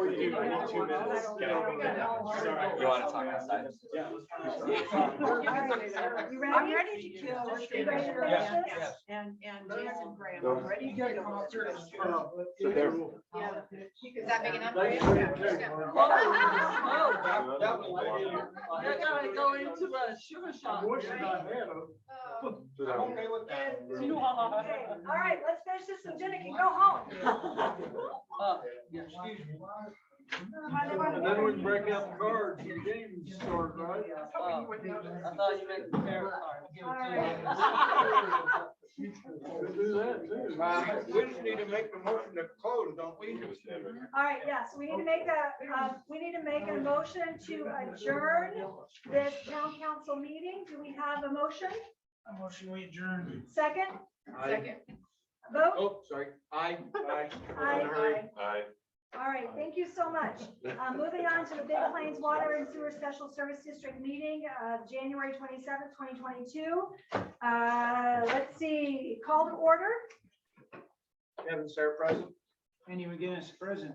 Mason Walters present. Robin Whitmore present. Pledge of allegiance. Pledge allegiance to the flag of the United States of America and to the republic for which it stands, one nation, under God, indivisible, with liberty and justice for all. Okay. Water superintendent, he basically gave us his report about the water status earlier. Engineering, we do not have anything currently. Discussion and action, item number 1, discussion and possible action on joint resolution BPW-R-2022-01, joint resolution with the town of Apple Valley and the Administrative Control Board of Ash Creek Service requesting annexation of property within the boundaries of Apple Valley into Ash Creek Special Service District.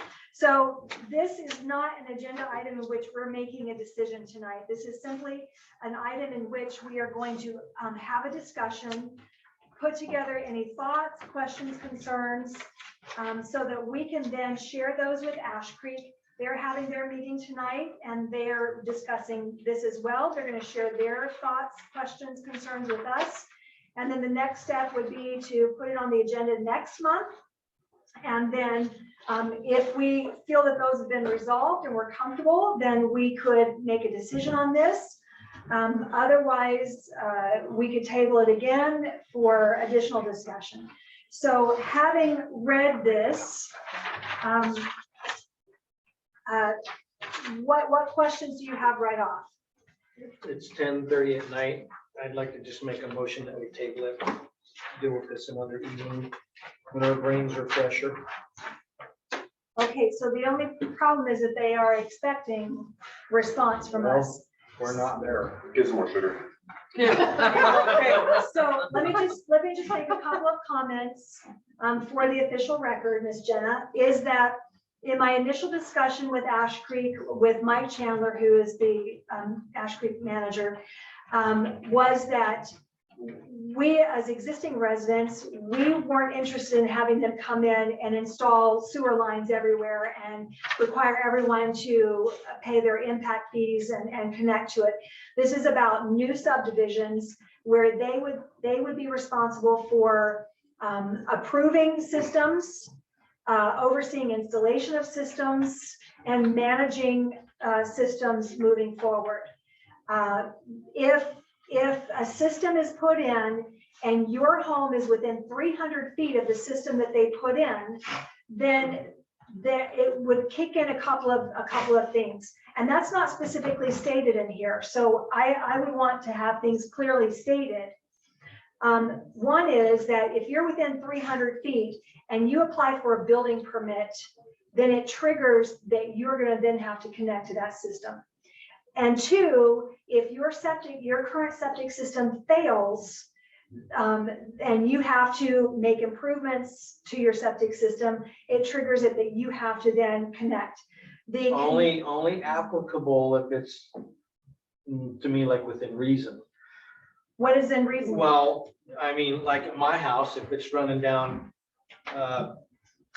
Gooseberry, it's 200 feet over to my lot and then where my hookup is, so I'm within that 300 feet, but they literally have to take that line through another person's property to connect into it. So you would trigger that, say they put in a subdivision within 300 feet of you. Remember that the engineering for that treatment system it's going to be engineered towards that subdivision. They're not necessarily engineering it to then take over Gooseberry as well, because the developer is going to say, I'm not going to put in a system that, that's then going to take over Gooseberry as well. So I don't think that, and that's got to be a question. This is a discussion and question that we need to send to them, is that are they going to engineer systems to be able to take on additional demand from homes that are within 300 feet, so that if it gets triggered, that then you're then required? That's a question. The other thing is that you're not triggered again unless you apply for a building permit or your sewer system fails. If your sewer system fails and you have to do work on that, that's thousands of dollars. The connect fee is going to be between $3,000 and $3,500. So you're spending money either way, if your sewer system fails or if you have to pay a connection fee. But that is not in here. They need to send us a detailed report of what they expect. Mm-hmm. That's what I want to see. Mm-hmm. Yeah. So, yeah, so we're just talking about those little micro systems. that are Yeah, gonna be which happen, installed as- and everybody's that everybody's fighting over talking that about. they're proven and they're not proven. The people we've talked to in the state of Utah said they've got a couple they've been working on now for a few years. They're hoping to get finalization Yes. here sometime in the next 6 months. And so I'm not gonna approve any of that to anybody on any development until we know it's state approved or, yeah, I mean, that's just that in a simple fact. It's just like going with the other development. I get it, they're not gonna come in and revamp the whole town, but I wanna know if I have to put in a new septic system, just where I'm gonna stand in the future. And, yeah, and other people will. And a lot of other people are gonna wanna know the same thing. But the one thing that I'm in favor of is sewer is their business. Absolutely. I don't And think we they- as a they- town wanna take that on. I don't necessarily want to become a sewer master. No, I don't either. I would rather turn it over to somebody that really knows what they're doing They and can have it. understands it. They can have it. That's my take on it. If everything pencils out right, it's gonna work for us. I don't see why. And how does the system work when an emergency? What if there's no power, no water? What if there's a blackout? They're back there snoozing. Is it all gravity or is it pumps? I or don't is know. it- That's probably- Yeah.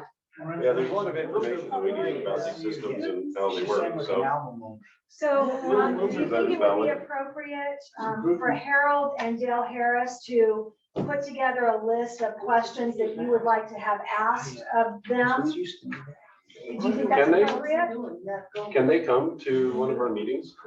Well, they actually wanted us to attend their meeting. Well, either way, I guess either way. Well, we can certainly go to the next one, or We can go get have a answers. planned meeting sometime. Yeah. We could do a work, yeah, we could discuss this further in our work meeting, Yeah. which is this coming And can they come to Wednesday. the work meeting, if somebody comes to work? Well, they, I will ask if they could send a representative to our work meeting.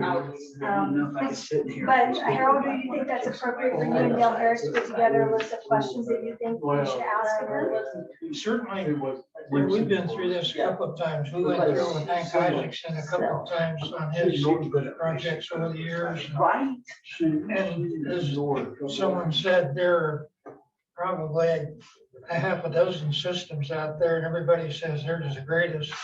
And then they have problems all over the place with them. yeah, we own it. Once we sign off on it, we own it. Yeah, And that's I'm what I'm not worried interested about. in the town having to Right. fix something that's flawed. Right. So Alright. we're trying to save money, not Yeah. spend money. We're not. So that's. Is where there a we- way, so, Go ahead. sorry, is there a way then?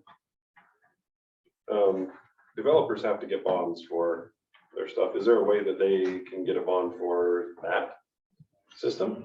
The developer? Or do they have to? Harold has an answer. Yeah, actually, it's all their problem. How they pay for it, whether. Well, no, I'm talking about later, down the road, a year or two, 5 years down the road, when something goes wrong with the system, because it failed, because it was, is there a way to have a bond in place to cover that cost? I would think there would be. Like developers have to with other things that they do in their subdivisions, with their streets and, you know, we have to I'm get not moving bonds. into one of those subdivisions. We have to get bonds when we're prolonging like we have down in Hurricane, we have, Highway 7, where it terminates at Highway 9. It's gonna continue right behind our project. Well, we have to pay for that, all that improvement across the back of our project, where it's gonna butt up to this future road. We have to pay for that. So Frank went to the city, instead of getting a bond for it and pushing it down the road, he says, give me a price and I'll give you the money right now. I don't remember what it was hundreds of thousands of dollars. He says, give me the price for this section so that we can move forward. So, because he didn't want to have it pushed down the road and then end up having to pay, twice that, because the cost of asphalt and Will go concrete and up. everything went up and it skyrocketed. Thank goodness he did that. But those are the kind of things that the city of Hurricane put into place to protect the city against that expense. Yeah, it's just raw land right now, but there is going to be a road through there. And so, but we also have to get bonds for other stuff as well, other improvements that are kind of kicking the can down the road. So that the city makes sure that the city doesn't have to pay for it, and the citizens don't have to pay for it. So this is just, and so I would like to, these systems, if all these developers, they want to push those systems on us. Well, we're the ones that are responsible for it 5 years down the road, and maybe these systems only last for 5 years. And then you start having major problems. Yeah, there are lifespans on these systems. Yeah, and so I'm not interested in So saddling that the needs to city be with added everything, into the whole thing. with all that. Yeah, It sounds like a great solution. if it- Well, if because it's- in 5 years, they're long gone. Yeah, exactly. The developer. That's my, About 1 year. because I plan on being here for a long time, and I don't want my taxes to keep going up and up and up to pay for this stuff. well, we'll bring it up, see what Ashford has to say about it, but one party or the other should fund this thing. And if they're gonna be the advisory group and get some skin in the game, then it might be them that holds us. Right, yes. Well, they, like they do with their lines Yeah. throughout the roads. I mean, it becomes their problem and their bill. Right. But they collect their money, through taxes and stuff, but. Well, they're part of, they're a kind of a stepchild to the Conservancy District. Yeah, We pay our taxes to them. yeah. So, And we pay, for every house that we build down in Hurricane, we pay $2,600 impact fee to Ash Creek. so Ash Creek, And about 11 or 12,000 to Water Conservancy District for every house we build. as the mayor said, we already have paid some of the bills for years and years and years. Mhm. We might as well see if they'll participate in it. Okay. So it sounds like to me that we need to try to get Ash Creek involved in a work meeting, as well as try to put together some questions for them to bring to that work meeting. I like it. Guess we can all come up with questions ourselves. And so let's all think of some questions. Let's get them. I'm so sorry. I just realized I've been running this meeting. It's all right. You knew I was going. I would have deferred to you anyhow, so let's all get some questions together. We'll get Harold's email and we can email them to him. He can add his questions with Dale, and let's try, if you wouldn't mind, Mayor, getting a hold of Ash Creek and setting up a work meeting for next Wednesday and ask them to be involved if they can. It's just H Merritt at Apple Valley UT.gov. H Merritt. That should be, if it's spelled. MERRITT. MERRITT.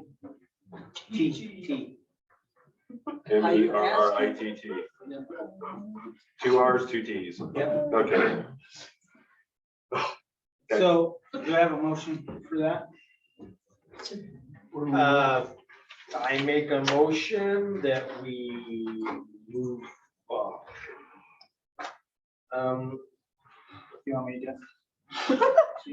I make a motion that we table the joint resolution, BPW-R-2022-01, for this joint resolution of the Town Council of Apple Valley and Administrative Control Board of Ash Creek at this time until we can gather more information. I second that. Vote? Aye. Aye. Aye. Aye. Oh, you're not yet. Yeah, not yet. We'll make that here in a second. 5 ayes, 0 nays. Motion passes. Item number 2, discussion and possible action on resolution BPW-R-2022-02, appointment of advisory board members. So what we'd like to do, we know that we are in need of some seasoned help that has dealt with our water system in the past, as well as dealt with the state and the USDA, which we are in current communication with for our Cedar Point water system. We would like to bring on Harold Merritt and Ross Gregerson as advisory board members. That being said, they will, Harold and Ross are hereby appointed as advisory board members. With the advice and consent of the town council, Harold and Ross Gregerson will have the authority to represent the district on current and future district projects with the advice and consent of Town Council Harold Merritt and Ross Gregerson can exercise signing authority as currently authorized. Any questions or comments? So Attorney Hall, he's stated that we should actually amend item number 3 and designate what signing authority they are currently authorized to do. And when we drafted this, we knew it was because they have current signing authority with the USDA. So he said we should be very specific about that they can exercise signing authority as currently authorized for the USDA pipe EWAC grant program. EWAC grant program.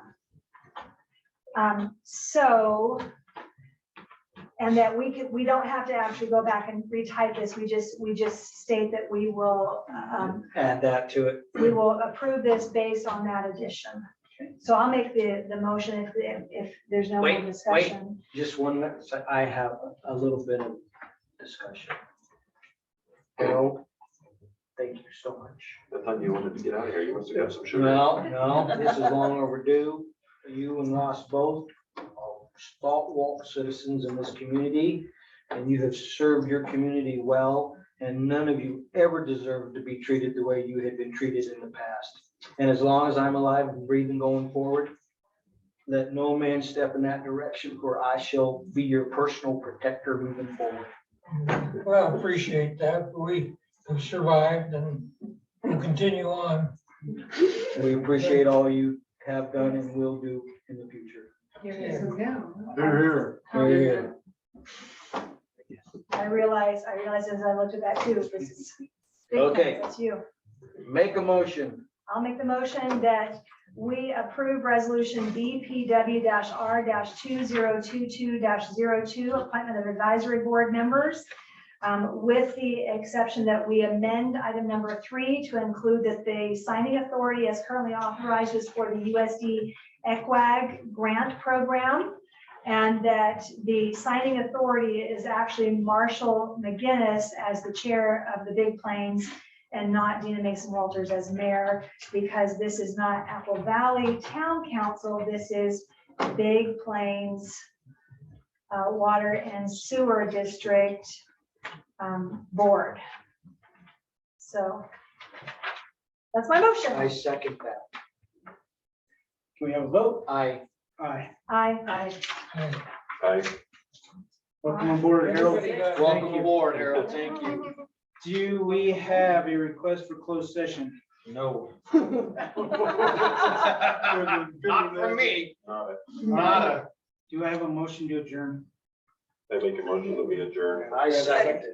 We all second. I have a motion and second to adjourn this meeting. Do I have a vote? Aye. Aye. Aye. The ayes have it. Very good. I had a dream last Almost night as I good ran as planning commission. I mean, Yeah. crazy train. Oh, Lord.